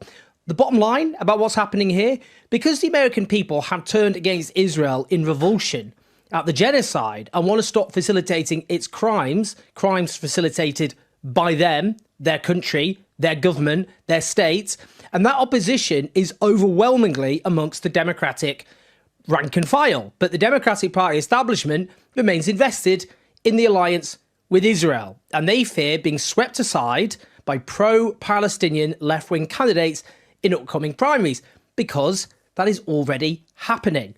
So their response is to smear pro-Palestinian figures, in this case, to specifically try and toxify Hassan Piker, to try and nullify his ability to mobilize grassroots supporters to get progressive candidates to win Democratic primaries.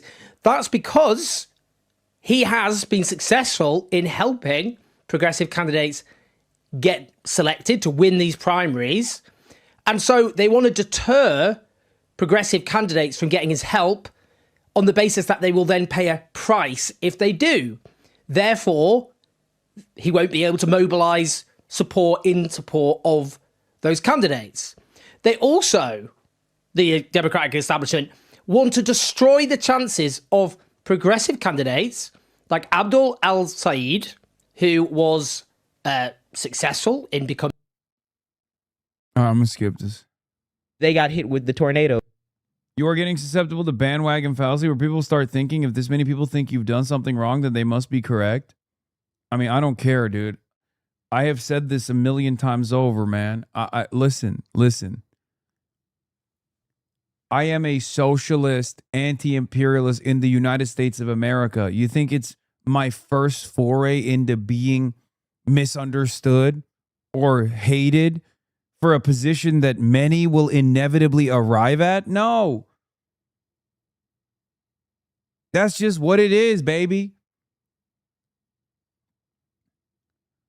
Being a socialist, being a leftist, especially in America, is simply being right, but too early, and having everybody yell at you even after they arrive at your positions that you were, championing for decades. That's it. So you have to take the victories in grace, and you have to identify that you were not ever supposed to be in this position of victory to begin with. Don't ever take it for granted. My perspective on so many things have not changed at all in the last decade. That's why you can go back to 2016, 2017, 2014, whether when I was writing at the Huffington Post or whether I was making Young Turks videos, and you will hear me say the exact same things from back then. What is this? It's genuinely funny looking back at the mass psychosis present when the Iran war started. A WhatsApp from a U.S. Navy SEAL says, Hillel Fold. We're a little ahead of schedule. Today, we completely wiped out their Navy. They have 0 ships now. We have full air superiority. All effective ADA sites are gone, so they have no ground to air. They have some ballistic cruiser and some one-way Group 2 and 3 drones left. They already lost. We're just doing surgical work right now.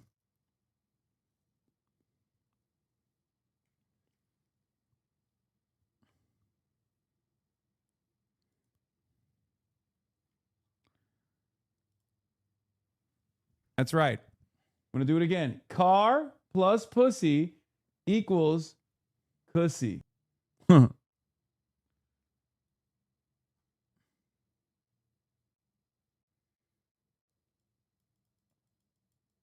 What is this? When this happened to Corbyn, I worried that he backed down too much. I love him, but he didn't wear it well. Much faith in you, big man. No, I'm younger than Corbyn. You know what I mean? There's that element.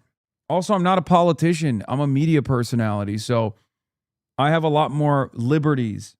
I don't have to worry about factions.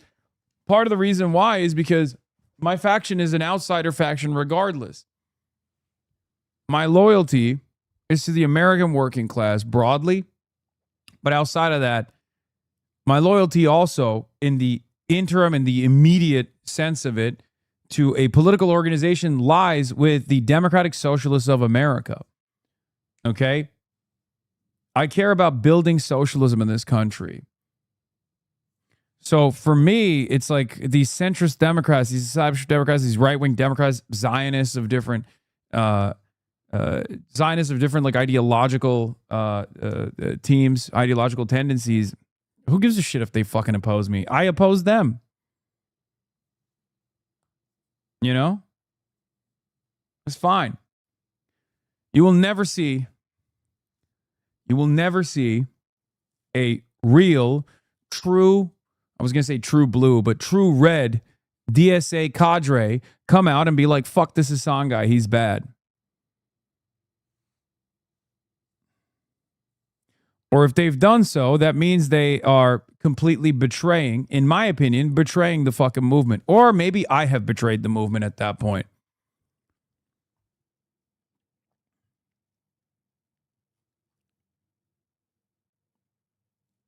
This guy pearl clutching about your take secretly agrees with it. Dick sucks, okay?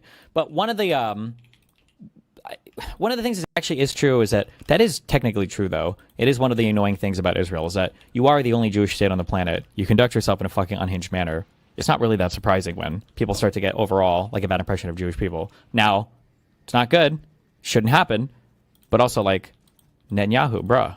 What the fuck? Fucking pro-pally dick sucks, okay? Huh. Oh my God. Another position from the debate pedophile over here. Another position that he technically agrees with, but he can't get himself to openly mention that he agrees with because he's not a fucking real actor. He has no moral compass. He doesn't care about the issues. He's just operating on pure 100% resentment. Oh my God.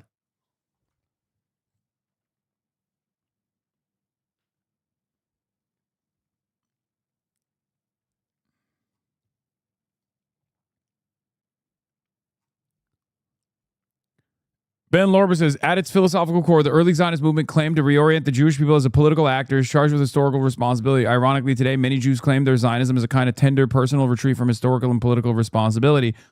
They define it as a personal connection to Israel or throw around a term like self-determination. These words don't mean anything, and the people using them don't intend them to. It's a way to avoid squarely facing the moment that we live in.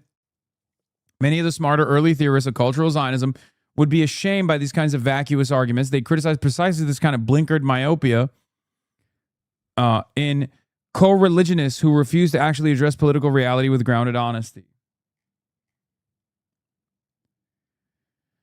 There was also this, Tim Miller of the Bulwark begging Neera Tanden to tweet less about me. Why we love each other.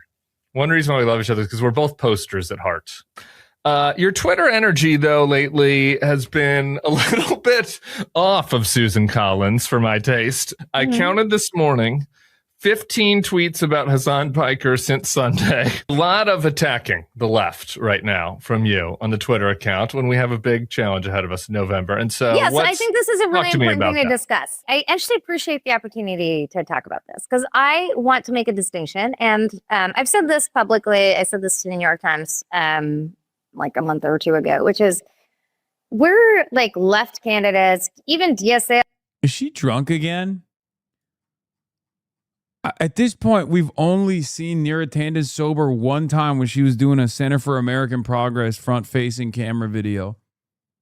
God damn, it's crazy, man. How the fuck does this person operate? line candidates win in swing states. Where DSA candidates win in blue cities. Oh. Like, that's a healthy thing for a party. It's okay for a Democratic broad tent to have very liberal candidates in very liberal parts of the country. And when people complain about this, I say to them, there are like some really cuckoo members in like MAGA parts of the country. And, you know, like it's a big tent and we should be clear with that. My concern, and it's a genuine concern, is that Hassan Piker is noxious to the brand of the Democratic Party in swing states and swing districts. And I'm always for a big tent, but big tents have tent poles. And tent pole for me is we should be against racism, sexism, homophobia, Islamophobia, anti-Semitism. About strategy. I'm talking about strategy. Like Abdul won. 15 tweets about Piker this week feels like a lot. Like Abdul won, and he's got. Even this is kind of cowardly. I don't know why people don't just say the truth about Neera Tanden. I guess they like each other. That's probably the reason why. I just fucking, dude, this would not be appropriate. Tim Miller, if I spent every fucking waking moment talking about David Crowley being a piece of shit or something and constantly taking pot shots at David Crowley, how many fucking YouTube videos would you make, Tim Miller, about the left is trying to destroy the Democratic Party uniting under the same banner? No, seriously. Seriously. I want, Tim Miller, I hope you see this video. I want you to ask yourself, perhaps you haven't really considered this, how would you have a conversation with me if I was like retweeting, I don't know, Nick Fuentes or something, shitting on David Crowley and being racist to David Crowley? Would you have me on your show to have a cordial conversation? Or would you lose your fucking mind for good reason? Because that's what Neera Tanden did to me. She retweeted Laura Loomer claiming that I was engaging in ninja taqiyya, the idea that you can never trust a Muslim because Muslims, they lie as a part of their religion. Can you imagine if I did even a fraction of what Neera Tanden has done in this entire election cycle, in the last couple of months? That's what's so fucked up about this process. I get that you guys are all in DC or have, spent a good deal of time there. You guys are operatives. And you have a cordial relationship with one another. Me and Tim have a cordial relationship with one another. We've appeared on stage together. How would you treat me if I was doing what Neera Tanden was doing to David Crowley? My candidate lost, so fuck David Crowley. If I ran around doing that, if I ran around constantly taking pot shots at David Crowley,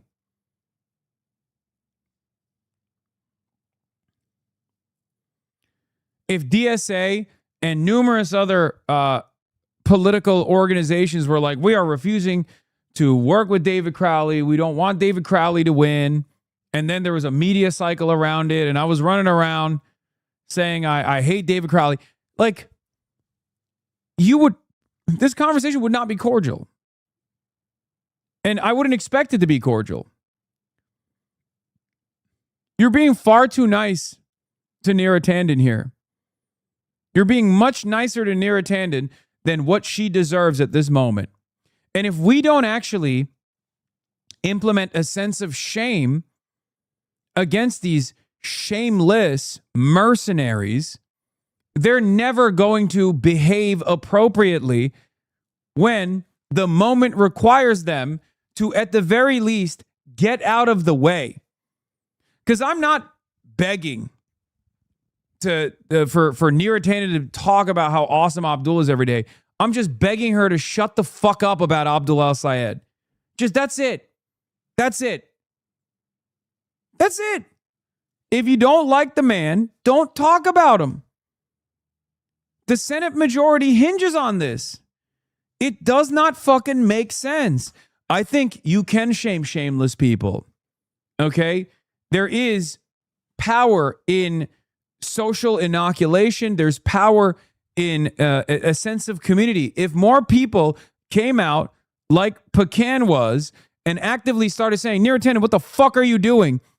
You are responsible for the most consequential center-left think tank in the Hill, and you're running around actively yelling about your left flank every day. You look like a silly asshole.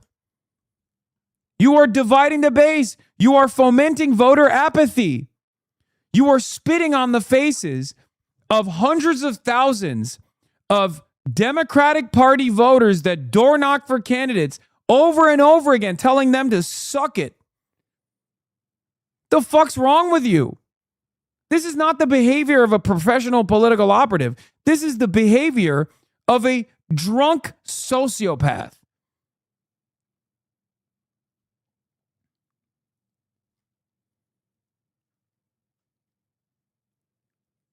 It is completely ridiculous. And part of the reason why Neera Tanden gets away with doing this is because no one actually gives her a stern talking to. Okay? That's it. If her peers were to be honest with her and to say, look, you're like a 60-year-old political operative. You worked on every fucking political campaign. Is this a normal way to conduct yourself? Conduct yourself professionally. Act like you understand the importance of defeating Trumpism in this country for one fucking second in your life, regardless of your ideological resentment towards your left flank. What the fuck? You're behaving like a fucking child, like a drunk bully, both drunk with power and drunk on alcohol as well. I've got things that I could nitpick Abdul about, but like, he's not campaigning with Hassan anymore. Like that was in the past. And again, so like, why keep talking like, about look at the excitement in her eyes. She's like, Abdul's not campaigning with her. It's like, why is this your number one priority? it? It's like not that helpful. It doesn't feel like. Oh, I see what you're saying. I feel like I have tried to be clear that it's good. It's a good thing that he's moved off of Piker. And I've said multiple times I would support Abdul El-Sayed. I think this is a good step. A lot of Yeah, then shut the fuck up now, please. Please, shut the fuck up, please. Okay?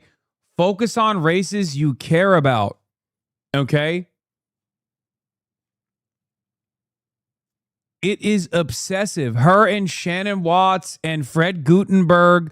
There's a couple of these like NGO guys and think tank consultants from the Beltway that are just insane, dude. And their own fans recognize it too. Even I'm seeing it in their replies, which they, hide usually. But it's crazy. They're literally like, dude, what are you talking about? You haven't stopped tweeting about this fucking guy.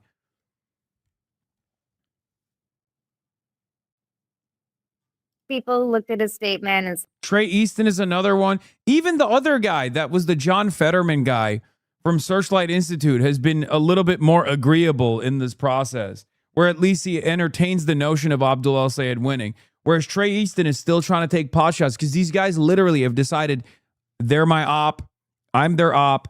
Their number one priority is to just endlessly chirp about me. Hassan Piker's just a streamer in California is giving Nick Fuentes just an internet troll. Oh my fucking God.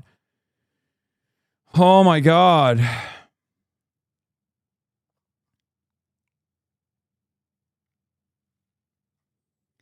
We know what you're doing, Neera. You are not slick. You can't directly shit on Abdul, so you fucking use me as a way to consistently take pot shots. She's not well. She has petty lib tyrant brain. I'm not obsessed with Piker. Everyone else is. Search Neera Tanden Piker.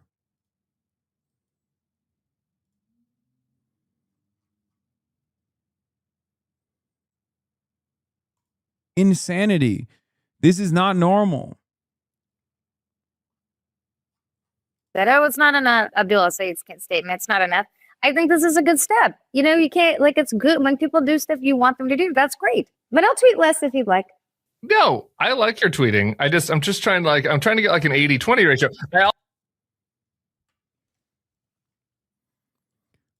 I don't think anyone would talk to me in the same way if I behaved like Neera Tanden did. Which is ironic because they claim I behave like Neera Tanden against Kamala Harris.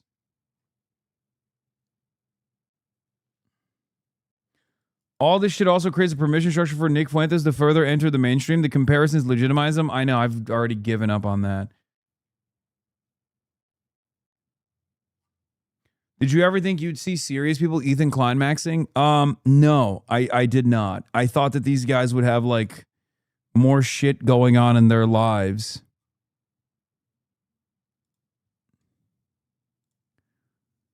He will without Piker. At least one of us will be happy about that. What is this? Because he caved to the mob you spent months whipping up.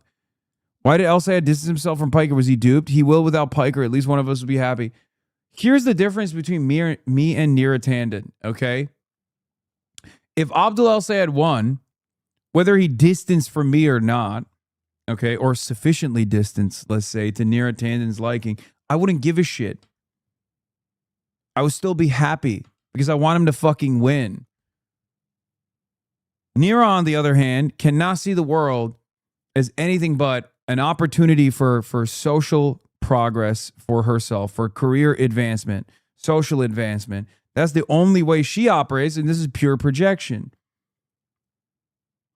You're warning about painting Jews as a monolith gets more relevant? Yeah. IDF soldiers are outside of Columbia University gates despite a lawsuit filed by Palestinian students stating that Columbia created a racist, hostile environment. The soldiers are part of the Frontline Advocates, a new Israel MFA program. We are IDF. We have been to Gaza. Ask us anything. And then a peace sign.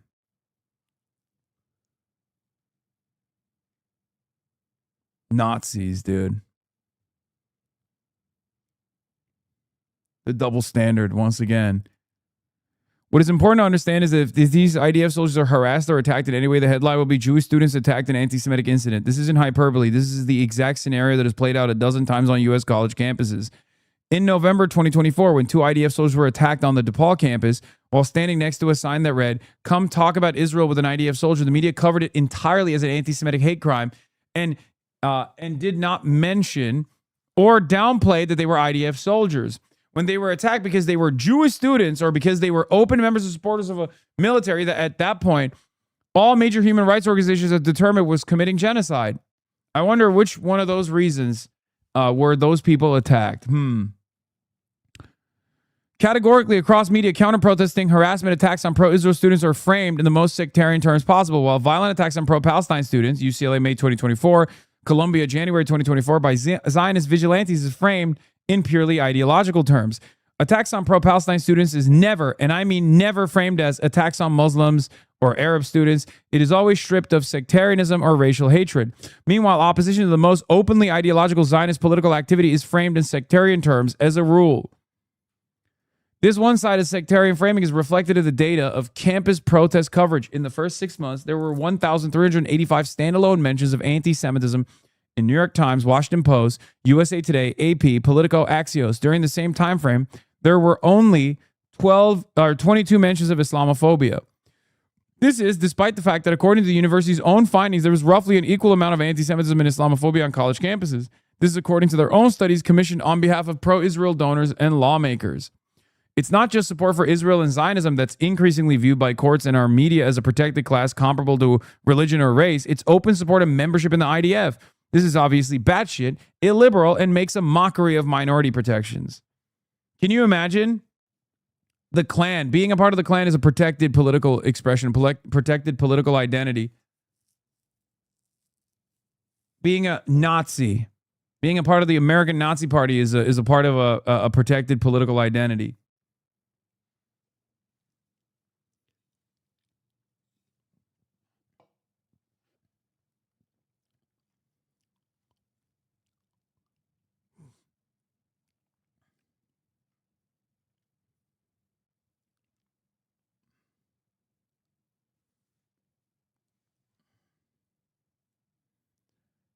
There is a level of political protection you get broadly, regardless of how odious your worldview is in the United States of America under the First Amendment, okay?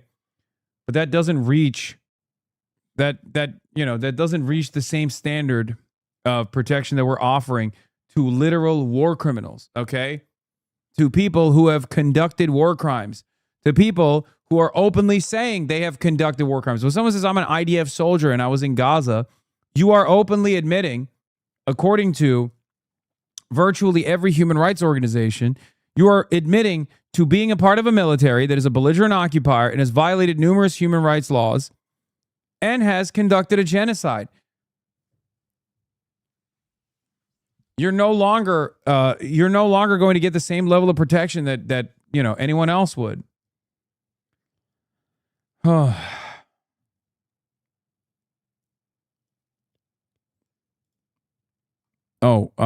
Here's Hunter Biden. I turn on these shows and it's like a circular firing squad because they end up talking about Hassan Piker for 45 minutes. You know what Hassan Piker did? Hassan Piker is a live stream guy that has been doing it for I don't know how many years, and he has thousands and thousands and thousands of hours of him just feeling shit talking into a microphone. By the way, but at the same time, you know what Hassan Piker's done? He has created a little bit of a movement of a group of people that are absolutely opposed to the fascism of Donald Trump.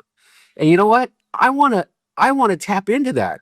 I don't want to opt out of it. I want to figure out with Hassan Piker whether or not we can find common ground and fight against the same enemy. Instead, what these guys are doing is he's a virulent anti-Semite and everybody's this, that, and the other thing. And it's just like, and he said this about 9/11 and he said that. It's like, my God.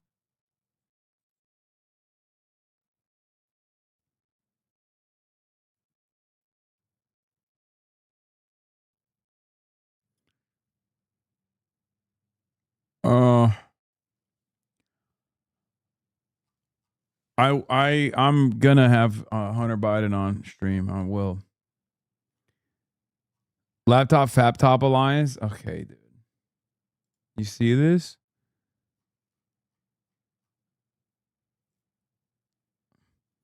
Ted Cruz's tiny dick. Legend. I did this to him as well, by the way. People shouldn't forget.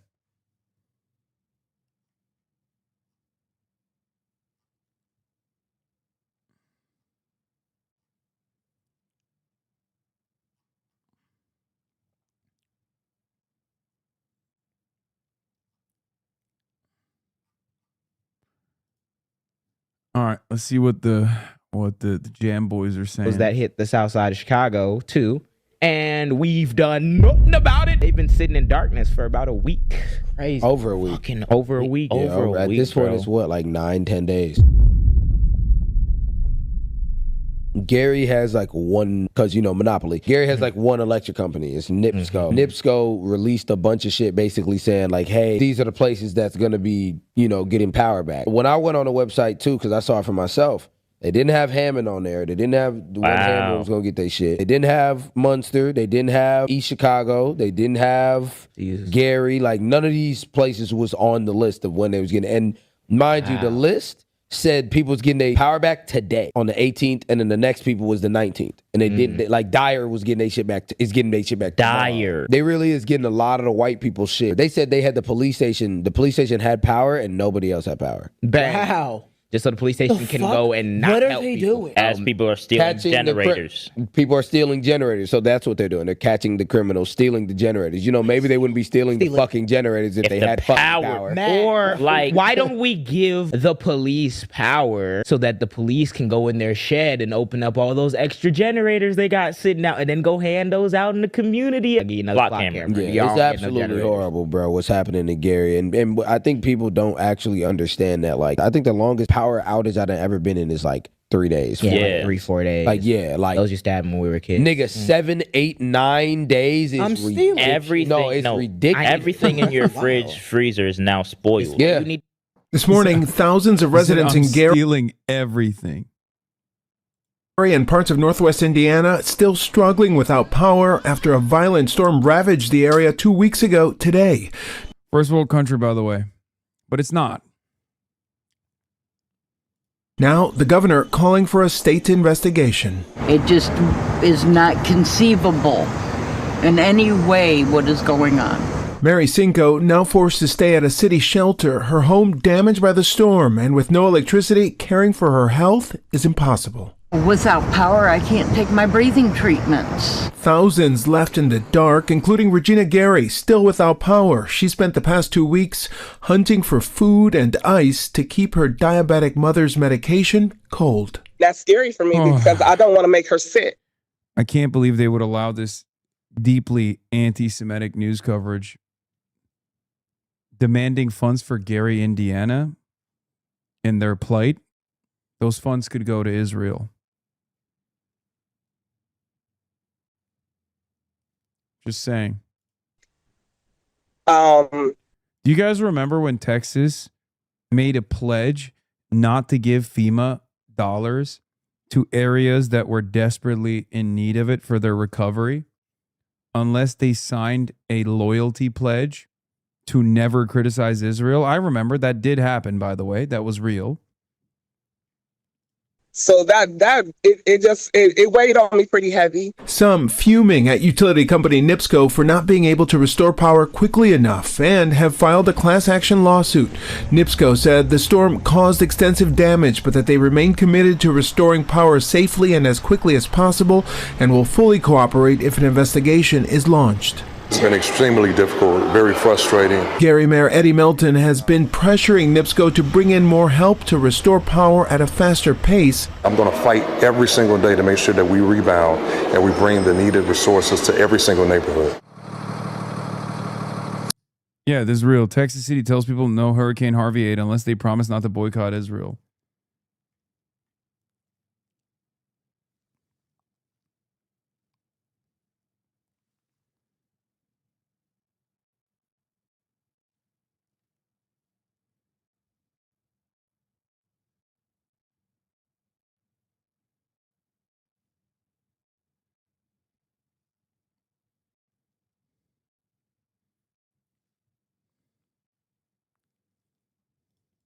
And the mayor tells me the city doesn't have enough employees to clear all of these downed trees, but they have hired 2 private contractors to get this all cleaned up. NIPSCO says they are working around the clock to get Gary back on, and they expect to have most of Gary, if not all of it, back on by tonight.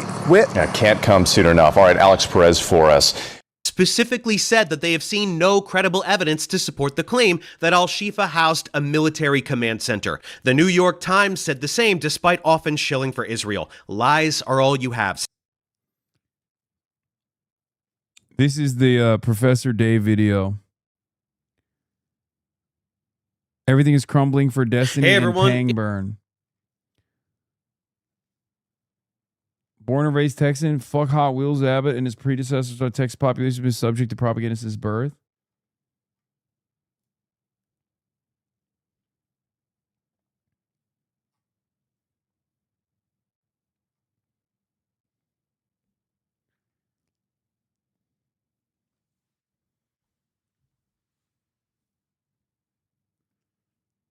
This video was entertaining yet devastating watch. They fucking annihilated him.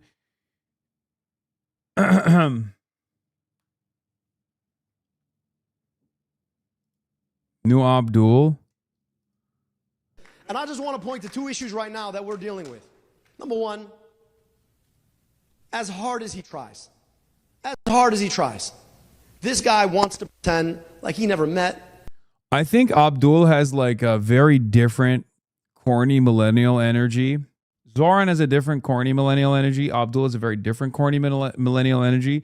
But both are good because I think it makes white people feel less threatened by their presence. You know what I mean? Corny, not horny, you fucking weirdos. No, they behave like cornballs at times. He's like parts broy, parts dad humor, and part nerdy.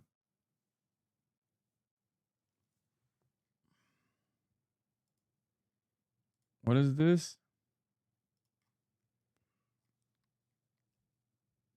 Dude, POC have to do this? No, I know. Like, I am I'm a firm and committed believer that him dancing to Taylor Swift was like probably really good for wine moms, you know? They saw him dancing to Taylor Swift and were like, "Oh, he's not like a scary Islamic style jihadist."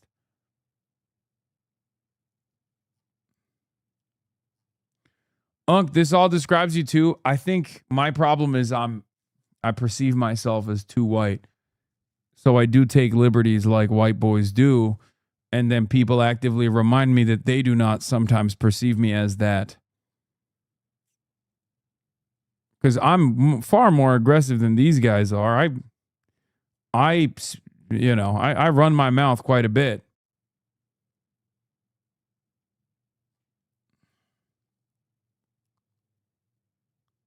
Bro, you're Turkish? Yeah, but I'm white.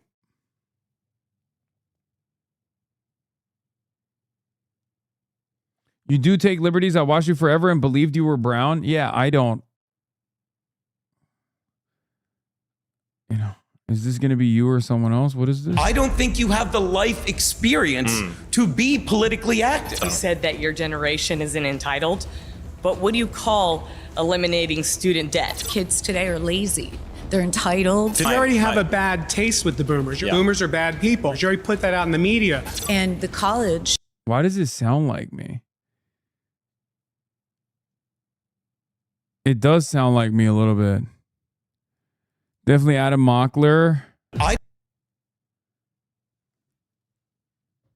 You're not at the master level for caucasity, like a white Karen style white person. There's levels to it. Yeah. Why do they look like that? Mar-a-Lago face. Donald Trump. I don't know who that is. Who's that? And Donald Trump, because he can't resist the red meat, can't seem to keep my name out of his mouth. Habibi, if you can't say the name, don't say the name.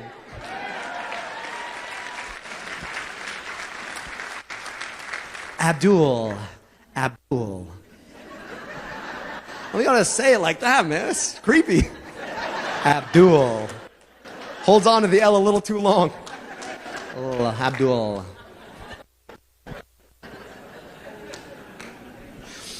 You know, Natalie's gonna show him this clip and he's gonna be so mad.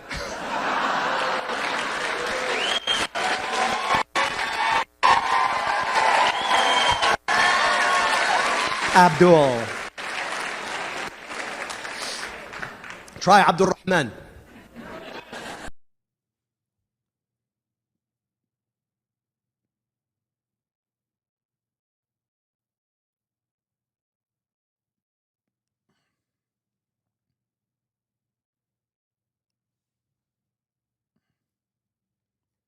Abdul. He said the Natalie line MK Ultra activated. I feel like Natalie doesn't show the videos that feature Natalie lines. That's my assumption. She's kind of just there, you know?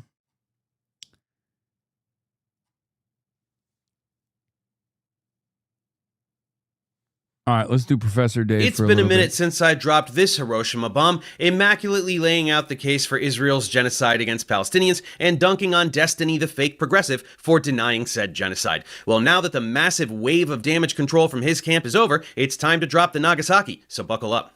If you haven't seen this video, go ahead and give it a watch first. It was a long time coming, given how much I've been talking about Israel in passing and other content, and I was quite pleased to see how many eyes I was able to open regarding the cesspool of immorality and disdain for human life that is Israel. Again, Destiny's cult went absolutely apeshit over it and brigaded my channel harder than any troll army has ever brigaded me before, perhaps with the singular exception of Matt Walsh's cult when I made some content about trans people. Congratulations, Destiny's cult. You're one notch less toxic than the Daily Wire lemmings, and I really mean just one small notch. While Matt's cult left comments shouting pedo and groomer literally every couple seconds for 2 full weeks. Destiny's cult left similarly toxic comments every 20 seconds or so for only 1 week, still desperately trying to change the optics in service of their loser hero. So I cut off their brigade just like I did for Matt, because that's what troll armies deserve, and they had a fucking conniption about that too. All of this activity was perhaps the funniest part of the debacle to me. In my video, I specifically showed what a Zionist smear campaign from a bot army looks like. The fake copy-pasted Twitter posts that all use the same wording, the bot farm output on my channel that was just thousands of instances consequences of this dumb comment, and yet that's exactly what these dumbasses did to my Destiny video. Almost like they didn't know that their behavior was predicted in the first 5 minutes of the video they did.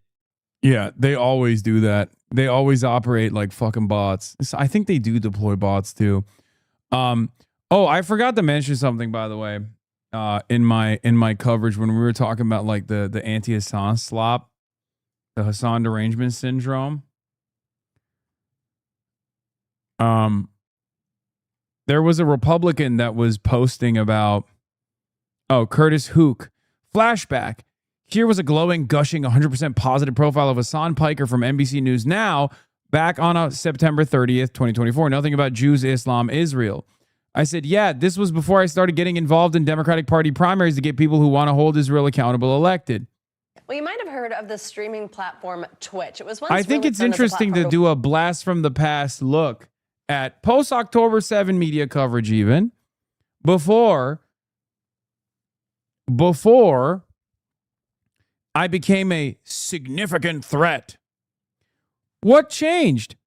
Half of those fucking quotes that they're slamming on were from before these pieces. Is it because they just found out about those quotes? No, of course not. In some of these puff pieces, I literally address some of the quotes. Let's take a look. People play video games like Fortnite, but now there's a new genre on the site, political commentary. That's right. This is how millions of Gen Zers and millennials are keeping up with the latest election news. NBC News digital reporter Maya Egan is here with more on one specific person on this site. Good morning. Good morning. Hey guys, so Hassan Piker's channel is called Hasanabi, and he shared with me that a lot of his audience members are feeling frustrated right now with all the ups and downs of this political year, but they're still wanting to stay informed and keeping up with him in a non-traditional way. Take a look at some of our conversation. Hassan Piker is not your typical political commentator. Yeah, I am being patronizing. I don't know who the f you are. You might think of Twitch as a site for gamers, but now millions of people also watch streamers watching the news on the platform instead of traditional TV. And 70% of those users under the age of 35.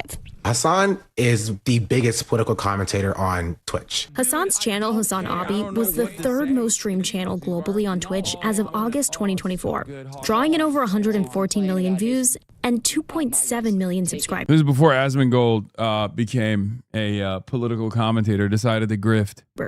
Hasanabi. He kind of pioneered the space for the style of political coverage he does. He provides commentary and answers questions live 8 hours a day, 7 days a week for newsy events like the last presidential debate. They're eating the pets of the people that live there. Yeah! And this is what's happening. So we spent a few days with Hassan to get his perspective on what Gen Z wants. If politicians want to appeal to Gen Z, it's not about the memes and streams. It's just like communicate to them that they are worthy of attention and that their desires are valid and that you're actually going to do something. With 10% of voters under 30 saying they won't be voting in November and 67% of them saying the country is going in the wrong direction, according to our NBC News Stay Tuned poll, both Dems and Republicans are looking for ways to draw this bloc to the voting booth. A lot of young people, maybe first-time voters, were completely activated in a major way during Black Lives Matter. They were out in the streets, they were protesting, they did the activism, they did the voting, they voted for Joe Biden won, and then what happened? Nothing. Nothing changed in a significant way. It probably discourages a lot of people. Twitch's audience is largely young men, a demographic that nationally is trending more conservative, according to a poll by Reuters. As streamers like Aiden Ross, who interviewed Donald Trump in August on Kick, appealed to this group. And do you know what the hits are yet? Do you know? Hassan is a prominent voice on the left and even streamed from this year's Democratic National Convention. The way that people depict the left online in these spaces was cartoonish, hysterical, woke scold, like social justice warriors. And I felt like there was no one really representing just like a normal dude who just doesn't want to be an asshole to like random marginalized people, you know what I mean? Where do you see your role fitting into that? Are you trying to engage the young viewers watching your stream? Are you trying to encourage them to vote? I think voting is the least important, most consequential thing you can do. It's not the end all be all. I always stress people to vote, of course, but that's not like all these like get out to vote initiatives. They're silly. It's just If you want to make people vote, you got to offer them something, either party. Hassan says his goal is to entertain and educate young people while trying to limit the number of folks online from blindly believing misinformation and falling into hateful communities. And he said Twitch has moved on from just gamer bros. There were a lot of diverse gamers from different backgrounds, but they were not necessarily being represented in terms of their politics. All these like center-right and centrist figures were basically leaning further and further in the right in their politics. Okay. If I can get 100 people to not go down that pipeline and instead be normal about trans people and stop breaking their own brains, like constantly thinking about trans people and what they're up to, then that's good. That's a success for me. So, Maya, I'm wondering if you guys talked about any specific issues, like ones that really matter to young people this election and what Hassan says about them on his channel. Yeah, so he mentioned that cost of living is obviously a huge concern for his audience. They say that they're really pessimistic about their financial future. That's something we've seen reflected in our own NBC News data, but also this Harvard Youth poll that was recently released. It said that majority of voters 18 to 29 support things like a cap on prescription drugs. 66% support eliminating taxes on tips. Healthcare, another big issue, with majority supporting a nationwide law to legalize abortion, and 55% supporting a $25,000 being given to first-time homebuyers. Savannah. All right, Maya Eglin, thank you so much. Thank you.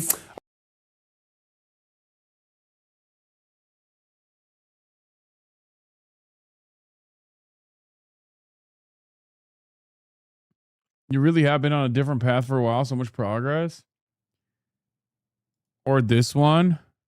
Tony O'Sullivan. This is Hassan Piker. This is my dog Kaya. I thought you legitimately were going to work out. I can do some weights. Yeah. Also from November 27, 2024. I actually only support aid to home buyers who open a small business in a disadvantaged community for 3 years. Dude, wait.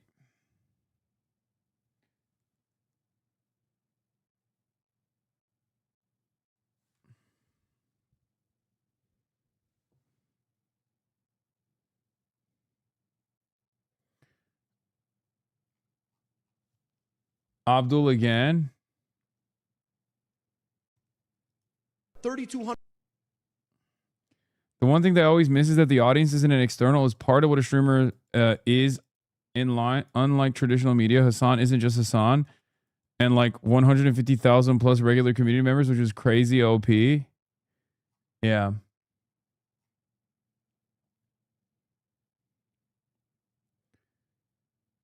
Megaphonics. Can I get my VIP back? Red names are invisible to me. Wow. You know, I did notice that I haven't been responding to Megaphonics as much because his VIP was taken away. For good reason. Because Megaphonics chose personal training over coming to the San motherfucking Francisco Fear and podcast live taping.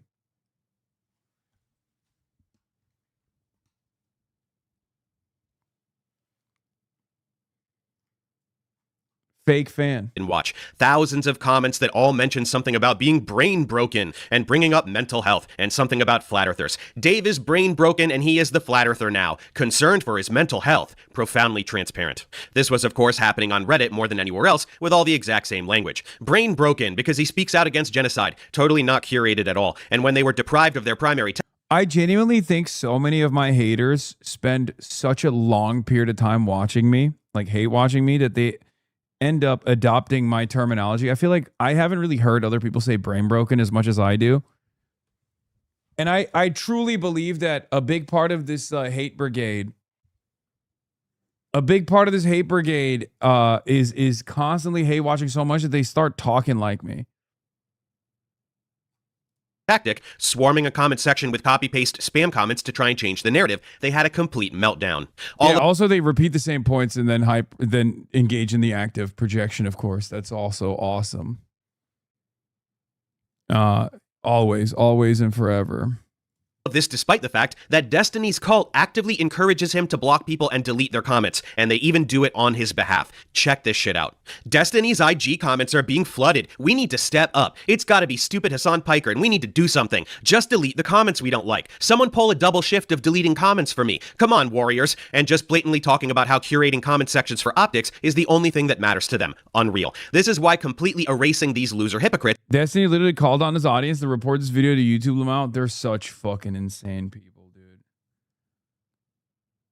They're like little cyber terrorists. They're so perfect for the Hasbara operation, honestly. And then they have the audacity to claim I fucking brigade shit when I'm too busy with real politics, okay? Their only output is doing this, brigading YouTube videos and like mass harassing commenters that have hurt Destiny's feelings. Is, you know, he's such a goddamn narcissist that anyone who has ever slighted him become the #1 op.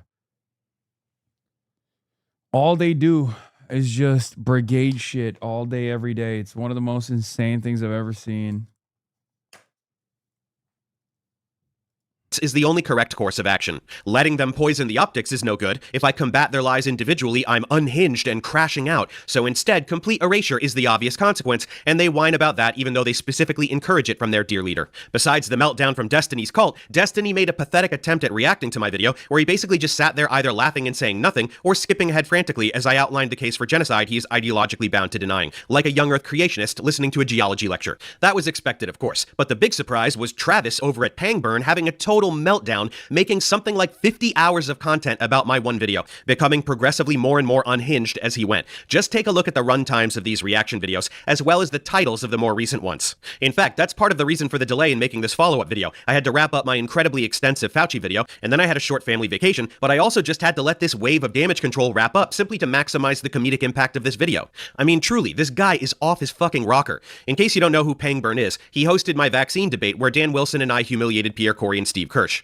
He also platforms Destiny regularly through his anti-Trump tour. In fact, Destiny seems to be the only way this guy makes money these days, which would explain why he would expose himself by coming to Destiny's defense, especially after some previous scandals he's had that we will outline later in the video. But the mask-off, full-blown genocide denial from him was definitely unexpected. Anyway, we're gonna go through Destiny's train wreck of a response, followed by select highlights from Pangburn's marathon damage control session, since it's absolutely hilarious. And for the cherry on top, we're going to go way, way deeper into Destiny's bizarre sexcapades involving minors and violation of consent. Because if his cult went this ape shit from my first video, why not give them a fucking nervous breakdown? Hornet's Nest, remember? Okay, let's get started by looking at Destiny's response. But which one? There are several. Every time Professor Dave lied in his hit piece. Was it really a hit piece, since for the vast majority of it I was talking about Israel's genocide and not him? That seems dishonest. Destiny reacts to Professor Dave's takedown video. WTF is this? This is me exposing you as a genocide denier. Oh, and then the damage control from the fans. Coward. Deranged hit piece. He's hiding and scared.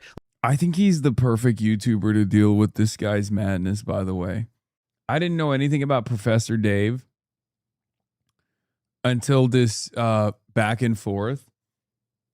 I am so glad that this dude is an anti-Zionist, that he cares about genocide, especially at a time when so many fucking YouTubers demonstrate cowardice with regular frequency because all they care about is their bag. None of them want to get yelled at. Every single one of them is terrified of these sorts of brigades. They see even people like myself get fucking harassed endlessly, and they go, I don't want to play a role in this at all. And this man is built different. He is thorough. He is ruthless. He uses the economy of language and time. He's awesome. Look how unhinged I am in this AI-generated expression I've never made in my life. Destiny exposes Dave. He's so terrified. And Hassan Piker is in the thumbnail for literally no reason whatsoever. Dave's brain is broken. There's that phrase again. Okay, which one do we tackle? This long one seems to be the main one, so let's dig right into it, starting with the Stinger intro. Remember, the Stinger intro is always front-loaded with all the super awesome, most kick-ass moments where he is totally owning so hard. So if he's got any real ammo, we should see it right away, yeah? At any rate, influencers were being paid to disseminate the narratives that the state had settled on each day. Who?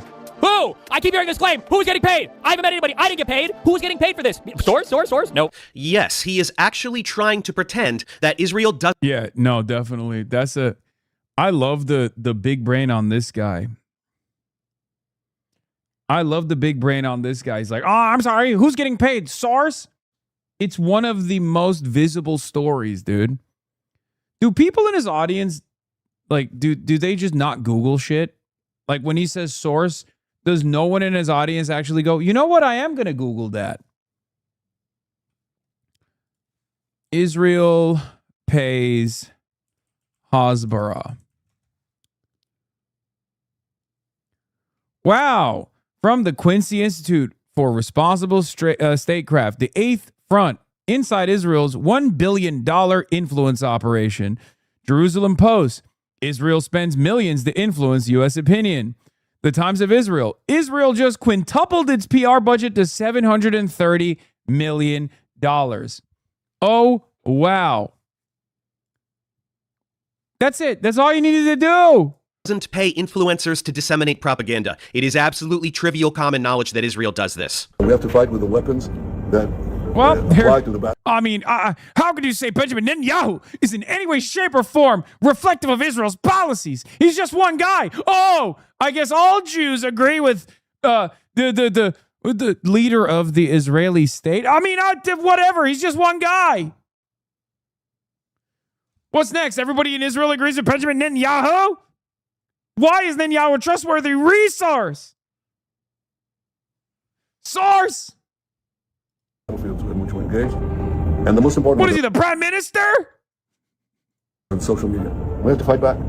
How do we fight back? Our influencers. Yes, they fight with their weaponized influencers on social media, says Bibi himself. The most recent incarnation of this activity is called the Esther Project, financed through Bridges Partners LLC, where influencers are paid up to $7,000 per post to promote Hasbara narratives. As you just saw, Bibi has publicly admitted this. Well, actually, Israel unironically reneged on that offer and is being sued by Elon Levy and many others because they just didn't deliver the payouts. What is this? XQC, he shows it right now.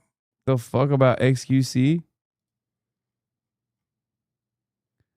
Sunun is the rare Republican with bona fides of standing up to Israel. Pappas is one of AIPAC's top recipients. 78% of New Hampshire Dems say Israel's committing a genocide. Storm brewing here. That is crazy.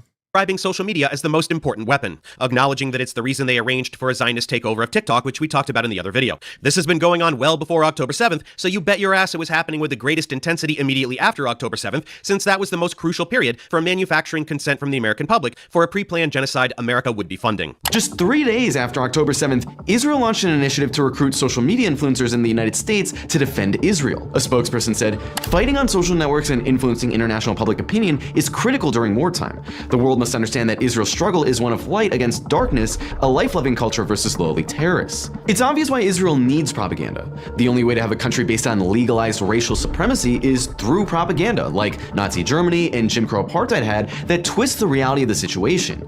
And Israel actually has its own word for propaganda, which is Hasbara, which translates to explain in Hebrew. In the weeks following October 7th, Israel already had a lot to explain.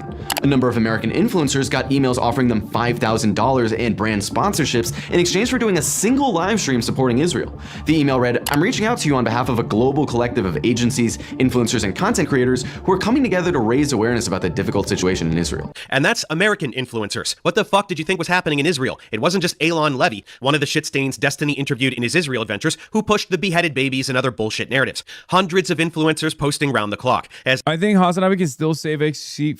Fuck no. Dude, XQC is so far down the resentment rabbit hole that I could literally, like, I could talk about how fucking Kick is awesome and I love crypto gambling streams, and he would drop it. He would be like, "Oh, dude." He straight up fucking hates my ass. Okay? Straight up. I can't save XQC. Maybe therapy could.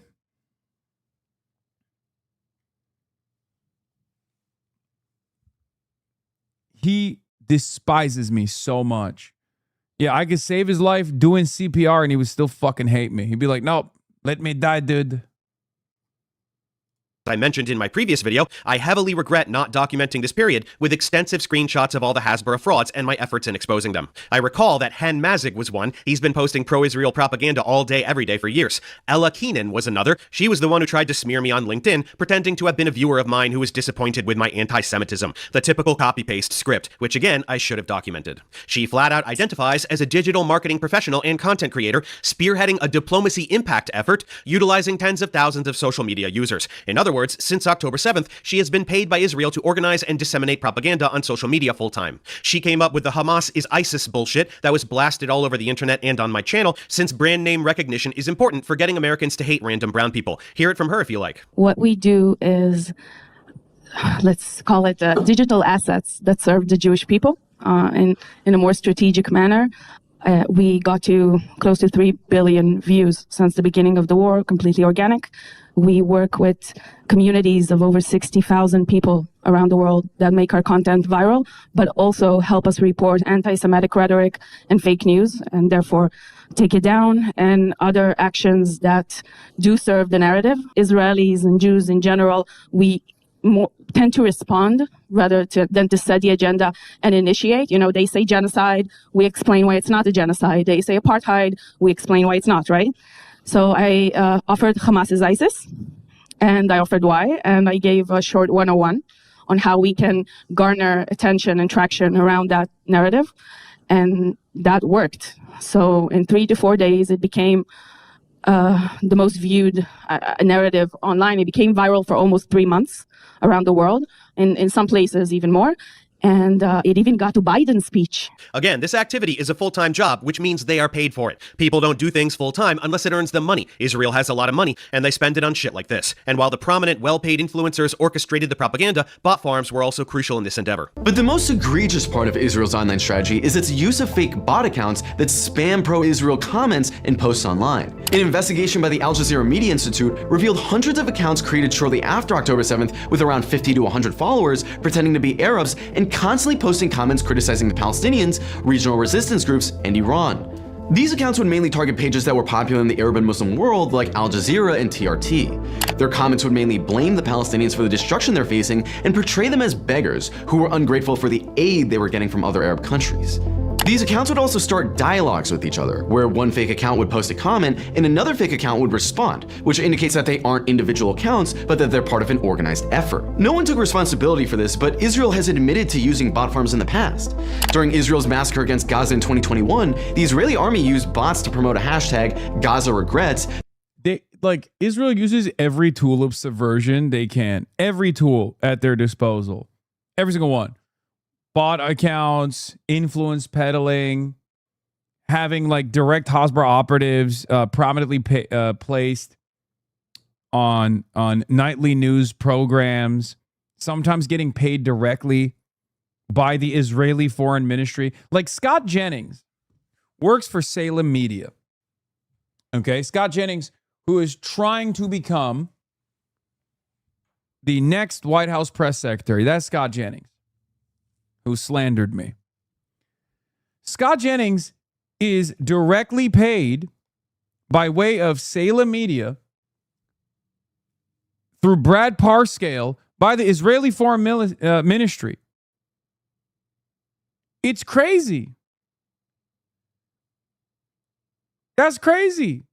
We just don't even talk about it. We're just like, no, that's normal. That's a normal thing.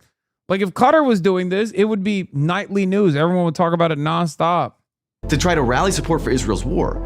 And while the military admitted it was using fake accounts and even apologized for it, the Israeli government continues to employ people to defend Israel online and pledge to target teenagers in its next online campaign. And yet, despite all of this effort, public opinion of Israel is so firmly in the fucking toilet that Israel has quintupled down on this strategy and has approved an astronomical record budget of $730 million for Hasbara in 2026. Nearly $1 billion courtesy of Havas Media Group to convince people on social media that Israel isn't doing genocide. So I'm sorry, Destiny, you're either lying about not getting a slice of that, or you're a clueless asshat with no fucking idea what's happening, since Israel has been paying influencers unthinkable sums of money for many, many years. You might just be the only moron shilling for Israel for free purely to spite Hassan, which is mind-blowing. Fucking hell, that was only the first 10 seconds. What could possibly be next? They watched their land being usurped and given to settlers. The bullshit map. The map. Not the map. Not the map. Hassanbara. Not the map that illustrates how well over half of Palestine was taken to form Israel, and then most of what they were left with has been slowly stolen from them through settlements that are illegal under international law. How dare I use a map to illustrate apartheid and ethnic cleansing? Great rebuttal. Oh yeah, I promised some other dirt on this guy. As if the genocide denial wasn't enough, here's a few other tips. Whoa! Can we... Pedophile. Let's go. Here he is advocating for white nationalists murdering BLM pro- Oh yeah, the greatest hits. IMAX it up. Let's go. Yes, the greatest hits, also known as a long list of absolutely heinous and disgusting shit you've said. Glad to see you're as amused by it as we are. And thus ends the stinger intro. Packed to the brim with ponage, as you can see. Yes, that really was all he could scrape together to front load this fucking train wreck. But let's comb through the rest to really drive home how pathetic this was. I think this guy got big mad that I called him anti-Semitic. Which, the video that he made criticizing that Avi Loeb dude, he absolutely was fucking weird as fuck. No, my videos exposing Avi Loeb are not anti-Semitic. He's just on the anti-Zionism equals anti-Semitism train that I demolished in my video he's about to react to. So let's see how he handles that when he gets there. Whether he is being paid by Israel or is genuinely just dumb enough to have fallen for Israeli propaganda and is in too deep now to admit it, I can't say. But he recently decided to poke the hornet's nest by doing a particularly slanderous live stream about me, accusing me of being a Jew. Slanderous? Hating neo-Nazi. It's called Professor Dave Goes...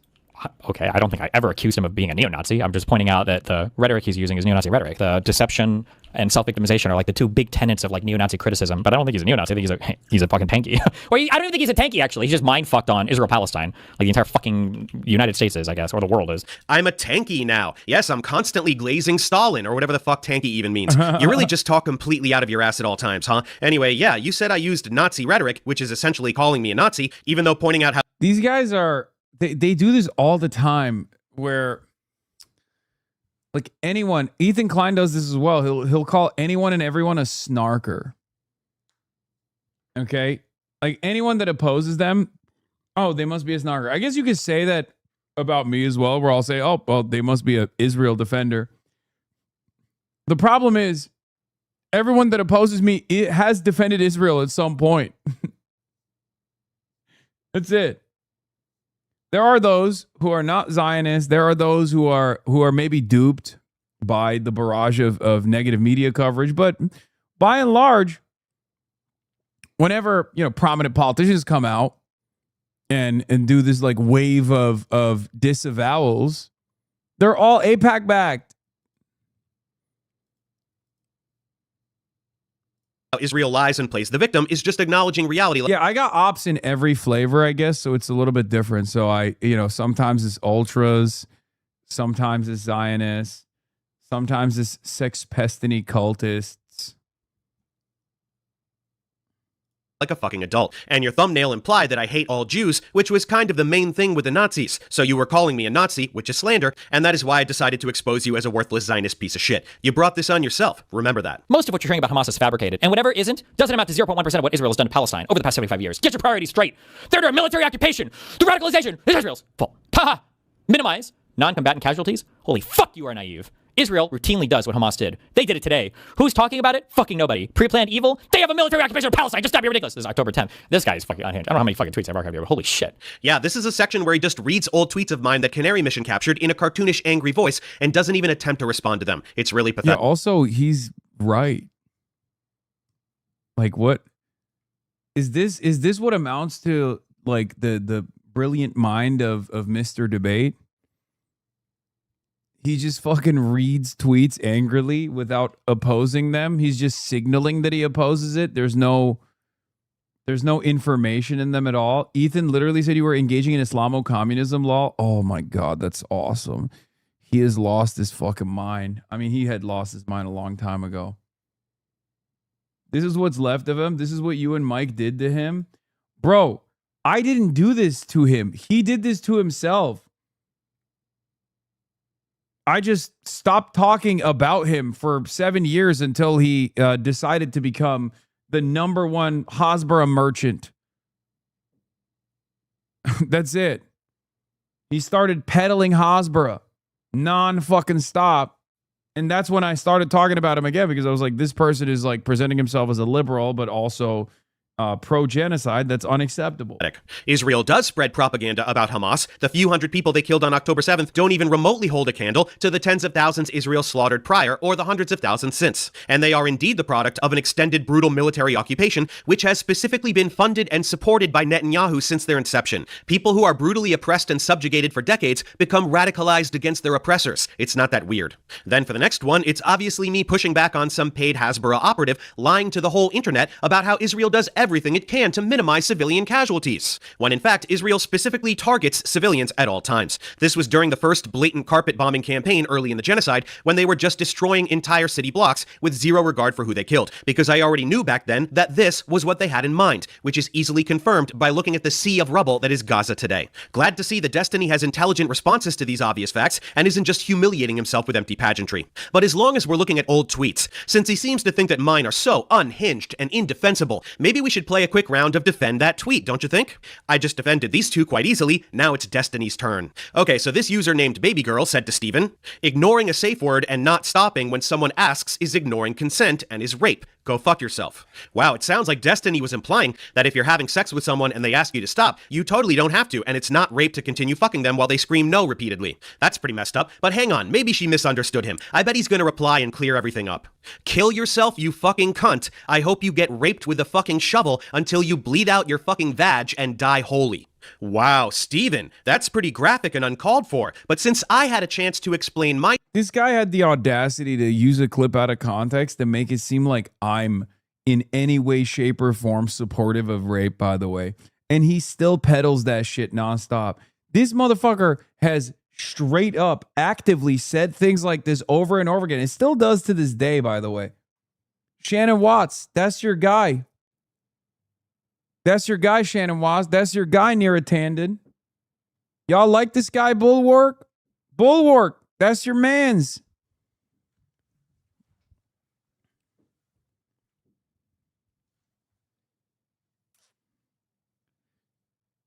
Motherfucker talks like a 4chan teenager. He's been a 4chan teenager his whole life, dude. What do you mean? Tweets that you mocked without actually saying anything, it's only fair that we give you the same chance. So, Steven, defend that tweet!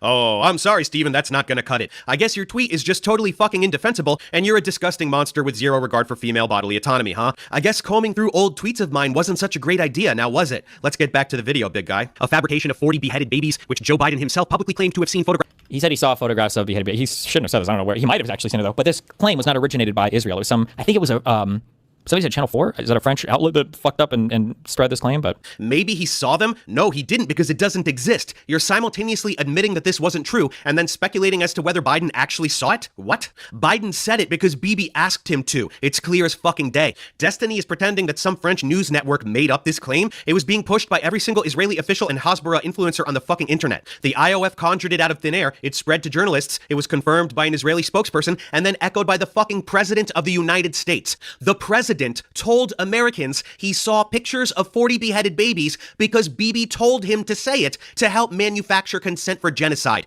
This is not a little oopsie. This is manifesting anti-Arab sentiment to greenlight the slaughtering of Palestinians. Later, he admitted he didn't actually see it since nobody was going to let that shit slide, but the damage of the initial claim had been done. This is how propaganda works. Anyone diminishing this should not be taken seriously ever. Endless claims of rape when in fact it is Israel that systematically rapes Palestinian prisoners in the most brutal manner imaginable. People don't talk about it much because nobody pushes these people because nobody actually cares. Also, I don't know why they say, I know why. It's not 75 years of occupation. It would be like 60 years, but whatever.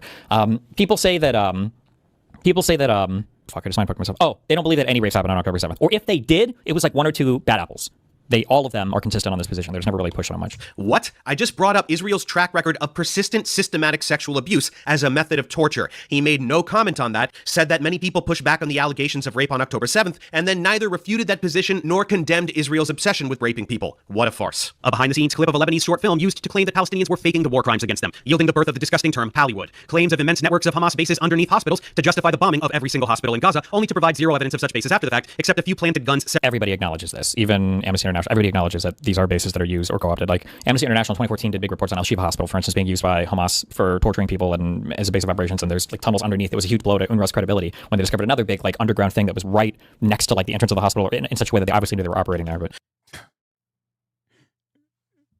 It's so funny because this is the level of brain rot you have to be on to believe the attempts that Israel makes that are so bad.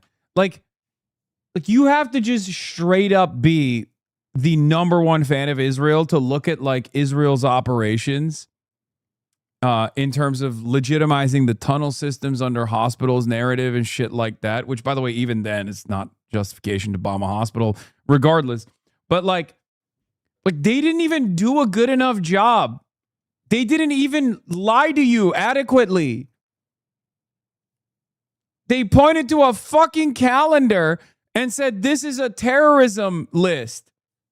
And then everyone was like, dog, we speak Arabic. That's just a fucking calendar. What are you talking about? And then on top of that, they were like, look at these tunnels.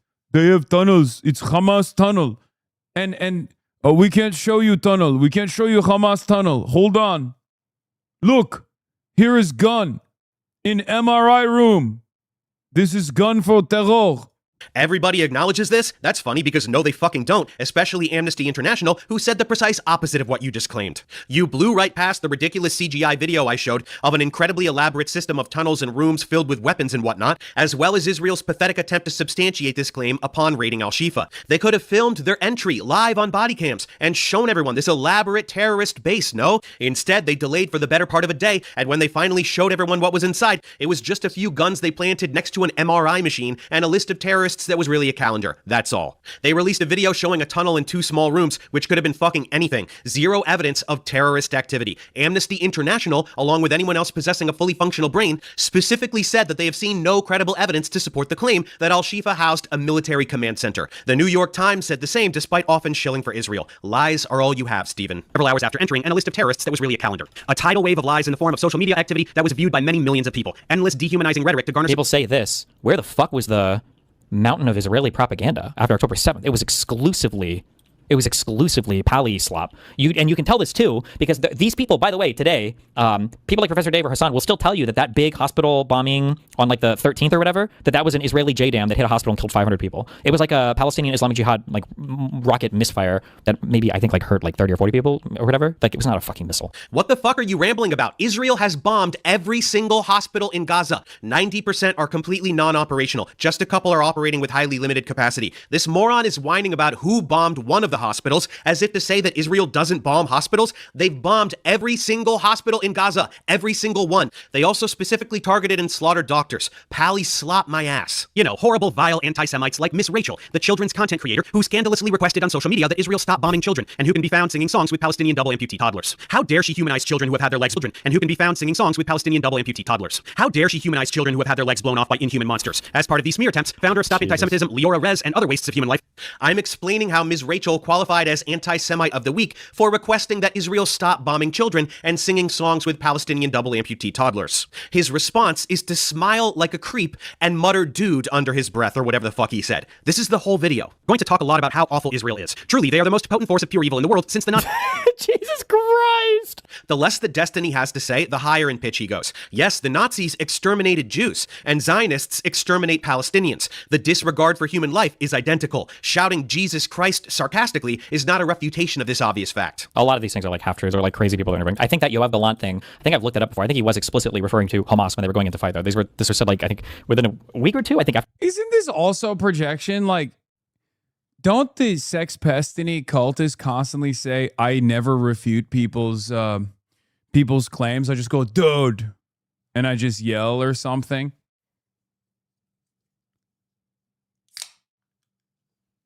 I'd certainly offer a lot more response towards claims being made, erroneous claims being made by people in my opposition than whatever the fuck this guy's doing. I didn't realize so much of this was just pure posturing. It's actually, I just noticed that I don't really watch any long Destiny videos at all. Like I simply see clips every now and then when he says something like super unhinged, like how he doesn't know if he would vote for AOC over JD Vance, like, stupid shit like that. Why would you? That's true. I think I watch more Asmongold videos than I do Destiny, honestly.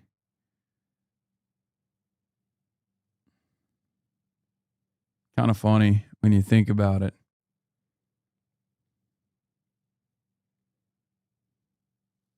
The war began, because I think that quote made it into the I guess it makes the sense South African because he is utterly irrelevant case that they brought against Israel for the genocide prevention stuff.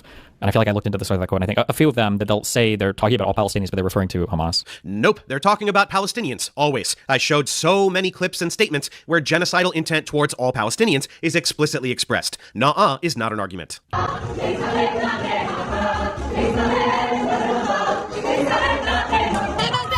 Pretty fucked up, huh? A chuckle and a grin is your response to Israeli Karens chanting about wanting to burn villages down while jazzercising or whatever the fuck this is. Great contribution. A lawmaker from the far-right Otzma Yehudit party told the Knesset on Wednesday that there are no innocent civilians, no innocent children in Jenin, I think they might call this.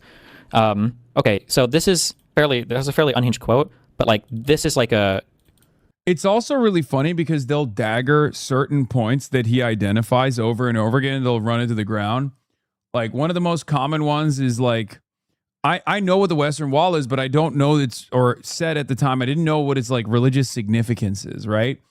And they clip that and they run it all the time to be like, he doesn't know what he's talking about. And it's so funny because I'm like, yeah, I didn't know at the time what its fucking religious significance was. I don't give a shit. It's fine. They're like, how could you say you know anything about Israel? It's like, I know a lot more than all of you motherfuckers do about the history of the conflict. And you know, the current political formations in Israel, where Israel is headed politically. This Jenin is known as a place that you shouldn't go because you'll probably get fucking killed. Like even our Palestinian tour guide that was willing to take us to Nablus wouldn't take us to Jenin. That's like, I'm not saying that that's an acceptable quote, but that's like I think I see it as like one of the most like, you're gonna get fucking rocked if you go to this place. This is a psychotic thing to... Defending Otzma Yehudit is wild, by the way. Jewish Power Party. Well, these Klansmen might be completely correct about going to Jacksonville, you know what I mean? These Klansmen might... Well, when you think about it, this black neighborhood is very scary, and the White Power Party says so, and I guess technically they're right. That's the equivalent of what he is saying.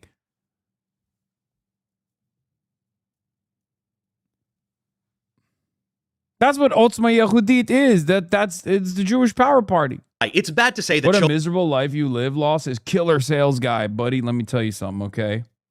As someone who did sales back in the day, 0% chance my life is as miserable as yours, okay? No disrespect.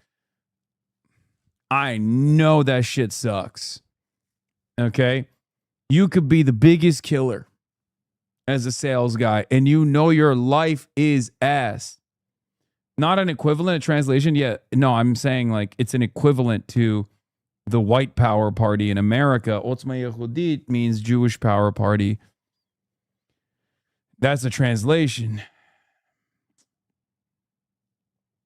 Not to cook your ass, but one of the worst jobs, I think. They are swarming you to stop from watching. Oh, true. Children aren't innocent, but this is a super bad place, so it's okay to say it about that place. Murdering children in that specific town is therefore more defensible. Are you listening to this douchebag? Revital Gottlieb of the Likud party says, bring down buildings, bomb without distinction, stop with this impotence. Like, I would never defend the crazy... There are some fucking insane Israelis, like there are. But you can find them saying insane stuff all the time. It's really weird to come down on somebody saying insane shit, like on October 7th, though. It doesn't matter what the date is. Genocidal intent is genocidal intent, and you are indeed defending it. And they say this shit all the time. Before October 7th and after it, too. Countless such statements in this video. Come on, let him be a little genocidal. It's October 7. Like, that's crazy. Okay, well, you know, that's definitely not a defense that they can deploy in the International Court of Justice, which is where a lot of these genocidal intent arguments are being discussed currently. Come on! Just a crumb, dude. Just a crumb of child murder being justified. Come on. That you blow right past without acknowledging. Destiny, why don't you just debate Dave? Dave will never talk to me on this subject. The pro-pallies have to remain as isolated as possible on this topic because they have know nothing about the region, they know nothing about the history, and they have no prescriptions for what to do in this place. No, I won't talk to you about this because you're a worthless genocide-denying propaganda peddler who will just motormouth a meth-fueled, gish-galloped avalanche of lies and unrelated minutia to deflect from the very obvious genocide you deny. There's no point. That's awesome. Dude, Motormouth is excellent. Bars. Motormouth is I know bars, plenty about baby. the region and its history. That's how I know about the decades of occupation and apartheid that this genocide is a continuation of. That's how I knew on October 7th that it was the beginning of ethnic cleansing and land acquisition, not a war against terrorists. That's why I was booted from Twitter. And sorry, no prescription? You mean like I don't know what should be done in the region? Just like all these idiot trolls shout at anyone who exposes Israel's genocide? Of course I do. Everyone with a brain and a conscience knows. Dismantle the state of Israel. Remove all Zionists from any position of power. Call the region Palestine, and everyone there can live under a new governing body with equal rights. End apartheid. End occupation. It's not that fucking hard to wrap your head around. Too bad having a brain and a conscience doesn't come along with the political power to do anything about it, right, dumbass? Israeli politician Moshe Feiglin states outright that Hamas is not the enemy. It's every child in Gaza. Every child. Toddlers. Babies. Babies are terrorists. Anyone who would say this is a sadistic monster. Who said that? Who says that? Who's the famous baby settler guy? Who's the famous baby settler guy? I'm showing bloody children, which are the reason my video was demonetized, despite his idiot troll army insisting I was lying about that, along with statement after statement demonstrating genocidal intent towards all Palestinians, including children. Oh, I bet he was trying to say I'm the one who said that, not Moshe Feiglin. What is this? DSCC lol. Avengers Doomsday full video. Wait, what? They're not very experienced at navigating. Our work ethic is broken. We've got to be willing to give up just a little bit of our own personal luxuries, right? And people living in poverty are just not very, they're not very experienced at navigating.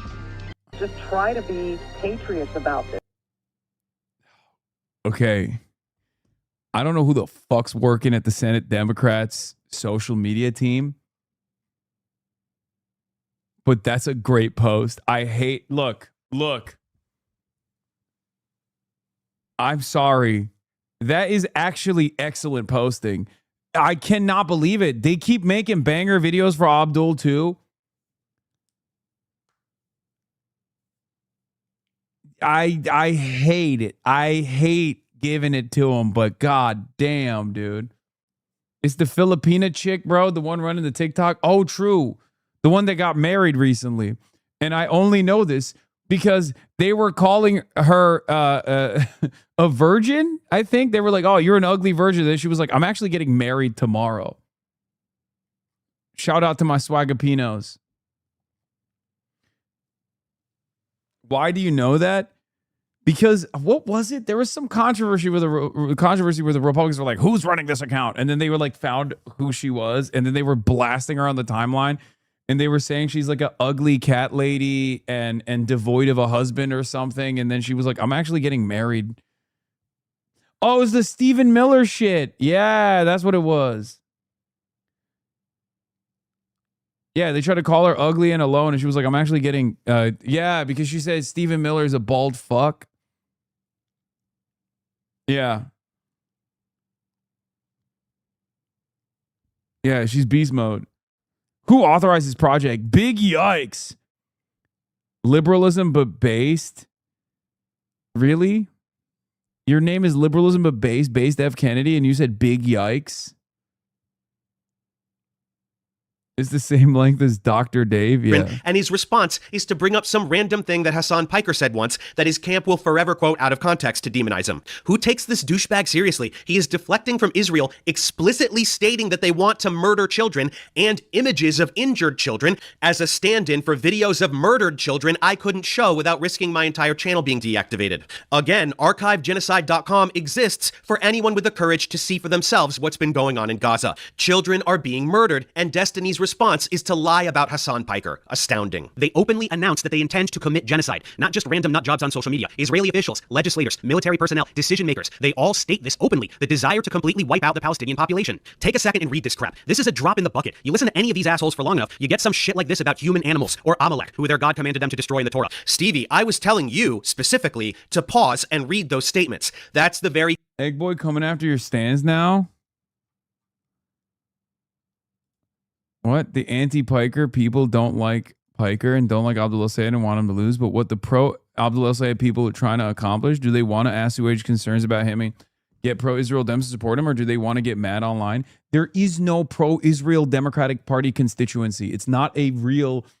Oh my God, I'm losing my mind, okay? There is no, like, Israel first voter base, okay? It does not exist. It is so marginal that it is utterly irrelevant. We're talking about a 90-10 issue, okay? Every single time people say this, they should be treated as saying, well, what about the Democrats that actually think abortion is murder? Because that's what it is. As a matter of fact, even that's too favorable to the Israel position, because Israel-Palestine is now a 90-10 issue, as in Israel is less popular.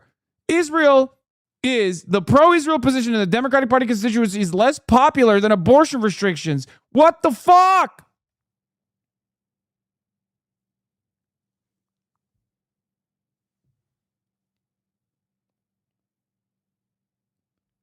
It blows my mind. You got like, in Michigan, you got like 80% of Michiganders being like, Israel committed a genocide.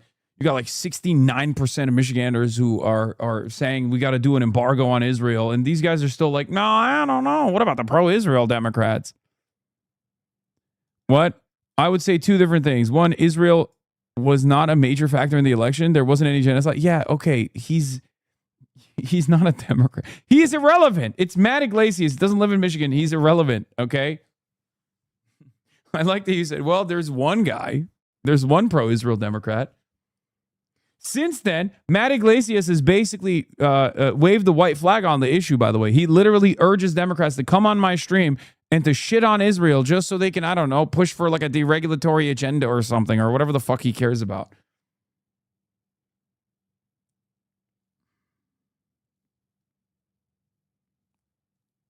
You understand? Kind of impressed with this one. We have too much democracy. We have too little discrimination. The idea that we need absolute deference to mass opinion on technical questions of utility regulation, but no compromise with the electorate on who plays girls' volleyball team is a really perverse way of talking about politics or thinking about politics. That's awesome.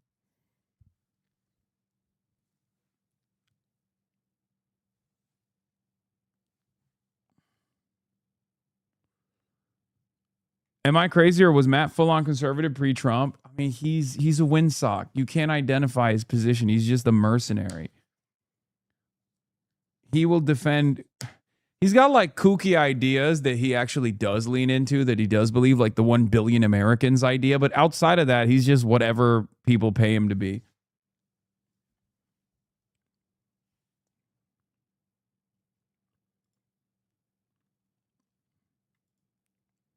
Wait. And the reason I say this is dumb is because I've gotten more pussy than dudes who have cars. The car isn't what gets you laid. It's sad he thinks that. That's probably a bot, guys. I don't think that person is reacting to what he thinks is going on in the video. Anyway, let's get back to Dave. Clear genocidal intent you're pretending was limited to October 7th and excusing like a lunatic. This is me proving you wrong. You're watching it and saying nothing because you have nothing to say, because you know it's genocide. They proudly announce genocidal intent and then later deny the actualization of that intent when accused of the genocide they are committing, gaslighting the world with rhetoric about how the IOF is the most moral army in the world, rather than the reality gaslight the world, true. that they are actual terrorists. Yes, I explained how Israel gaslights everyone, and his response is to sarcastically repeat what I said. And this dumbass wants to debate people? Do you like Palestinian children? Yes. Does it make you feel good when you bomb a hospital? Really? Yes. You guys, children. What are these videos? What are these videos? These are videos of Israeli soldiers admitting to murdering children. You're laughing like a lunatic. In full gear, by the way. Like, oh man, Israeli OPSEC. Hey, Destiny knows all about Israeli OPSEC, remember? Who could forget when he went to Israel on that Hasbara trip? And on that Hasbara trip, he told the IDF soldiers to, to hide that they're doing war crimes. And saying nothing. Do you condemn Israeli soldiers deliberately murdering children? This would be a good time to go on the record stating that you condemn Israeli soldiers deliberately murdering children. No? Just gonna breeze right past that? Got it. How many Palestinians have you killed? 20. Uh-huh. Is this like real life? I don't know what is Palestinians. I know Hamas. In Gaza there is not civilians. In Gaza? All Hamas. Terrorists. In Gaza there's no civilians, they're all Hamas? Is that what you just said? Yeah. Okay. So the 1 million kids in Gaza, they're Hamas? Yeah. What kind? Oh God, and he's got this fucking lunatic on, of course. Hello. Hello, you. I can't believe how much you guys included laundered this fucking lunatic's reputation here. Oh. Yeah, Destiny couldn't believe that the videos I showed were real, so he went to look for more on his own. He found one where a soldier explicitly states that all 1 million children in Gaza are terrorists, and therefore are fair game to be killed. Instead of condemning that, his response is to switch to another video and whine about how much he hates Bassem Youssef, since he speaks out against genocide. Steven, you really should have watched my video in advance and planned out what to say, because this is really exposing you quite badly. Countless children in Gaza have been targeted and executed by snipers. There are so many accounts from both local and international doctors who received child after child with a single precise bullet wound to the head. Again, soldiers state outright that they intentionally murder children and that they're specifically ordered to do it, while officials continue to put on a show and act offended when it is suggested that soldiers do the things they openly admit they are doing. This is the definition of gaslighting. And how do Israeli soldiers and officials justify this grotesque behavior? Naturally, they have divine permission for it. They state this openly all the time as well. They are the chosen people, so they can do whatever they want. They say Israel is allowed to ignore the directives of international law in any field it desires. Yes, I explained how Israeli snipers shoot children in the head. No response from him. Then I pivot into the chosen people rhetoric that they use to justify committing genocide. That got a chuckle out of him and nothing more, since this specifically dismantles any attempt at demonizing people for pointing out the chosen people rhetoric that they objectively do use. What would it take to change your opinion on this? I don't know. It's difficult to engage with questions that are that fucking retarded.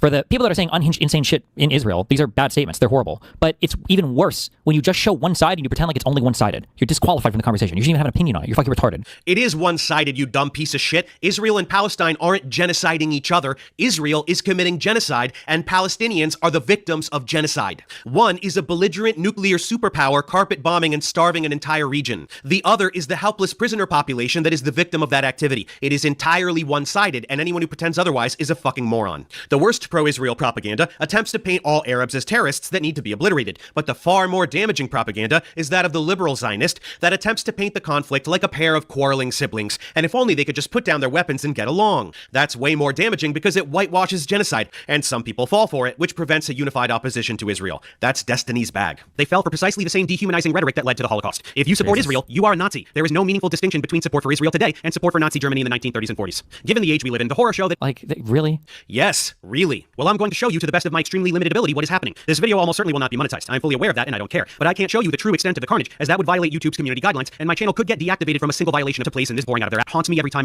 the countless bodies dirt bulldozed on top of them. Did you see that? I didn't chop that up. That was Destiny deliberately skipping ahead through the section that I knew would demonetize my video. The part where I showed all the bloody crying children. He can't bear to look at it, and he can't risk his audience seeing it, because this is the easiest way to know who is the villain here. The only way he can continue shilling for Israel is by convincing himself that none of this is real. These children aren't real. So when I show them to him, he gets really uncomfortable. So uncomfortable that he has to make it stop by skipping ahead. This is how we know he's defending an indefensible position, either for money or personal reasons. The complete lack of empathy. There is no chiming in to say, yeah, that's fucked up. Holy shit, look at these poor children with their limbs blown off, starving to death. Hey, let's check out this archive so we can educate ourselves about Israel's atrocities. Nothing, because it can't be real. He can't give more than an inch or two because he is maintaining an indefensible position that genocide isn't happening. And that brings us to the main point of this video. Dickheads like Destiny deny the fact that Israel is committing genocide. This is beyond comprehension. Any honest person with the courage to look can instantly see what has been going on in Gaza for nearly 3 years now. So courageous to join literally the most popular political movement online in the history of all the fucking world, which is Israel bad, Jew bad, and Palestine innocent and need to be protected, and get rid of AIPAC. What a brave— Israel bad, and then he adds Jew bad.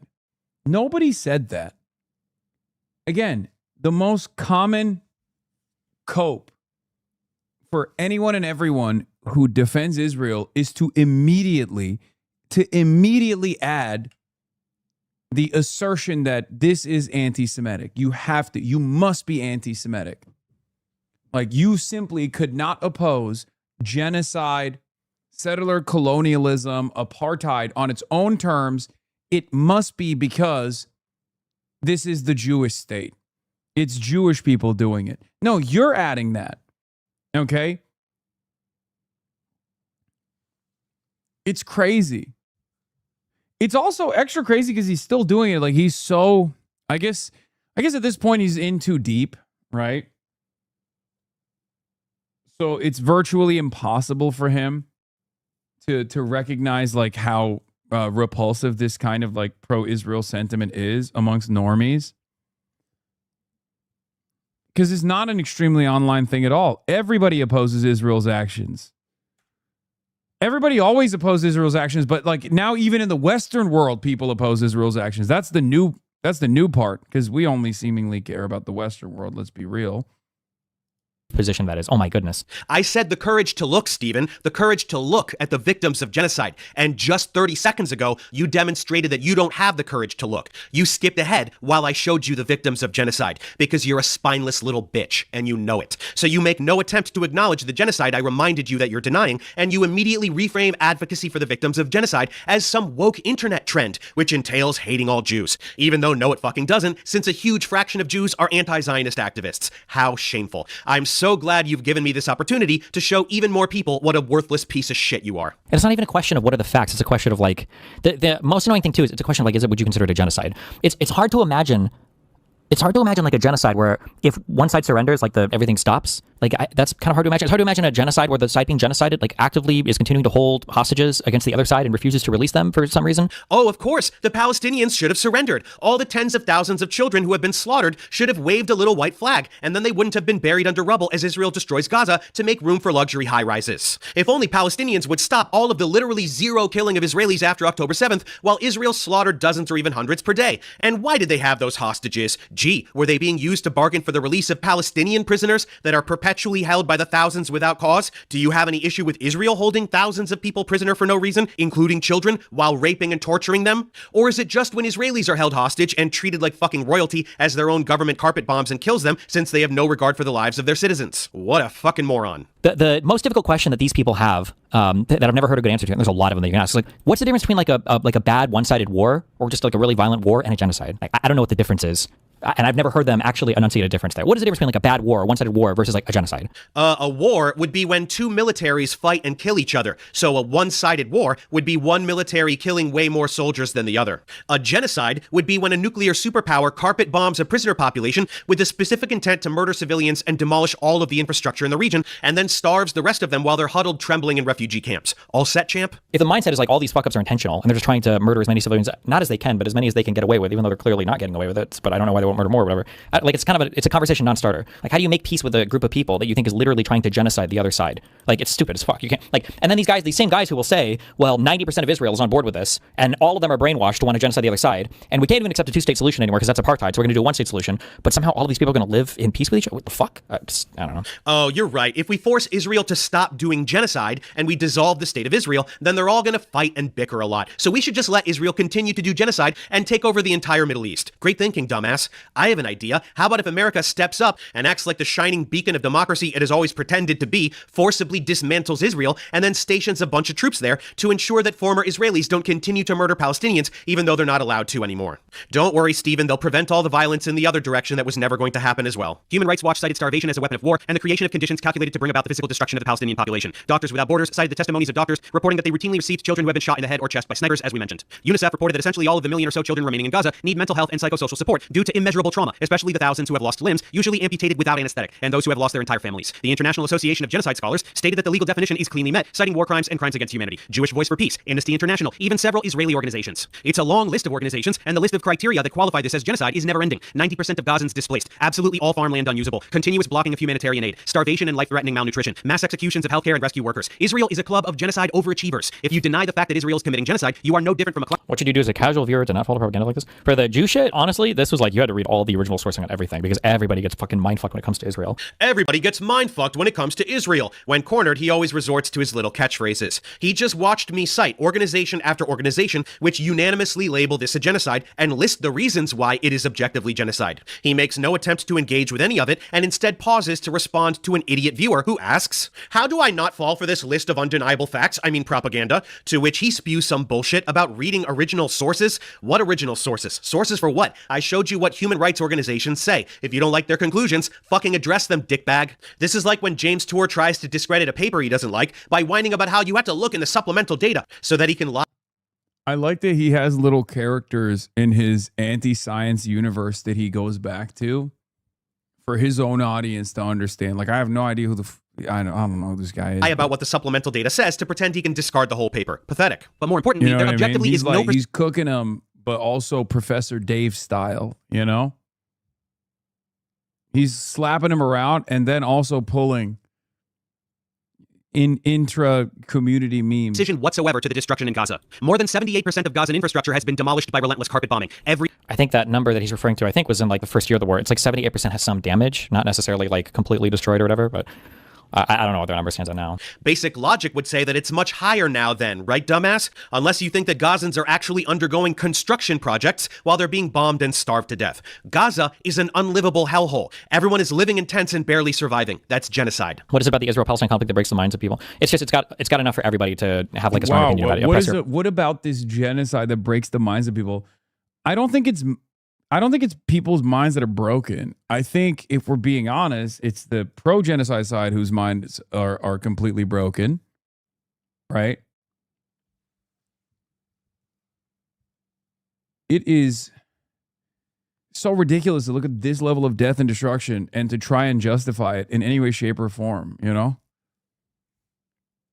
I see Western world versus non-Western world, Jew versus Arab, brown versus white, imperialism, colonialism, America, foreign involvement. There's just like everything, occupier. There's like every possible thing that you could ever care about can be represented in Israel-Palestine. No, dipshit. What breaks people's brains is that it's absolutely unthinkable that any human could be as evil as Israeli officials and soldiers. The shit they do to Palestinians genuinely destroys a person's ability to have faith in humanity. It's specifically Holocaust levels of disdain for human life. That's how evil Israel is. Listing a bunch of categories isn't an argument. Yes, this genocide represents belligerent Western imperialism destroying indigenous populations, a thing that shouldn't be happening in the 21st century. Holy fuck, your audience is so brainwashed it's astounding. You didn't address carpet bombing. Was there actually any? No, but I mean, like, there clearly isn't. Like, you can look at the death numbers. Like, as horrible as it might sound to say, like, if this was indiscriminate bombing, you would have expected to see way more people die.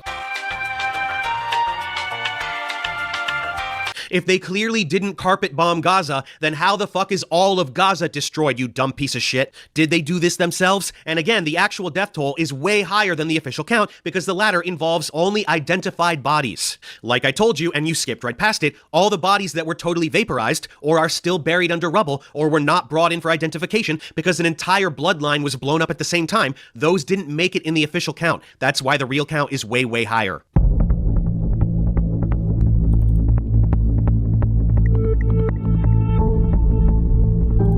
Israel destroys entire villages in Lebanon during 3-week ceasefire. I think the most annoying thing about all of the the one-sided coverage is that it really does seem like why does Israel attack all of these people? Like, why are they attacking? Great question. Perhaps bloodlust, ethno-religious supremacist ideology, because they're Nazis, because it's territory that they would like to acquire. Many considerations. Lebensraum, as advocated for in the Jerusalem Post, specifically about southern Lebanon, as a matter of fact. Attacking Gaza, what's going on there? And does he have any? Yeah, it is actually alarming how much his cult sincerely believes him to be this brilliant big brain debate guy, because he can out-yap the dumbest MAGA droids on the planet. And it actually is mind-boggling now that we're watching him break down a video. It's shocking how bad it is. It's shocking how bad it is. We never hear about that. Why is Israel trying to attack Lebanon? I guess just to invade and steal. What's the counter argument here? That because they deserved it? Are they attacking Lebanon because of Hezbollah? Is that what it is? Oh, it's the Hezis?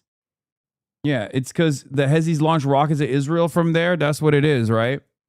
So interesting that every Shia village, just like every building in Gaza.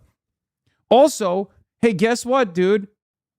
That's a fucking foreign country. What do you mean? Oh, they're launching rockets. It's like, okay, well, here's a very easy way to make sure the Hezbollah doesn't, retaliate against Israel in any way, shape, or form. Stop being a belligerent occupier of the Palestinian people and slaughtering them and doing a genocide, and then also doing the same in fucking Lebanon as well, or trying to do the same in Lebanon as well. Land? Like, we never hear about why. You just answered your own question, dipshit. This is happening because of Western imperialism. There's nothing one-sided here. Is Lebanon blowing up entire villages in Israel and then keeping that land for themselves? No, Israel is doing that. They're doing it to Gaza, to Lebanon, to Syria, and they'll keep going with Egypt and other regions after that if the world allows it. This is the purpose of Israel. Fucking hell, what a moron. Israel is the aggressor state, slaughtering anyone they please, and anyone who stands in opposition to that is labeled a terrorist. These groups are the rebellion in Star Wars. Israel is the fucking empire. Do you think Emperor Palpatine would label Luke Skywalker a terrorist? Of course he would. Supporting Israel is like rooting for the fucking Death Star. True. The analogy is flawless, and all he can do in response is giggle like a toddler because I'm objectively right. Israel is the empire. Right down to their new space laser project he didn't even acknowledge. תקשיבו לי טוב, יש תוכנית עסקית שנבנתה על ידי אנשים הכי מקצועיים שיש, שנבנתה על השולחן של הנשיא טראמפ. לאיך הדבר הזה הופך לבוננזה של נדל"ן, אני לא צוחק. You missed it, he said it.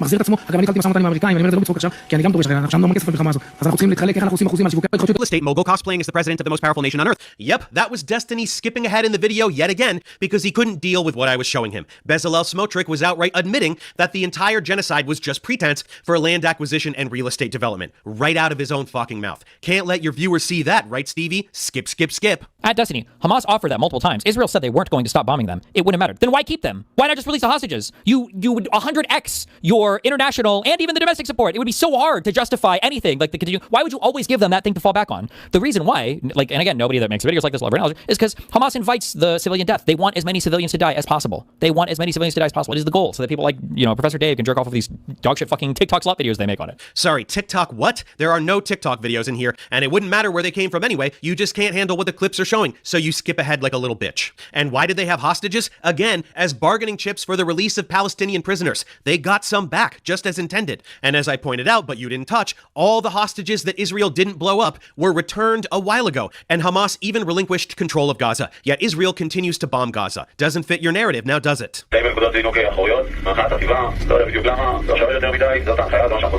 קצת לפני שהכל מתחיל. ואיתמר דופק דין, לא קצת פקודה. באמת, אני הייתי כמה שיותר בכירים, מה ייפגעו? ששיהיו סך הכל תפנה בית רובר. Beyond this, hundreds of the civilians. מרגיש לי אני לא יודע מה שם, אני רוצה להבין. A little coincidental, no? Yes, this is him fast forwarding through the clip where the IOF soldier explains how he was told to cancel a patrol of the border wall region where Hamas would break through, right before the time that it happened. This is enormous evidence supporting Israel knowing what was going to happen and allowing it to happen. He knows this, so he has to get past it as quickly as possible. They'll say that it was the Hannibal Doctrine, that Israel will kill every single fleeing Hamas person, even if they have an Israeli with them, because they always try to kill their own people so they don't get taken hostage or something. Of which there's zero evidence of this happening, or I think of ever happening, but...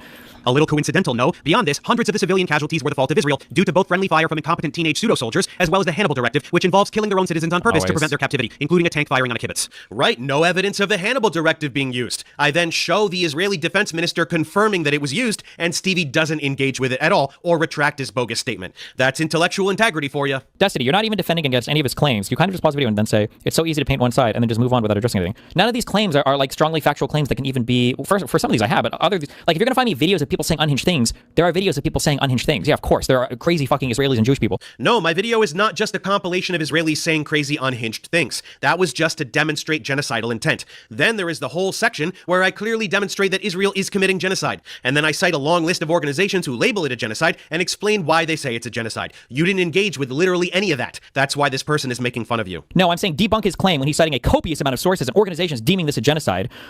Arguing over whether or not a thing is a genocide is a perspective on the ongoing war that if you want to get into fact deliberation, we deliberate facts, but I don't have a perspective on whether or not it's a genocide, or I'm not as interested in hotly contesting that topic. And I think that if you are, I think it signals that there's something fucked with your brain. It's not a war, it's genocide. That's the fucking point. And no, you are not interested in deliberating facts. That's why you keep sidestepping all of mine. You're just pretending that you aren't interested in the label of genocide because that's the specific label you're trying to manufacture reasonable doubt about. Everyone can see it by now, and that's why you're getting increasingly agitated. In 2025, an investigation published by DropSite found that Meta complied with 94% of takedown requests issued by Israel since October 7. That same year. Like, it is really crazy, too, that Professor Dave does, like, these super high-quality, like, science debunking videos of flat earthers and shit, and that comment in YouTube chat was true. He's using as his sourcing the same type of slop shit that conspiracy theorists that he argues against would use. Like, what? Like, The Intercept? The Intercept is slop shit? What the fuck? Slop is independent media comprised of like seasoned investigative reporters that I just don't like. How is this any different than like an ultra Zionist saying like New York Times is Hamas? I only watch Fox News now. They seem to be the only guys that are doing right by Israel. Here is a TikTok video that has the spooky music and everything in the background playing while it gives you the opinion that you're supposed to have. It's like, Jesus. Again, there are no TikTok videos here. Other platforms utilize vertical video now, and it does. Like, oh, wow, drop site news. Oh, more like drop Hamas news. Fucking got him. Doesn't fucking matter where a video is posted. I use what I can find, which is difficult since Israel's PR machine is constantly scrubbing the internet of evidence of its genocide. This is just a pathetic excuse to not engage with the statements of human rights organizations, let alone the content of these videos he's brushing aside. Want me to prove that he's being disingenuous here? Oh my God. These are some of my most trying times. When I'm oh my God, a golden Kappa train, level 2, ladies and gentlemen. Golden Kappa train, give some subs.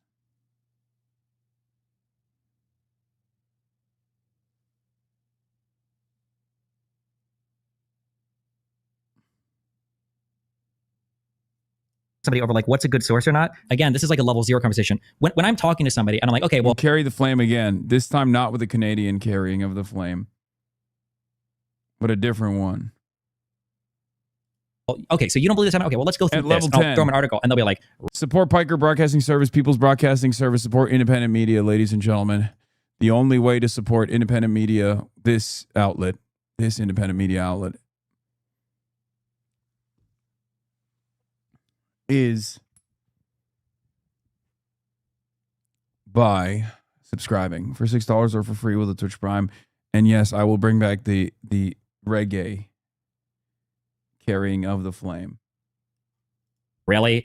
CNN, Fox News? Like, no, you fucking moron. They're quoting somebody from the government. I'm just giving you the articles so you can see the quote. Now, unless you think the article is misquoting the person or publishing a wrong quote, the source is not fucking CNN. The source is the prime minister. The source is the president. The source is this. Like, we can find 20 different articles that source the same quote, or we can find a statement from the government itself. But people will look at something like, oh, your source is Twitter? No, Twitter doesn't publish news. What do you mean? Or your source is like, it's like, no. Oh yeah, people's lack of media literacy and just even understanding what a source is or what they're reading is incredibly frustrating. Oh, so you're saying Twitter isn't a source. So neither is TikTok, which I didn't use, or YouTube Shorts, or whatever else you're whining about? That's right, you have to deal with the sources being referenced in the videos. So the investigation this video is referencing is what we should be looking at, right, Steven? So this pageantry you're enacting, when you claimed earlier that social media is overrun with pro-Palestine propaganda, when in fact all these social media platforms are regularly deleting pro-Palestine content and accounts, is really just you being a fucking douchebag. Got it. Pangburn, who's a mutual contact of ours, says he reached out, and Professor Dave said no. I sent him a message on Instagram. He hasn't responded. Like, obviously, I debate anybody on, especially Israel-Palestine. It should also tell you something that this guy is like one of the most avid debaters on the fucking planet, as much as me, if not more, when it comes to the flat earth shit. But he won't talk to me on this subject. So yeah, that's a cool story, but it's just that, a fucking story. I've done 2 in-person debates, one on abiogenesis and one on vaccines, and 4 online ones, 2 on flat earth, 2 on creationism. In all my years as a science communicator, 6 debates. That's all. You just want to turn me into the master debater so that you can whine about me refusing to debate you. I have no interest in directly interacting with a gish-galloping, genocide-denying cretin, especially on a Pangburn stage, given what a creep he turned out to be. Israel has a history of this behavior. In 1967... the USS Liberty, the favorite, the go-to. Yes, it's an example of Israel deliberately attacking America to achieve a... Yeah, you can't bring that up. Why not? It's yet another very obvious instance where Israel, regardless of its strategic importance as a satellite for American imperialism in a resource-rich region, absolutely was able to directly cause harm to American service members. And then the American government reacted not in the appropriate ways that they normally would if an ally did such a similar thing, but instead to cover it up. Shout out your gifted subs, Unc. That's how you get a lot of subs. DeLuise! Thank you for the 10 gifted subs. You're right. You're right. I'm shouting them out again. Dirk Bonker, thank you for the 5 gifted. Chatters are so funny. Dude, the backseat broadcast producing is out of control. Come on, Unc. Shout them out. This is how you get more.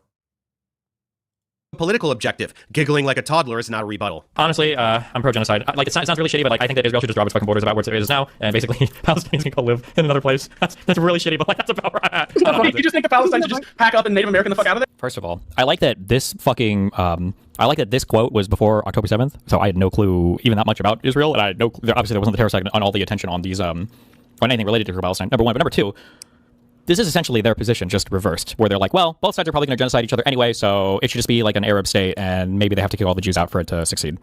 Like, it is the opposite position. My bad, you guys. I didn't know anything about Israel when I said that, but supporting the ethnic cleansing and genocide of Palestinians is totally defensible, you guys, because it's just the opposite of what you stupid pro-pallies want. No, you fucking tool. You're just a genocide-supporting piece of shit who projects your lack of moral compass onto others. Nobody who is protesting genocide advocates for a reverse genocide. Jews and Christians were living alongside Arab Muslims in Palestine prior to the Nakba. Jews could have migrated to the region after the Holocaust and done the same, as equal citizens. You can make the argument that racial tensions might have arisen, but do you know what sure as fuck made it a whole lot worse? Zionist militias murdering thousands of people and stealing entire villages and displacing nearly 1 million Palestinians, followed by decades of never-ending apartheid and occupation, followed by nearly 3 years of full-fledged, unambiguous genocide. So take your whataboutism and shove it up your gaping asshole. Yeah, maybe don't say things like that, to be fair. No, I will say things like that, and I'll stand by it, because the people on your side literally watch terrorist fucking videos and they cheer them on. So suck a fucking dick. It is such the tone policing by you loser fucks that also don't care about this conflict and don't know anything about it. You're like, maybe you shouldn't actually say you're pro-genocide. Well, sit here with your wow. Really cool defense. Fucking kafayas. Holy crash out is right. Backwards, and you're in the most what retarded the fuck, fucking Zelensky? statements you could. Wait, oh, is this the Benjamin Netanyahu? I am grateful to the president of the state of Israel, Isaac Herzog, for his warm congratulations on Ukraine's 35th Independence Day and his sincere words for our people. Our country is prepared to mark 35 years of diplomatic relations later this year. I fully share the confidence that our bilateral cooperation, trade partnerships, and strong people-to-people bonds will continue to strengthen. I join President Herzog in praying for a lasting peace, and together with my wife Olena, send warm personal best wishes to President Herzog.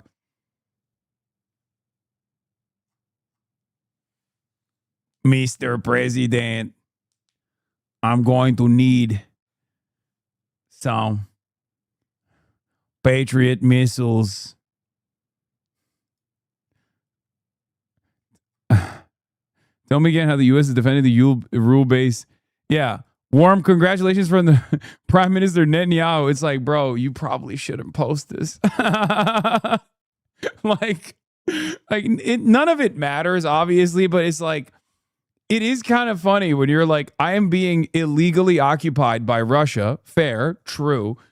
And then also simultaneously 3 years into a genocide, I'm like, I love Israel. Okay, they're the Russia in that situation. Like, you probably don't. I mean, of course he's going to do that. Of course. Why is he Mexican? Have you heard Zelensky? Yeah, no, that's just how he sounds. But it's just so wild to me. Oh, level 9, Golden Kappa train, almost at level 10. It's so funny. Like, there are so many of these, like, Ukraine flag in the bio, Palestine flag in the bio liberals out there. Those are always the liberals who will be like, you know, I love the pro-Palestine movement, but this fucking Hassan guy, he's a real terrorist piece of shit doing Islamic jihad. We should probably kill that guy. You know, how dare he say that Palestinians have a legal right to resist? Only Ukrainians have that right, you know, that kind of thing. So what do they do when they see stuff like this? I always wonder what happens to, like, the Palestinian flag in the bio, Ukrainian flag in the bio guys who are always like, I hate Hamas and I hate the Palestinian resistance. But also I have the Palestinian flag in the bio. Do they just ignore it? Like, how does that work? I guess for them, it's like the cope is, you know, well, what is he supposed to do? They'll drop the PA flag. No. They don't. They are sincerely pro-Palestine, or think they are. The flag gets deleted for 3 weeks. Which, the Ukraine one or the Palestine one?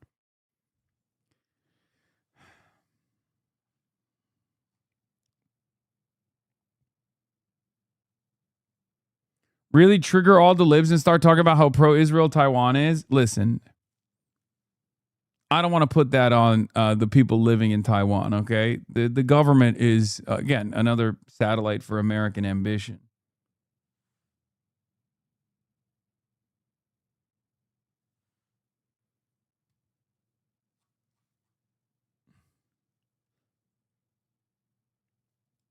What do you mean? You can see what happens? The person in the comments say, this is where you lose me, and that's the best thing that happens? Yeah, but...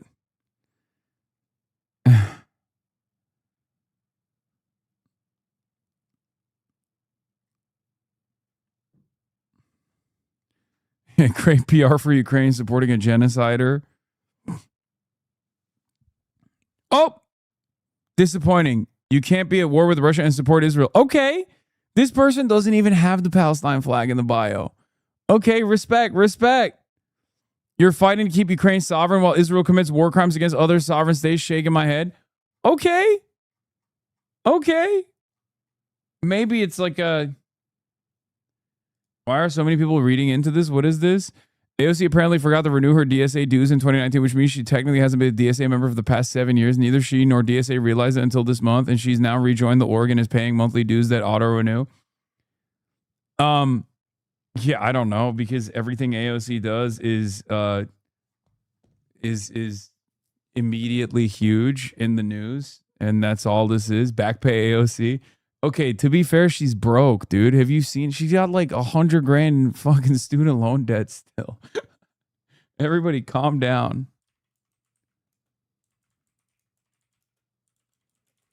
Okay, Reggae Charlie Kirk, carry the flame. Does anyone have the link for the Reggae Charlie Kirk? We hit level 10 hype train.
Ender, have some shame.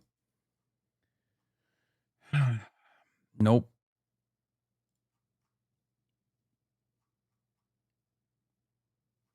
I will always carry the flame, dude.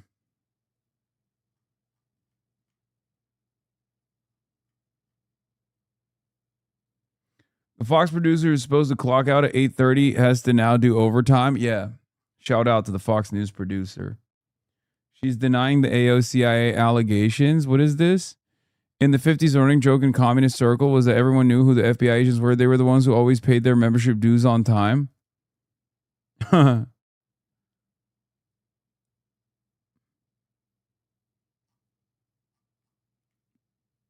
Poop Mage, it's Mitch. Come over.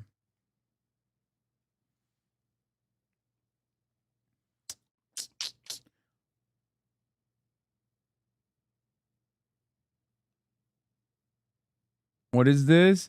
I wouldn't say or ask someone to say, or are you aware the calendar said Al-Aqsa flood 710 in Arabic, same handwriting on the top, is titled very clearly. It's just the weekdays, considering that it would give away different context than it was written before 710. Not that it changes anything, obviously, but I just don't understand if people were lying or unaware. Okay. They said this was like the names of hostages, chatter. What are you talking about? They literally pointed to the calendar and said this terrorist calendar, or is not a calendar at all. They said these were names of hostages. That this was a list of the hostages that they were holding.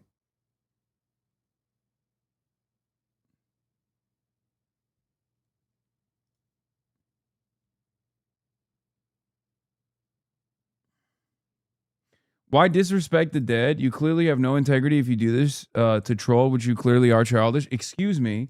Once again, I am the only, and I mean the only motherfucker that carries the flame and respects the name around these parts. Okay? What do you want? You want more fireworks? That's how Erica Kirk carried the flame. Okay?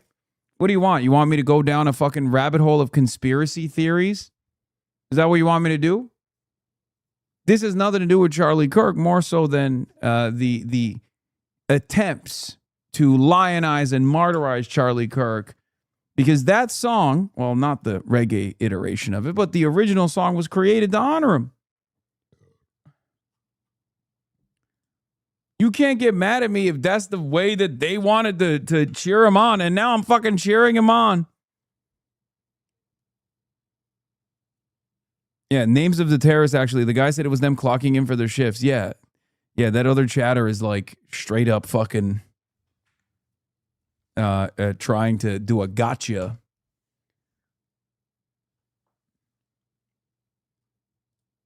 Ever make about like, oh, Hezbollah is just like the government of Lebanon and blah, blah, blah. Suck a fucking dick. Don't sit here and fucking virtue signal now, okay, when you're cheering for dead Palestinian babies because you can jerk off to them and send them to your fucking friends online. Get the fuck out of here, fucking retards. Sorry, what terrorist videos are we watching and cheering on? I don't cheer when Israeli terrorists murder tens of thousands of children. I oppose terrorism. You're a little confused. I mean, you can't even pronounce kafia while you brag about how worldly and knowledgeable you are, denouncing what you call terrorist organizations for resisting terrorism from the military superpower that is actively trying to wipe them off the face of the earth. Yeah, I'm sorry, guys. I'm going to forever carry the flame. I will forever respect and put some appropriate respect on the name and carry the flame. You know what I mean? Oh, shit. Curtis Levon, Adam Friedland. Nice, nice, nice. Also, we all know that you do a lot of weird shit. Notice how clip pages don't post these unhinged rants as his crash outs? Yes, because he's a fucking Kick streamer, and those clip pages operate for Kick and Kick streamers. That's literally what it is. Why do you think Asmongold's insane rants? Sometimes Kick pages think that Asmongold's insane rants are what do you call it? Sometimes Asmongold's insane rants Kick pages will post because they think it'll go viral, and it does go viral. And then when people actually watch the fucking videos, they're like, "Oh my god, he's saying insane shit." In terms of non-consensually sharing pornographic material, even in you're full of shit. You trash Charlie Kirk the day he died. No, I disagree with Charlie Kirk. Okay, what am I supposed to fucking act like he was his political output was valid, was good? Well, like, what are you doing? What are you talking about? What, I'm not supposed to, I can't disagree with someone I vehemently disagree with professionally even? Get the fuck out of here. Involving underage individuals, so accusing other people of jerking off to images of dead Palestinian babies and sending it to their friends kinda sounds like the biggest projection of all time. I don't care, bro. Call me biased. I don't know if I'm stupid, but even though I agree with you on almost everything here, the whole Israel trip felt like a weird whitewashing of Israel. Even though you argued with the crazy people there, it had a very weird vibe to it. That's because Israel is nowhere near as fucked up and crazy and bad as you've been told it is constantly over here. They definitely do bad things, and they're not beyond reproach. But, like, given the opportunity to go back in time when I said, well, both sides are going to genocide each other, but, I guess I'd probably prefer the Israeli side to the Palestinian side. 100-0, obviously. Like, the Israeli side of this conflict is a trillion times more compatible with Western values, Western democracy, culture values, whatever the fuck else you want to say, than the Hamas side of it. And you're just, if you have to even stop and think about that for a microsecond, you've lost the plot so much that you're just brain fucked on the entire Middle East. Brain fucked, brain broken. He resorts to his pathetic catchphrase every time he knows he's saying something totally indefensible. Hey, shithead, Israel being compatible with Western values of belligerent imperialism, apartheid, and genocide is exactly why it's such a disgusting country. America has been the global leader in terrorism since World War II, and Israel is a big part of that. That's exactly the fucking problem. America bombs wherever and murders whoever it wants. That's what Israel does too, which is bad. This is exactly why I would never debate some jerk off like Destiny, because what I just said is so fucking obvious that it's not worth debating, but he would try anyway by running his motor mouth about British mandate this, Ottoman Empire that, flexing irrelevant book report knowledge to try and obfuscate from the very clear and very obvious fact that Israel is nothing but a Western outpost for destabilization and resource extraction in the Middle East, not some kind of glimmering bastion of democracy in a sea of dirty Arab jihadis that want to rape your daughters.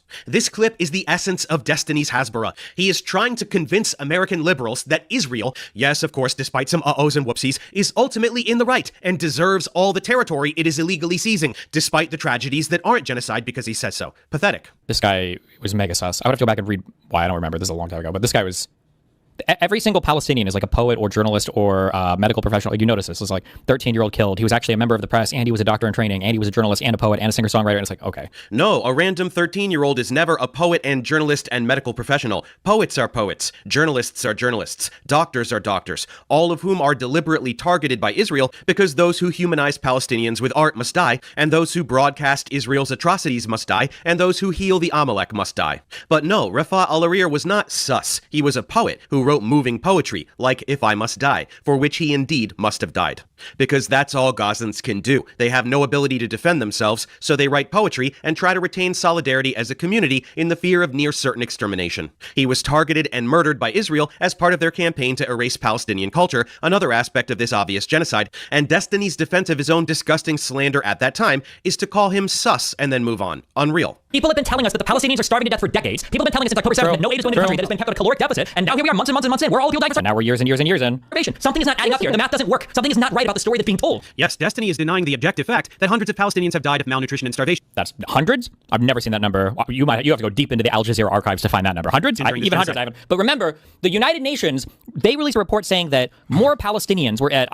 Dude, come on, man. Like, I know you're shameless, but Jesus Christ, dude. Actually, those babies deserved it, or those babies had a genetic disability. You know, Israel was only starving children with genetic disabilities is not exactly a great argument, you know? It's so nasty. You're a nasty little freak. What Michael Savage is saying here is comment on the hard right, which will be open and honest about our past brutality in order to justify present-day brutality. You can also see this in this 1942 letter to the editor that appeared in a Seattle newspaper. Michael Savage is 100% right about this, and it's a large part of why America and Israel get along so well and why there are many-me. The hard right is often willing to blurt out various true things that liberals loathe to say or don't want to believe. Zionism is no different than Manifest Destiny and other such nationalistic rallying cries that created the form of nation. Wait, what? Is he being based? What the fuck? The anti-Zionists are, in fact, trying to delegitimize Israel the same way leftists try to delegitimize America, end Columbus Day, etc. Never underestimate the intelligence of Oh no, he's saying it's good. He's like, yeah, we did a genocide of the indigenous population and then it was beast mode. That's what he's saying. it's like IPC level Yeah, 5. welcome to the savage nation, dude. Of malnourishment and famine or whatever, that there were more Palestinians classified under starvation than all the other people starving in the world combined. I'm not misspeaking. All the other people in the world combined, there were not as many starving people as there were Palestinians. And somehow, day after day, week after week, month after month, somehow they all seem to have clothes on. None of them seem like emaciated. Like sometimes you'll get videos of kids that have like cystic fibrosis or some horrible ailment or whatever. But deep into the Al Jazeera archives, as though that's not a reputable source somehow. And sorry, the source is World Health Organization. Hundreds of deaths attributed to malnutrition and dehydration. The report states that 500,000 Gazans face starvation, destitution, and death. Is WHO a bunch of dirty Hamas terrorists, Stephen? World Hamas Organization? Duh. Fucking come on, Professor Dave. The H is right there, bro. What do you mean? Yeah, World Hamas Organization. What do you think the H is for? Health? Pfft. Woke and gay nonsense. Day after day, week after week, month after month, what? People starve to death? Yeah, because Israel deliberately prevents aid trucks from entering in order to starve people. And by the way, when they finally let in a little bit of aid to prevent a massive wave of starvation deaths that would yield a mountain of bad press by keeping people just barely clinging on to life, that doesn't mean it isn't a fucking war crime. Widespread malnutrition and the medical conditions that it produces are not excusable just because they aren't all dead already. And to top it off, this worthless stack of filth is regurgitating the disgusting propaganda from Bari Weiss and the Free Press that children in Gaza who are clearly dying of starvation actually aren't starving, but suffer from other health issues like cystic fibrosis or cerebral palsy, which just make it look like they're starving, instead of them both having those conditions and starving to death. He is proudly regurgitating this highly publicly debunked Hasbara talking point like the worthless Hasbara operative that he is. Unbelievable. It's just like, it's the weirdest starvation of all time, where the population has been continuing to grow. You're not having people dying of malnourishment. You have like an obesity rate that's higher than like every other Arab country on the planet. You have like, not to say that it's good, not to say that it's acceptable, but like when you lie about every single fucking thing that you talk about for this region, it just makes, I don't know how to even fucking engage. You are the one lying about every single thing, you lying piece of shit. The population continues to grow. Are you out of your fucking mind? They're being slaughtered daily. People are indeed dying of malnourishment. Obesity? Find me a picture of one fat Gazan right now. I fucking dare you. This performative outrage while you project your dishonesty is what you will be remembered for, Stephen. Oh, and the weird sex stuff. People think Jews control the West and all the governments in the media and the blah, blah, blah. How silly and conspiratorial. Well, it's not Jews wholesale, it's Israel. It's Zionists, both Jewish and non-Jewish. They do have an outrageous level of control, most obviously in the media. This is me debunking his bullshit claim that by being anti-Zionist, I actually hate all Jews, which was kind of the main point of his hit piece, and his response to me debunking it is, oh shit. The end. What a titan of intellect. Then there are all the mergers. Did you hear about the latest one? Paramount, Warner Brothers, CBS, CNN, and HBO are all under one entity. Owned by, can you guess who? Larry Ellison, the Zionist scumbag who bought TikTok, and for the exact same fucking reason. When Zionist oligarchs have this level of command over the media landscape, while also having their hands in military AI and all kinds of other imperialistic shit, it means being able to execute whatever heinous acts they want, and then completely controlling the narrative surrounding it after the fact. To say that the vast majority of mainstream media outlets are controlled by Zionists is not a fucking conspiracy theory. It's a statement of fact. You don't have to stop at CEOs either. Look at who is selected to disseminate the narratives. Stevie, you previously whined about how I promote conspiracy theories regarding Jews controlling the media. I just explained how Zionists quite obviously control an enormous proportion of the media, and you said literally nothing. Can we assume that you're learning something from me here? Editor-in-chief of CBS News is now Bari fucking Weiss, whose right-wing propaganda outlet, the Free Press, was one of the biggest mouthpieces for Israel in the past 20 years. And what did she immediately do when she got there? She gutted the outlet and ousted anyone with an ounce of journalistic integrity, including 60 Minutes correspondent and 37-year veteran Scott Pelley, who publicly proclaimed that Bari was hired to kill the place. With the ship now sailing... Yeah, what is the argument to that? Like, because that execution of the merger was directly done to make this media outlet more pro-Israel. Same with TikTok. And it wasn't like a secret. It was to make these outlets and make these platforms more pro-Israel than they already were, and also more pro-MAGA. And I find it so strange. Like, it's not like a secret. The Redstones sold it for that reason. They watched 160 Minutes coverage about American culpability in Gaza and the war crimes in Gaza, and they were like, we have to sell this shit. We have to sell this shit to someone who will retool it and will make it more pro-Israel.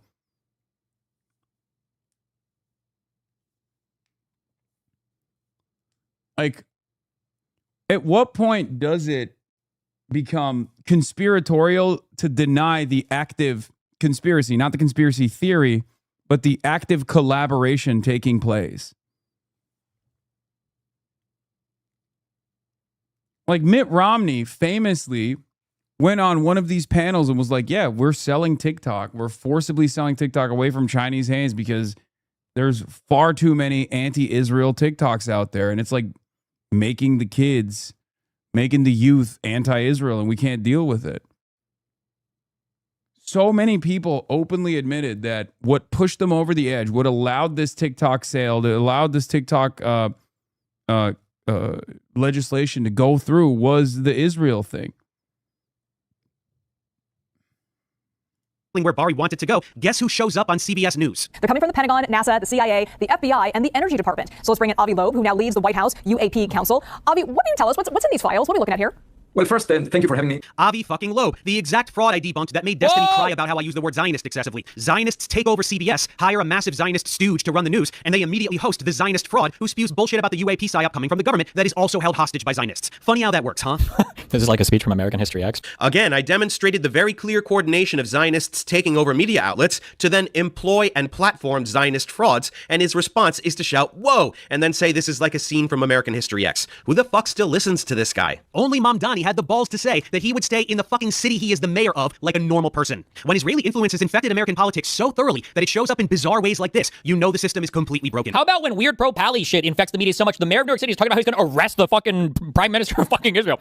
I'm going to act an ICC warrant. Come on, bro. Oh my God. Yeah, why are you bringing up silly shit like an ICC arrest warrant?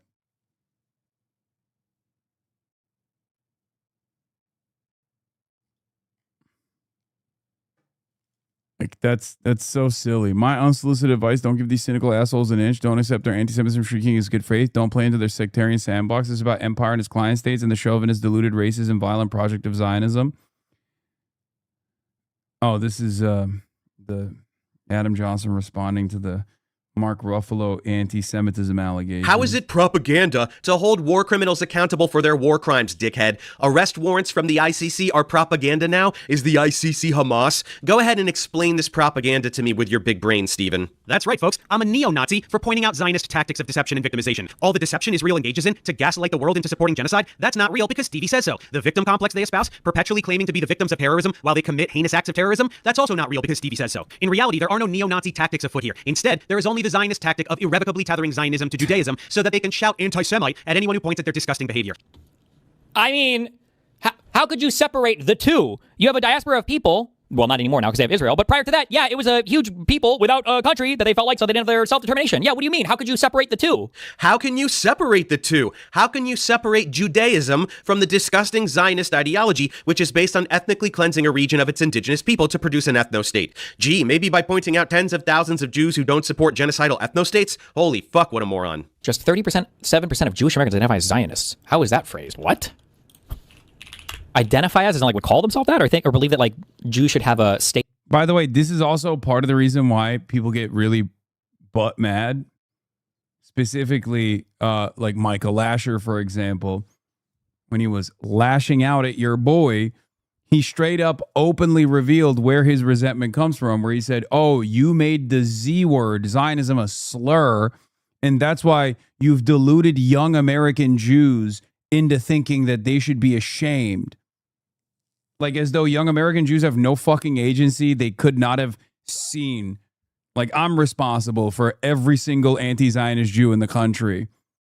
Like they didn't just see this violence on their own and decide, hey, this is actually unbelievable, unbearable. I can't believe this violence is supposedly being committed in my fucking name. You know? It's crazy. But yes, there are a lot of people who sincerely think that myself, TikTok, and basically everybody else has like duped a lot of young American Jews away from being unconditionally pro-Israel. Okay? Meanwhile, the only time where anti-Zionist Jews are ever mentioned is if Zionists are criticizing them.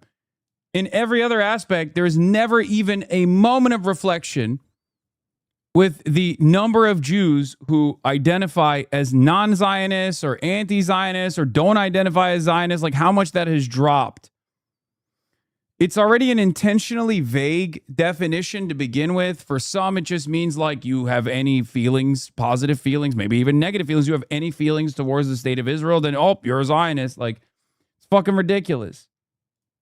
Oh my God. The AI answer, I can click this, is this was a survey published in early of 2026 by the Jewish Federation of North America. it revealed, okay, so this is the survey label breakdown. 37% identified as Zionist, 8% identified as non-Zionist, 7% identified as anti-Zionist, and 48% chose none of those labels. So but okay, good one, Chief.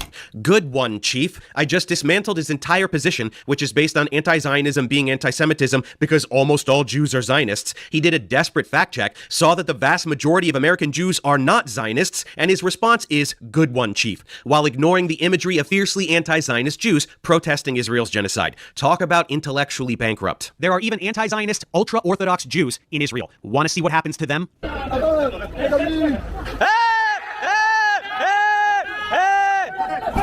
Holy shit, the video clip that starts 2 seconds before the fighting? Yes! Sorry, what are you implying happened before this? Did the timid Orthodox Jews do something to provoke the police? You're watching Israeli police beat up Orthodox Jews in Israel, and this is the best you can come up with to excuse it? I'm going to say that one more time so that it sinks in. Zionism is anti-Semitism. Okay. Zionism is a disgusting political ideology that has hijacked Judaism and Jewish history to justify imperialism, apartheid, and genocide. And Zionism is responsible for the lion's share of actual anti-Semitism that exists around the world as people react to Israeli aggression and misplace their anger on Jews as a whole. All moral Jews know this and speak out against Zionism the loudest, as it is all moral Jews know this. Their cultural identity that is being shattered by these monsters. Zionism is to Jew and Zionism the loudest, as it is their cultural identity that is being shattered by these monsters. Zionism is to Jewish supremacy, as Nazism is to white supremacy. As Hitler tries to conquer the entirety of Europe, and I guess they think that Israel wants to conquer, I don't know how much of the Middle East. What? Nope. Yep. Uh-oh.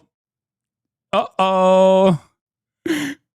You might have accidentally arrived at the truth while trying to belittle a valid comparison being made. It's funny because he catches himself. Look, conquer the Zionism is to Jewish supremacy, as Nazism is to white supremacy. As Hitler tries to conquer the entirety of Europe, and I guess they think that Israel wants to conquer, I don't know how much of the Middle East. They always say the greater. No. Really? He almost said it out loud, realizes it was coming out of his mouth that, oh shit, that is actually the Greater Israel Project, and was like, I guess he's just trying to conquer some of the Middle East. Israel thing, who knows? He's got to be regretting taking on this video totally blind by now. I say an obviously correct thing, and he just sarcastically shouts, oh, on top of it, as though that's a rebuttal. Then he starts talking about Nazi Germany trying to take over Europe, remembers how that's directly analogous to Israel trying to take over the entire Middle East, which is why the comparison works so well, and then scuttles along. Astounding. Can you be anti-Zionist without being anti-Semitic? Maybe, but if you really wanted to dive into it, there's like a big, I think it's actually a pretty deep argument, but most people aren't even close to being able to have that discussion. Hey, jackass, why don't you try having that discussion with any of the thousands of anti-Zionist Jews who fiercely oppose Israel's genocide and co-opting of their faith? Sure, gladly. Here's the deeper discussion. If you want to run that down, you can say it's anti-Zionism, the same as anti-Semitism. On the surface, you would say, no, you should be allowed to be critical of the Israeli government, while still simultaneously not being anti-Semitic. Okay, sure, but that's not. I love when people always say this, by the way. First of all, I don't think you get to debate the parameters of people's criticisms of a country that's committing a genocide. Okay? But I do personally love when people say, oh, well, you can criticize Israel. That's fine. But, and it's like, is it fine? Because you guys demand everyone who criticizes Israel to be fired or lose their revenue or be tarred and feathered on the timeline or ritualistically humiliated. You lie about everybody. I tweeted about this already. Hold on. Someone was like, yeah, Ted and other Israel defenders always love to say, no one's saying criticism of Israel is off limits. They will demand you lose your job if you do criticize Israel. Every single time. Listen, it's fine. It's like nobody thinks that you can criticize Israel as off limits. It's like, yeah, only in very narrow confines will I allow you to criticize Israel without demanding that you get deplatformed, demanding that you lose your fucking job at Jiffy Lube. Okay, doxxed and harassed endlessly by Israeli Knesset-funded American doxing operations like the Canary Mission. These are all real things that happen all the time. And then people sit around and wonder why there's so much resentment towards Israel. I've said this before. If Israel did not intervene in the domestic affairs of Americans, I promise you, and this is a sad reality that I am recognizing. Most Americans wouldn't give a shit about how many Palestinians Israel has killed. I obviously care about that, and everyone in this community obviously cares about. But the reason why the average American unironically fucking hates Israel is because of the sheer arrogance of the Hasbara operation. Okay? That's it. Americans normally don't really care about what goes on over there. They have been conditioned, they've been trained into thinking that that is all collateralized. All of the death and destruction, they probably deserved it. Or if they didn't deserve it, if it's just like little children, then what are you going to do? That sucks, but that's just war. That is what the average American is trained into thinking. A big part of the reason why this has become a much larger issue is because Americans also like saying that they don't like war, right? They don't like war at all. Do they actually take action against war? Not necessarily, but they love saying it. And in this circumstance, when Americans came out and said, I don't like war, anyone and everyone that said that got fucking canceled. Got deplatformed, got canceled, their firings were demanded, they got doxxed. So, of course, they were like, well, what the fuck is this shit?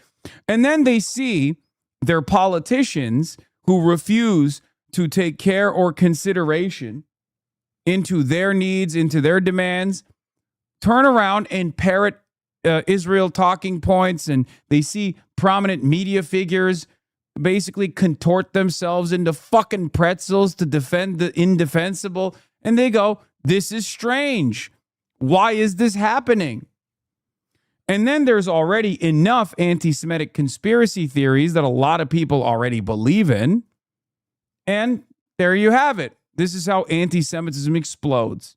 Okay? Generally what anti-Zionism means. And if you say you're critical of the Israeli government, critical of the Israeli government, how? If you're critical of the Israeli government in a way that you think that the Jewish majority of the state necessarily needs to not be a protected thing anymore, and you think you should necessarily allow the infinite right of return for Palestinian diaspora or whatever, and you think that necessarily it will follow from there, it absolutely will, that Jews will be a minority in the country, and then you're also okay with saying, well, if they're a minority, they experience violence. I mean, I think maybe they should flee because they've, mistreated the Palestinians for so long, and that's okay. Then essentially what you're saying is, I am anti-Zionist, and I'm willing to accept the ethnic cleansing of every Jew from Israel if that's what happens at the end of it. I like that he just made up the anti-Zionist position, while trying to present it as though he's steel manning the argument. Just the anti-Zionists, they just want all Jews to be murdered by these filthy Arabs, because that's what his argument is, right? The hidden underlying premise here is that Arabs can't, stop themselves from murdering all the Jews because all they care about is anti-Semitism. So, is anti-Zionism anti-Semitism in that case? I mean, kind of. I understand why the Jewish people that say that anti-Zionism is anti-Semitism. I understand why they say that, because that is the logical conclusion, but none of you fucking retards have ever been pushed on that point in your entire fucking life, because you don't have any conversations about this. None of you do. Oh my gosh, if we end apartheid and genocide, then bad stuff might happen to Israeli Jews because I say so, which means we shouldn't do anything to stop apartheid and genocide. First of all, he always insists that preventing Israel from continuing to commit genocide would necessarily result in the dismantling of the State of Israel, and that the dismantling of the State of Israel would necessarily result in Palestinians returning to claim the homes that were stolen from them, and Palestinians returning to their homes would necessarily result in a complete and total ethnic cleansing of Jews from the region. That's a trio of ridiculous non sequiturs. Protesting genocide is simply protesting genocide, but I agree the State of Israel should be dismantled, so let's grant him that one. Does that necessitate a right of return for displaced Palestinians? No, not necessarily. I would advocate for that personally, but it's a discussion that would be had. I personally believe that anyone who is alive who had their home stolen from them should get it back. As for Jews becoming the minority, how the fuck is that a concern that should outweigh genocide? And how is... And also, again, why does that mean the ethnic cleansing of Jews? Okay? That argument is, unfortunately, why, liberal Zionists usually oppose having a conversation with me on this issue. The only self-identifying liberal Zionist that I've ever met that doesn't make this argument is Brad Lander, which is why I think he is in a unique position in comparison to the average liberal Zionist, who will actually talk about the quote-unquote demographic concerns of Israeli Jews, which is a way to say if Arabs, if non-Jews outnumbered the Jews in the region, they would kill the Jews. That's not true. You are just doing the Great Replacement Theory narrative, okay? This is what white nationalists do in the United States of America. This is what they argue. White nationalists say non-whites are coming into the country. Well, they also say it's the Jews that are bringing the non-whites, but that's besides the point. They say non-whites are coming into the country and outpopulating the whites, and white culture is superior to non-whites. This is the whole underlying bullshit Nazi argument. Is this guy a conservative or liberal? Tamashi.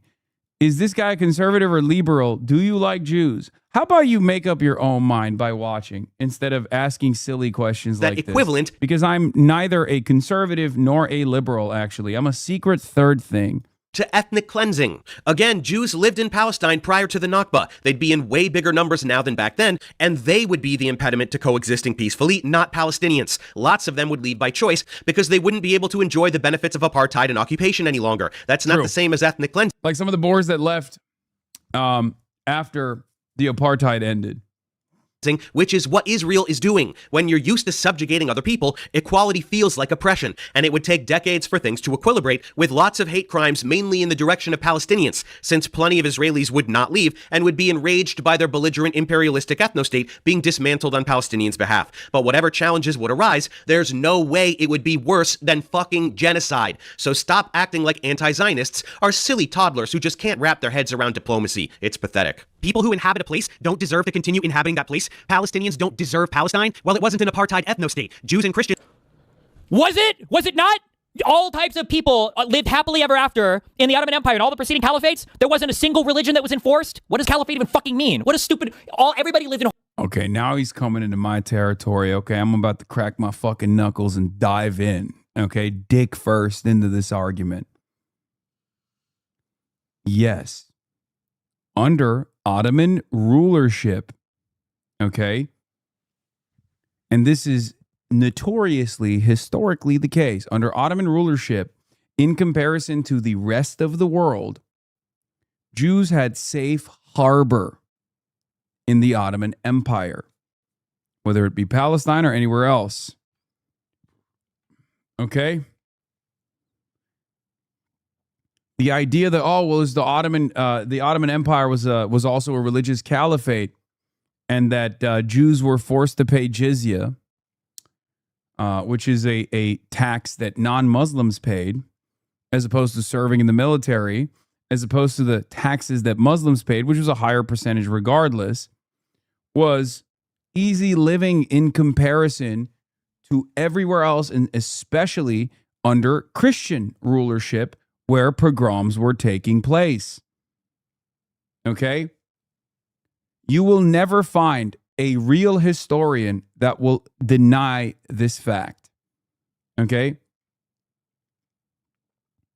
As a matter of fact, Jewish historians have routinely talked about how during the Inquisition, a lot of Jews that escaped Spain came to the Ottoman Empire because the Ottoman Empire offered them safe harbor. Anti-Semitism historically has been a very Christian thing. Regardless of the last 100 years of Zionist-induced hysteria, the idea that, Muslims and Jews have always warred against one another, it's fucking bullshit. It has no basis in historic reality. Okay?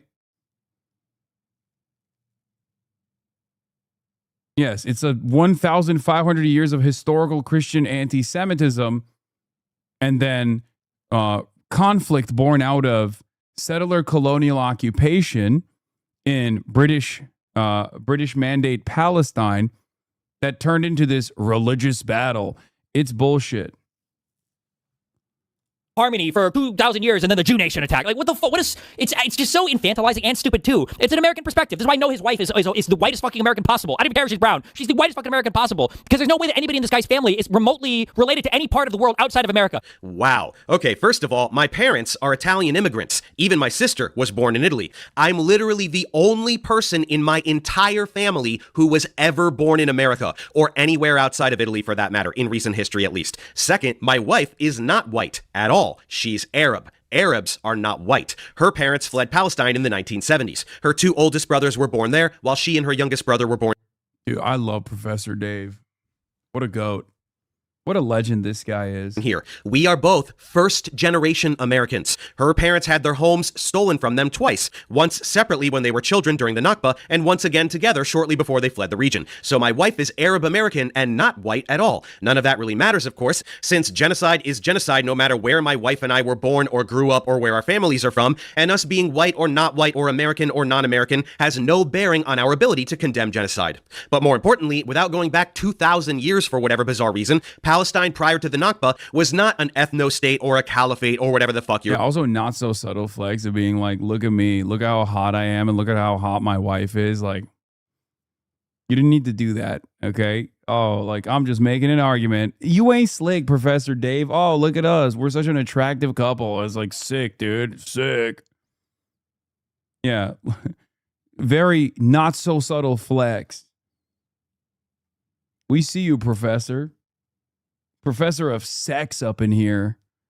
Implying being majority Arab Muslim does not mean ethnic or religious supremacy is codified into law. Muslims, Christians, and Jews did indeed coexist peacefully. There were shared cultural spaces and celebrations. My late father-in-law was friends with non-Muslims. So you can whine about anecdotal this or that, but you're not interested in learning about anyone's stories anyway. So there's no point trying to help you see another perspective than the Zionist one. So you can keep whining about how infantile it is to yearn for a reality without a genocidal ethno-state terrorizing the Middle East. Nobody gives a shit. Well, it wasn't an apartheid ethno-state. Jews and Christians lived in Palestine, and they got along. Like, it was literally an apartheid ethno-state. Literally, it was one religion throughout the whole thing. And if you were a different religion, you were sectioned off in your own little fucking place. And you couldn't even hold members in government. It was literally an apartheid under the empire, under the caliphates preceding the destruction of the Ottoman Empire, the fall of the Ottoman Empire. Like, literally, actually, definitionally. No, it literally was not that. Christians and Jews could and did hold public office in Palestine prior to the Nakba, and nobody was sectioned off. They were culturally integrated. You're lying, like the worthless lying piece of shit that you are. But maybe if you yell a little louder, you'll fool more people. This is exactly what he would do if we were to debate, by the way. Just confidently lie while yelling over me nonstop while his idiot fans cheer like seals. From choosing this slanderous title and thumbnail, you gotta get those slanderous clicks, right, Steven? He is indistinguishable from a neo-Nazi, 100%. I'll own that easy. Actually, more mask off than most neo-Nazis would be, because they realize they can't get away with this much crazy shit. Sure, double down on calling me a neo-Nazi after you previously made a big deal about how you didn't call me that. You just said I used Just the warning, you get brought up later on in an uncomfortable situation. What is it? Oh, is it Sex Pestiny fucking groping my shit and being a drunk loser? Neo-Nazi rhetoric. Well, now here it is nice and clear, so nobody can be mad at me for tanking this piece of shit's reputation at the end of the video, since he is outright calling me a neo-Nazi. Anyway, that's it for Destiny's response. The overwhelming majority of the reaction was him watching me demonstrating very clearly that Israel is committing genocide, and either saying nothing, chuckling to himself and spouting vacuous one-liners, or whining about totally inconsequential, unrelated shit. While what is this? 2:14:20s when he gives back to D and he shows some of your clips. Oh, and then he starts ripping into this other guy. I don't really know this guy, so I don't really care about it. Pangburn or whatever. Touch bases after the fact.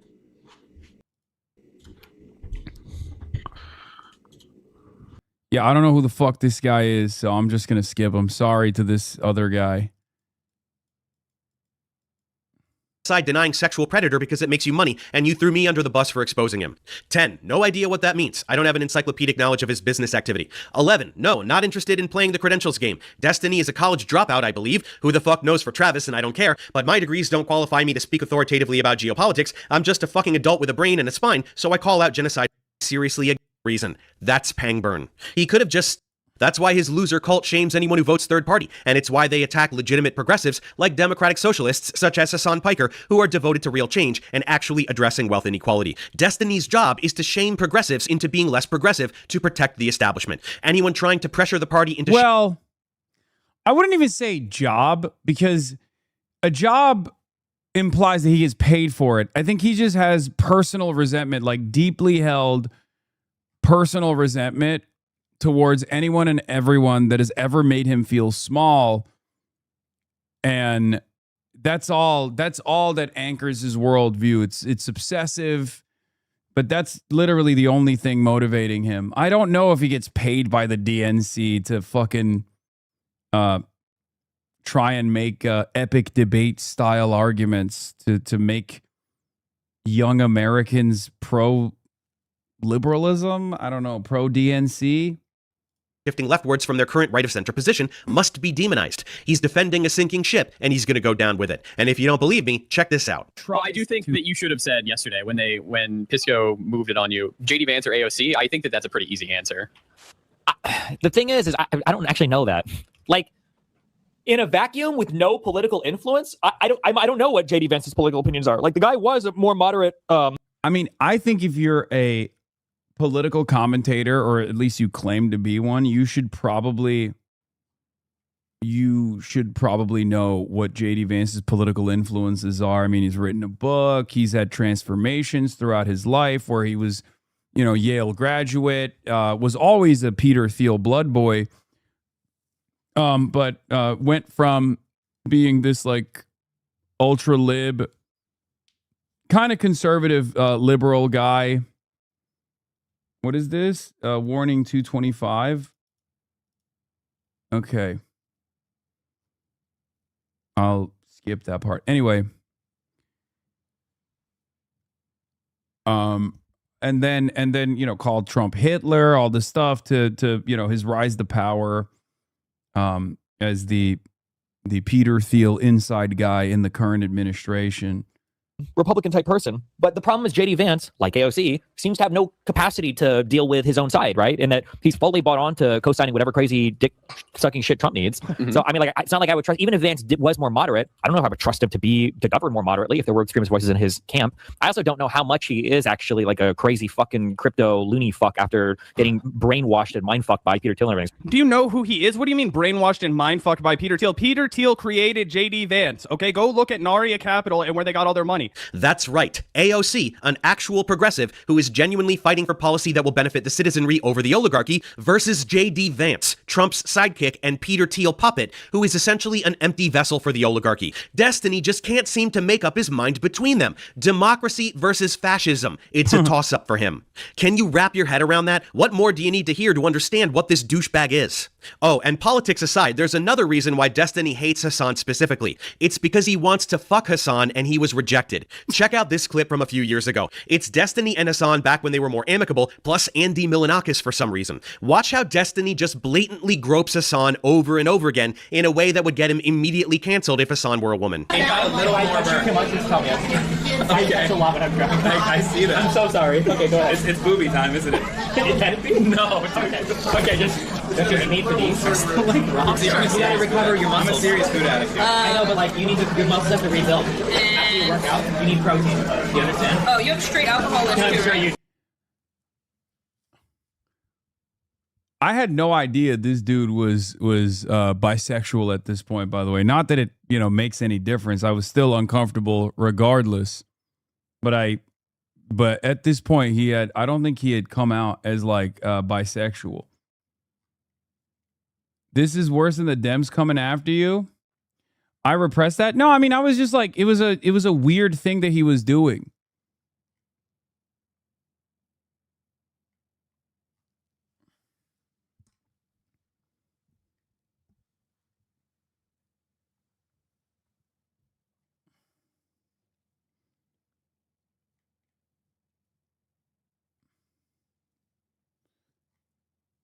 Yeah, did you want to hear what it was? Why do you think you could just sign on to our internet? We're using it right now. All right, sit down. I wash my hands with soap. Does it smell like soap? I don't want to smell it. Your boobs aren't going to grow if you don't. You need sugar in the trash cans? I'm so sorry. If I touch you too much, push my hand away, okay? I don't want to insult you. Okay. I'm going to touch you when I'm drunk. I know, dude. All right, stop. If I ever make you uncomfortable, just let me know. Okay, stop. Acts like he's a sociopath, so when he's drunk, all of these emotions that he's hiding inside of him to make it seem like he's this cool, calm, and collected guy who doesn't care. Stop rubbing me, dude. Hey guys. 1%. Just I fell on you for a second. I'm so sorry. Now stop, dude. You're a pet corral. Stop. We live in international market. I know. They're going here in America. They're going to go over here to China. Okay, dude. Well, China. Is that where they're going? Visit Europe. They're going to go. All right, dude. You don't have to like literally stand on top of me, dog. What the fuck? Okay, stop. Fuck me, what a lecherous creep, right? He clearly has been reeling from this rejection ever since, given that yeah, I don't even fucking remember the extent of this, I'll be honest. Like, Jesus Christ, dude. It's fucking gross. he made actual death threats against Is Hasan. he drunk there? Yes.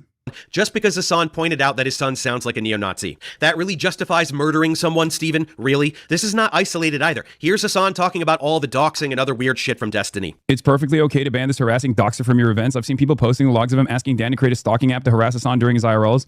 I wanted to include the context of what he was last talking about 2 to 3 hours before asking him to do that. How fucking base would it be if Hasan actually got...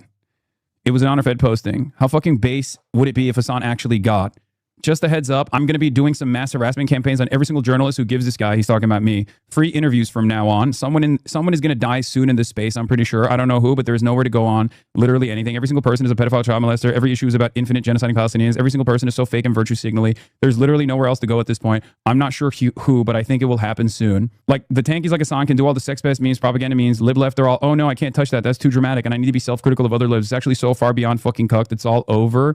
Waiting for the Civil War reset or something. I mean, this is a guy who writes school shooter manifestos on a daily basis, pretty much, about me and anyone around me. And then there are so many people who are just like oblivious. There's so many people who are oblivious. 7 years of defamation, mass harassment, direct cyber stalking. It's just insane. Most people don't know who he is, but the ones who do know who he is find him to be a despicable little rat. And that makes sense. I mean, here he is in Israel, surrounded by his fans in the Israeli occupying forces. Really? Yeah. Wait, shit, we should find him. We can try it after. I'm curious. Yeah. Okay. Yeah. Have a good one. I'll see you around. You're next. Yeah. Why didn't you say anything? Bro, time traveled the victim blame. That is crazy. That is actually crazy. And in the video, you see me showing that I'm uncomfortable on numerous occasions and like physically pushing him off, telling him to stop. I did. The fuck? So yeah, no, he is actually legally stalking and harassing me. It has definitely gotten to that point. And not only that, but he's also openly admitted it on numerous occasions. So I think there's sufficient evidence to do so. I mean, if I had literally done a fraction of what Destiny has been saying about me, trying to identify where I'm at in real time, saying someone's got to do it, someone should kill this guy. Hasan has said enough that is like, it's worthy of killing him. And also openly admitting to harassment of this sort. And on top of that, it's been 7 years and he's not let up. And his freak ass audience are constantly trying to, intercept me in the real world at the direction of Destiny, It is stalking. It is organized harassment. It is organized stalking and organized harassment. This is Hasan's shit to deal with. I'm just showing everyone how completely deranged Destiny is. This toxic behavior is encouraged in his fans as well. When Destiny got banned from Twitch for hateful conduct, including using racial slurs, his fans brigaded as usual and made a big stink over anti-Semitism on the platform because Hasan exists. This resulted in all kinds of controversy for Twitch and sponsors pulling spots. Continuing with what a heinous piece of shit Destiny is, here's some more miscellanea. It's actually kind of scary, like how close I was to getting people together to go down to his house to kill him and his family. Or it would have just been him and his father. Because I didn't know anything about it. Dude, that was some of the most fucked up shit in my entire life. I was so fucking close to doing it. But I was making so much money on Twitch, and I don't know if Nathan was involved in yet, but for whatever reason I decided that the current life I had wasn't worth the risk of Oh my god. Oh my god, I was so close to this fucking address. I had fucking streets mapped out and fucking you had no fucking idea. That's when I first started getting an interest in like owning a weapon. I got a permit to own a gun and everything. Holy Yes, Destiny is talking about how he almost killed a kid and his father. The context is that some kid was engaging in cyber attacks that harmed his income at the time, and apparently the police wouldn't do anything, so his solution was to murder him and his dad. But don't worry, he didn't do it. Not because murder is bad, but because he didn't want to jeopardize his awesome life making so much money. What a great guy. And now for the meat of it. Remember that lawsuit I told you about last time but didn't go into many details? Destiny said, no way, he's lying. Pangburn said, oh my gosh, Dave could get sued for slandering Destiny. Nope, what I said was true, and here's a quick summary of that and more before diving into all the details. Destiny was caught sending non-consensually recorded pornographic material to a 17-year-old and receiving pornographic material from her as well. This qualifies as CSAM, or child sexual abuse material. He also shared that CSAM with his friends in a private Discord in order to find the minor he was soliciting. He tried repeatedly to fly her out to be with him, despite making no attempt to confirm she wasn't underage. Next, he was sexting the wife of a groiper, which is like those Nick Fuentes types, and it involved age play molestation fantasies focused on her own children. His ex-girlfriend saw the messages between the two, as well as beach photos of the wife's teenage daughters and their feet. I don't shame people for their fetishes or sexual preferences, but I do shame them for violating consent and for stuff with minors. So let's dig through the receipts for all this shit. Okay, first up, Destiny knows that you need consent from people to share pornographic material that features them, right? I kind of like have like my little archive of like Coomer material that I'll send to people if I want to. There were girls that I talked to past that I'd send stuff of like either me or Melina. And Melina talked to me and she was like, hey, if you're going to send any videos to new girls that we haven't talked about, like, let me know that first. Because she wanted to be careful. It was like, oh, okay, sure, that's fine. I didn't think about it at the time because I didn't think it mattered, but yeah, sure. So I thought about that. So that was like an issue that me and Melina had that we talked about and then we resolved, right? Oh, good. He does know that, except he has violated this consent with an incredible number of people, including his ex-wife, Melina. Things that's been done to me without consent or anything, that has been my past 5 years. Nothing has happened with consent with anyone, not me and not anyone else. Like there's been no consent. Okay, so who was well into his 30s Destiny sharing non-consensual pornography with back in April 2022? A trusted long-term partner, perhaps? Nope, meet Rose, a brand new Twitter account looking very suspicious for an 18-year-old selling not safe for work material. Even thirsty Destiny seemed suspicious, but not quite enough. After this is fine, right?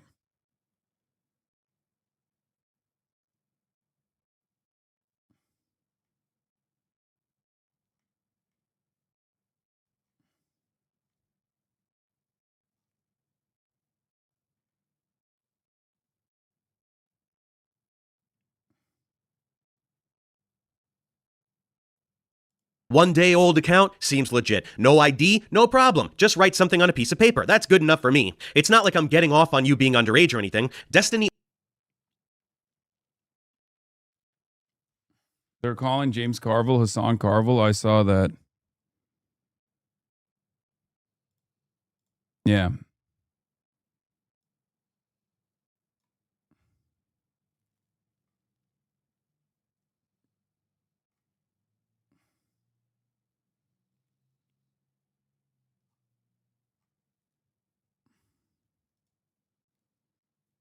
Anyway, let's continue. often claims she said she was 19, he's lying. So, barely even knowing this obviously underage person, he starts sending the porn. Lots of it. Some non-consensually filmed, the rest non-consensually shared, and receiving it too. Anyway, exchanging porn is fun and all, but Destiny wants to bang. Where are you? Fly to me with my frequent flyer miles? I'm gonna be in some other places. Fly there to meet me? How about this place? Let's meet, let's meet, let's meet. He's relentless about it, but she just says her parents won't let her or something of the sort. Later, he will give photos of her to the website Kiwi Farms for them to figure out who and where she is, which qualifies as doxing. He wasn't even censoring her genitals. Yeah, what was fucking insane about this, by the way, is that not only is it CSAM, but he also posted this on the notorious doxing website in order to goad the people in that doxing website to be like, oh, you'll never find anything about her. And then they did. He was just like facilitating and distributing CSAM and then also goading a bunch of psychos into literally finding this person, which they did. They found him. When he did so, despite having firm reason to believe it was CSAM. He later claimed that he was baiting them into looking, which would be stupid if he knew she was 17, and indeed it was, since he never verified her age because he didn't want to know. Then in November 2024, we meet Solo, Rose's boyfriend. Solo started by confronting him about the stuff with Rose. She was underage, and you knew it. Destiny figured Solo was just trying to scare him, so he ignored it. Then 5 days later, Solo persists, and then leaks all the porn Destiny sent to Rose. Destiny doesn't seem to care much. What's the worst that could happen? Enter Pixie, aka Jane Doe from the... Yeah. At this point, at first, this is where the Destiny dick sucking video it arrives on the scene, and he's over here like people are speculating that it's actually Nick Fuentes whose penis he's sucking, and he's just like, oh, I can't believe this got leaked, and he just like kind of leans into it as well. He like memes about it, and it was very weird. And at the time, I was like, look, I don't know where this stuff came from. I'm not going to entertain it. I'm not going to talk about it. But I guess in his mind, he thought like this would be an acceptable way to redirect the attention to not what he was doing, knowing full well that he had exchanged pornographic material non-consensually with a minor and received CSAM in exchange for it. So he was just like, haha, Nick Fuentes, right? Like,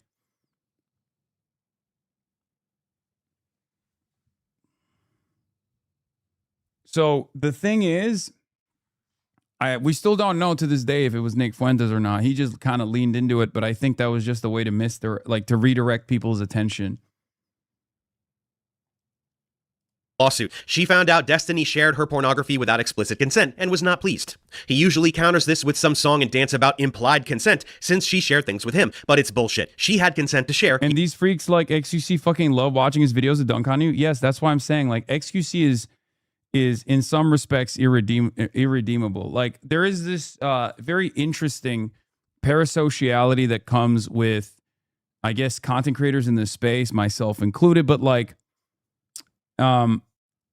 but there are certain content creators that are in his cult that self-identify as orbiters and basically they debase themselves all the fucking time. And it's very strange. I don't know why XQC loves him so much and still loves him to this day. Even though he's a whole ass fucking weirdo. I get why Asmongold aligns with him at times because like they have the same enemy, me.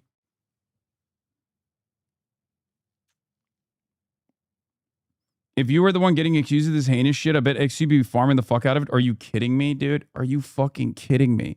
XQC has accused me of heinous shit. Defamatory claims being made by Destiny as a way to redirect away from his own personal literal crimes and court cases. That's the other side of the story. Anytime this guy does some shit and gets in trouble, he immediately will go and find a way to concoct a story where they'll say, no, Hasan did this actually. And it works every time for his cult. And it gets elevated by all of these other additional communities who fucking despise me for political differences or despise me because I called them out for fucking gambling. And all of those other ops that I have will genuinely boost this outrage. A big part of the reason why there's like so many fuck Hasan content creators on the internet is for this reason. Now, Destiny himself is not exactly a relevant figure, but he can disseminate Kiwi Farm style information, oftentimes made up, to and make it as easily accessible as possible for so many of these like slop tubers that just hunt Reddit for interesting stories. And none of those guys do their due diligence. They don't have any interest or care for truthful sentiment. And they'll just blast it out into the fucking ether.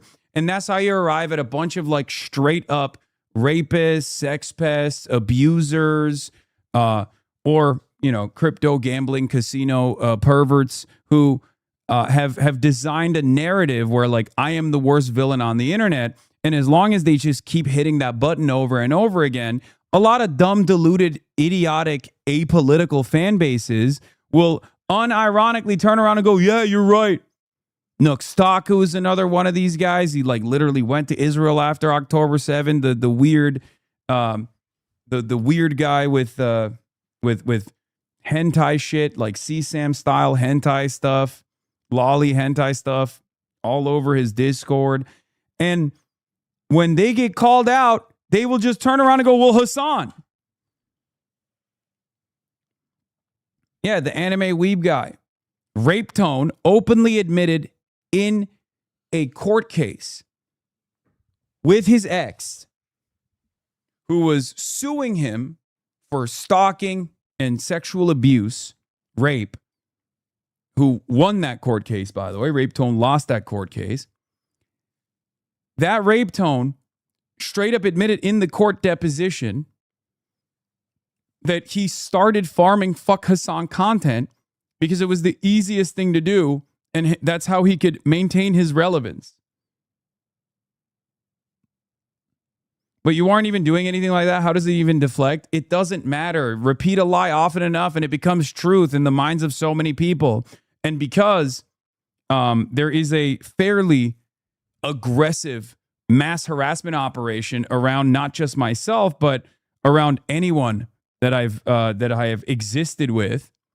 Because like if someone comes out, if a content creator sticks their neck out, they get fucking humiliated. They get slandered endlessly. They get attacked endlessly. XCC still mad at you for supposedly you having alluded that he assaulted his ex? I did not do that. I think that's his cope. No, I brought up a hypothetical saying that if he talks, I still remember exactly what he's referencing. I said, if he talks like this, people are going to assume something bad about him that he didn't do. And it doesn't matter That's his cope. He has to find, deep down inside, he understands that there's no real reason for him to carry this level of resentment. And that is precisely the reason why. That is precisely the reason why he has to like try to find something that he can hold on to justify or legitimize the level of enmity he has for me. That's it. That's the real reason. Yeah, he'll never admit that. It's fine. You can roll the fucking tape and go back to it. But I think he exaggerated. He just didn't understand the point I was making. And he will forever farm anger and resentment in my direction. It's fine. He's just one of those guys. There isn't really an unlimited ceiling for this sort of stuff. Eventually it just peters out. You just become an obsessive and you'll succumb to nothingness. Yeah, meanwhile, he literally accused me and Pokemon of covering up sexual assault. And then basically walked it back and apologized meekly at the time because we were against crypto casino gambling on the platform. In any case, yeah.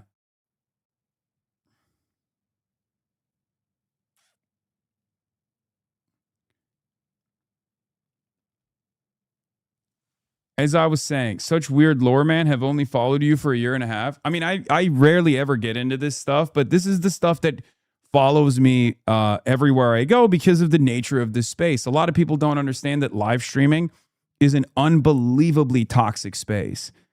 And most people just kind of stick to themselves. Most people just kind of stick to their little corner at this point.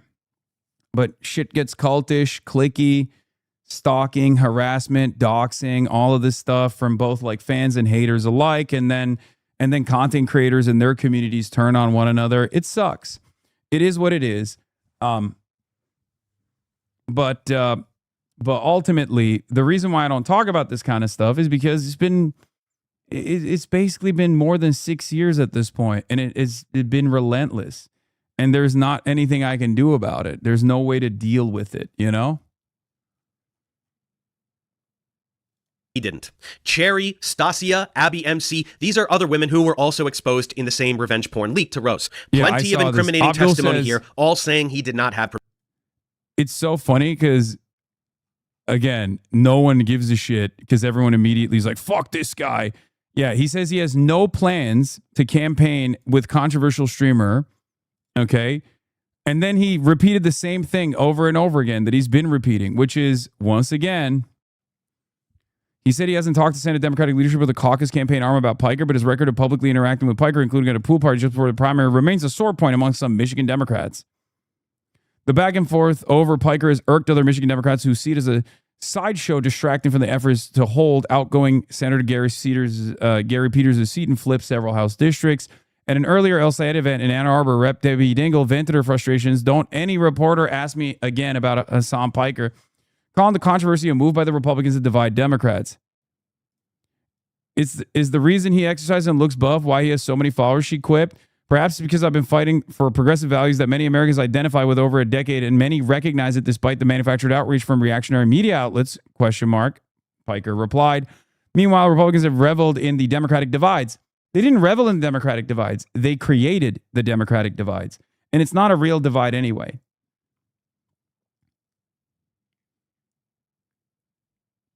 But yeah, ultimately, he says the exact same thing he said over and over again, which is most people are a lot more worried about things like, what are you going to do about my groceries? What are you going to do about my healthcare? What are you going to do about the fact that I cannot afford to enroll my kid in baseball, even though my kid's really great at baseball, I said, in a banquet hall in the Detroit suburbs? Those are things I'm talking about. And the effort to make this race about a streamer in LA is actually kind of laughable.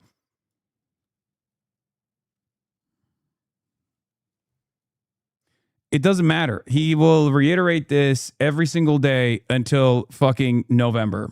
And hopefully people will eventually move on to something else.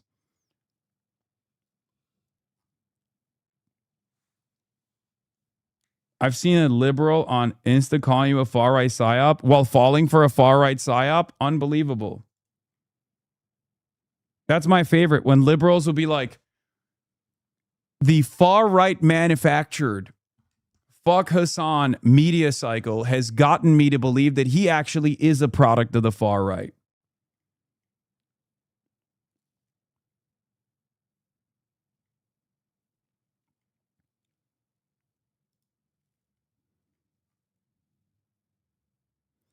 Lots of DSA candidates were eager to use Hasan Piker's platform and influence during their primaries. Not many, only male like Kuros coming to his defense amid pile-on. I mean, now that he said this, I suspect that people will come out and say shit, but I don't think that, I don't think anybody has to. I'm a big boy. I can defend myself.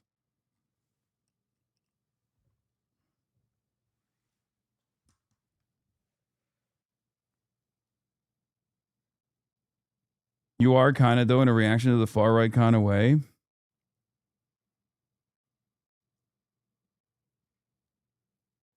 The smart thing for them is just not get into the weeds of things. No, I think the smart thing would have been to nip this in the bud a long time ago and to immediately be like, you guys don't fucking, like, no one ever made a big fuss about Charlie Kirk campaigning with candidates, and Charlie Kirk has said actually heinous shit in comparison to what you think Hasan is saying. Okay? That's it. But of course, no one is going to do that because Charlie Kirk was a party apparatchik. Charlie Kirk was a part of the organ of propaganda for the Republican Party. I am not.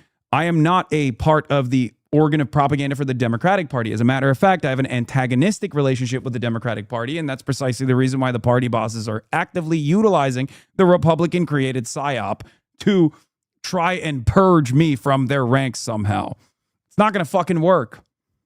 It's unbelievably stupid. It's not going to work because the resentment that people have, whether they know me or don't know me, is not going to go away. That's it. These issues are not going to go away.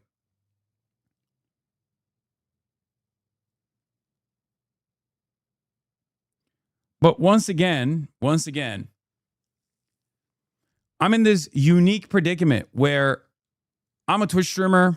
I have a lot of enemies. I'm a Twitch streamer that talks about contentious subjects for hours at a time, oftentimes off the cuff. Okay? Oftentimes off the cuff in an environment where there is a steady flow of back and forth communication with anonymous accounts to the hundreds of thousands every single day. Okay? This is landmine after landmine for a lot of political campaigns to align with. Okay? I'm both in this serious space. I now exist in the serious world of political campaigning and the unserious world of Twitch streaming. So I'm serious enough that AIPAC and Democratic Party bosses will try to identify me as a significant threat and try to eradicate the influence that I may have, but also not so serious that because I'm not a part of like the traditional media apparatus, not even a fucking podcaster, right? Because now at least the boomers understand podcasting now. They understand YouTube, but they don't understand Twitch streaming, right? So not serious enough for them to like constantly pick fights and constantly defend me. But this also creates a unique problem because if you don't defend some of the principles that I hold on to in the way that Bernie Sanders has been able to do, even though he's 857 years old, he has literally been able to say, look at the totality of his argument. Obviously, a lot of people understand what he's saying and identify with it rather than, choice quotes that you get upset about. If an 87-year-old man can say that, I think you guys can say it too, especially because otherwise you just look silly. If you try to constantly sidestep and say, well, this guy's just a Twitch streamer, why the fuck are we focusing on him? That's not a bad way to deflect. That is a decent way to deflect because it is a silly argument to present. But eventually people are going to start saying, well, why the fuck are you going to this anti-Semitic terrorist's Twitch stream to court his audience? The fuck's wrong with you? And at that point, you have to just say the truth and be like, he's not an anti-Semitic terrorist. That's why I'm courting his audience. Do you understand?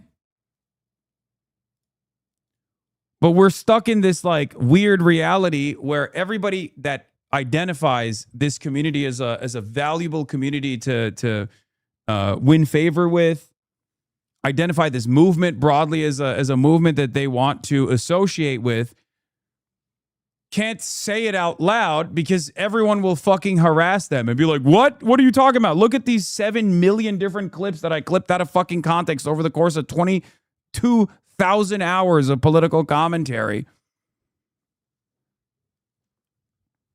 So that's it. And I can't expect people to know the context of every single fucking thing that I've ever said. And even if they were to know the context of every single thing that I've ever said, I can't expect them to run around and defend the context of every single thing that I said, because then it would become an unserious campaign about defending me. And I don't want that. I want these candidates to defend their policies. I want these candidates to put their best foot forward.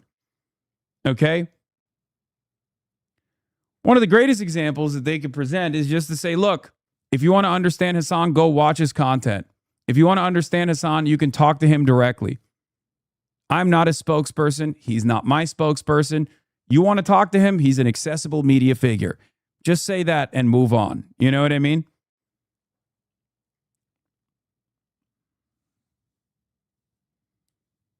But I think this last 48-hour media cycle has been fairly illustrative of the depths that a lot of Zionists will sink to in an effort to try and create enough controversy that people kind of shy away, that they're not going to turn around and defend. They're not going to, like, Abdul knows exactly the context of the statement that I was making. It's one that everyone in the anti-Zionist movement, anyone who's even remotely critical of Israel, even if they're Zionists themselves, have made, right? The idea that Israel associating everything that it does with Judaism makes Jews less safe. This is not a new concept. Everyone has talked about it. Hannah Arendt talked about it before the inception of the nation state of Israel 4 years prior. Abdul himself has said similar statements. You know, ultimately, the truth doesn't really matter. Because we're not living in an environment that values the truth. And we're seeing firsthand that there are plenty of active politicians, centrist politicians with tremendous power. Like the leader of the Democratic Party, Hakeem Jeffries, is like going on television and being like, I'm going to condemn Hasan. It's my number one priority every day until fucking November. So, you know, these guys they're going to keep lying. And there's not really much we can do other than to be like, look, we can address the lies. You guys can address the lies, obviously. You can show the truth. And you can also redirect people to see my commentary directly rather than this negative filter that is applied in mainstream news or through my fucking haters. You understand? That's it. Mission. Destiny non-consensually recorded some content and shared that and other content non-consensually, and when backlash hit, he and his loser cult fabricated rape allegations against someone else regarding one of his victims to deflect some of the heat from him. Altogether, there are currently 5 women who have credibly accused Destiny of sex crimes. They have proven they are in the videos shared non-consensually or shared logs of him sending them their stuff. He does nothing but dox and harass the shit out of all of them. And most importantly, that he was exchanging pornographic material with a minor was confirmed in court. Sorry, Pangburn. No false allegations in my content. So what about Rose's boyfriend, the leaker? Surely Destiny would help expose a guy who leaked revenge porn of him and all his good friends. Conveniently, Destiny had nothing to give the police, despite having proof he solicited a minor and that her boyfriend was complicit in it, and he knew how he was doing it. He already had a year-long head start on putting together a packet for the FBI, but no dice. So essentially, Rose was an Illinois minor being trafficked by Solo, who coerced her into making CSAM for Destiny and then leaked everyone's explicit videos when he refused to speak to him. Now, another problem is that Destiny held on to the CSAM. Did you have Sherry's consent in order the audio recorder? Yeah, keep pivoting. Keep pivoting. Yes, I did. Yes, I did. Yeah. You did? Yes, I did. Yep. Now what? That's amazing. Did you have audio recorded, or do you have consent to audio record all the gay men that you had sex with? There was one. Yes, I did. Now what? Oh, okay. Do you think it's prudent to send all of your homemade pornography to somebody you've known for 2 weeks? Yes, I do. It was hot. I cummed. How long did you hold on to the pornography of a 17-year-old?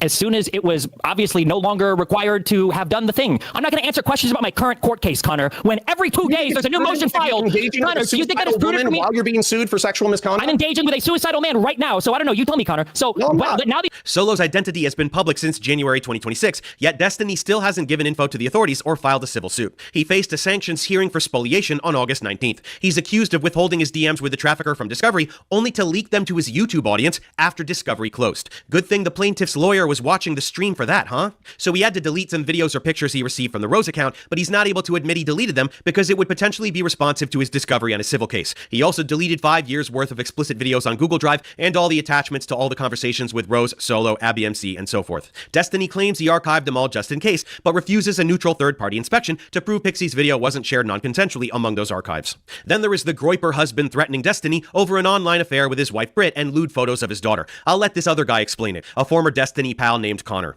He started sexting a girl on Discord named Britt. Britt and Devil, the man that I was just talking to. Forget one allegation. Imagine if you have one clip, even a fraction as bad as this. Holy shit, I know. There's this thing that happens on the internet that I think also harms the left broadly as well. And that is the idea that if you just kind of say you're a piece of shit all the time, the expectations that people have of you are unbelievably low, right? So people generally see Destiny as a piece of shit. He says he's a sociopath. He says he's a bad guy. Same with Asmongold as well. Asmongold's like, I'm dirty. I don't care about myself. And I think a lot of people just give bad people a pass, especially if they're just openly saying that they're bad people. And for someone like myself, if you're on the left generally, if you're nominally on the left on the internet, everyone just assumes that you're always cynically virtue signaling, that you simply cannot believe the things that you're saying, but you must be saying it to present yourself as a morally righteous person. Now, of course, this argument is stupid because it requires the person in opposition to you to basically admit that you have the morally correct position, which I always find very strange, right? But most people simply cannot contend with the fact that, you know, someone like myself genuinely holds these positions, genuinely maintains these positions. So they constantly look for things that showcase hypocrisy.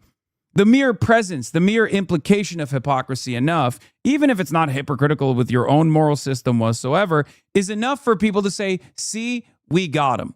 Meanwhile, if you're just a bad guy, if you say you're a bad guy, you can basically be a crypto gambling casino's slave for $100 million and farm that shit to your young, impressionable audience for, you know, half a decade, and no one will actually go, well, that's kind of fucked up. I'll give you an example.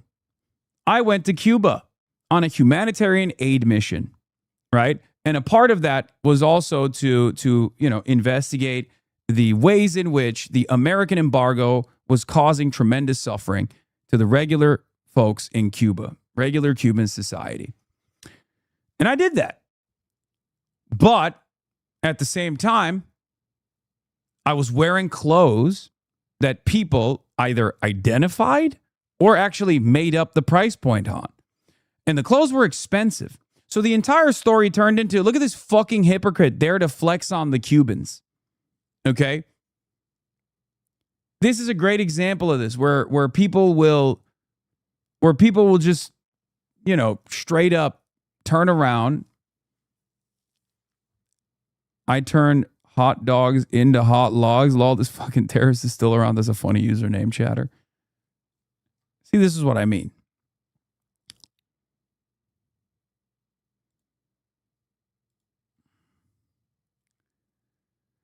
I wore your merch when I went to Cuba in 2024. Hell yeah. So that's not an instance of hypocrisy whatsoever. But for a lot of people, I think it was easier to just, instead of reflecting on their inaction and their disinterest in doing something that will help others, it was much easier to immediately attack the person who was trying by saying, oh, he's doing it, but he's doing it for show. He's doing it to flex on the Cuban population, right? That way I feel better about my inability to address this crisis. That way I feel better about my disinterest in helping others. Because see, that guy who's out there doing the work is actually doing it for insert fucking made up bullshit cynical reason. This is just how a lot of people operate. This is just how a lot of people operate. It is what it is. I choose to believe in the goodness of people. I choose to believe that people ultimately are kind deep down inside. It's just hard to dig deep and find that kindness in them. But yeah, my coworker said he's so performative. That's what I mean. So many people looked at that and were like, oh, he's performative. How about you do performance like that then? I mean, that would be awesome. The world would be a better place if more people were, I guess, quote unquote, performative in that regard. Two are military veterans who both have PTSD and military sexual trauma. In November, Devil contacted me and said that his wife was sexting with Destiny and engaged in role play scenarios in which they pretended to be each other's step parents, step family, and they role played molesting their kids. Then they also pretended to be the kids themselves. So they contacted me in November. Devil said exactly that. Britt said that they only engaged in babysitter role play and it wasn't that serious. So since I had conflicting narratives, I confronted Destiny and I wrote him a letter that I read to you on stream. For further confirmation of what went down, Britt anonymously called into someone named Mr. Girl. Why is being performative okay? Shouldn't you want to stick to your principles no matter the case? Dog, I wasn't being performative. I'm making a joke about people claiming that I was being performative. Why is this? Do you guys ever have like an actual argument, or do you just always have to be fucking insincere? All the DGG bots are in here, by the way. Look, Cooking with Simon. Did you say old enough to count, old enough to mount? Look at this. Look. Immediately, as soon as their cult daddy is getting attacked for shit that he's fucking done, immediately the conversation has to shift over to, why is being performative okay? You literally justify being performative. I wasn't saying I'm being performative, chatter. I was saying, if you consider that to be performative, then how about you perform in a similar manner? Okay? This is not me saying I'm being performative. Okay? Are you performing as a person with an intellectual disability? Or is this just how you are normally, and it's the only way that you can argue on the internet? Here, now perform how offended you are, right? Now we will play the role of guy who is offended. How dare you say such a heinous thing? I like your tie again today, King. Well, thank you. In any case, I can't finish this video for today. And the reason why I can't is because I have a phone call that I must conduct. So that'll be all for tonight. I will be tomorrow. I'll be back tomorrow, live and alive, same time, same place. I still say solid colors for you only. What does that mean?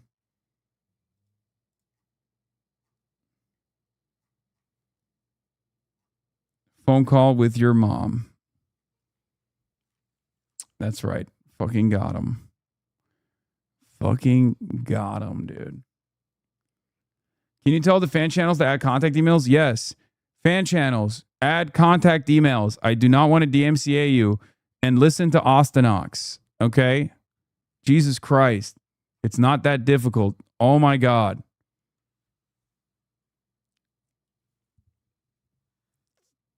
Anyway. Say that in Vietnamese? Okay. I don't know how to say it in Vietnamese.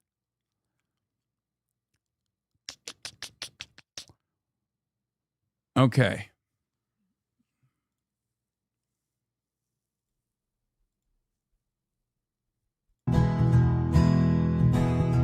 Peace, everybody. Love you all.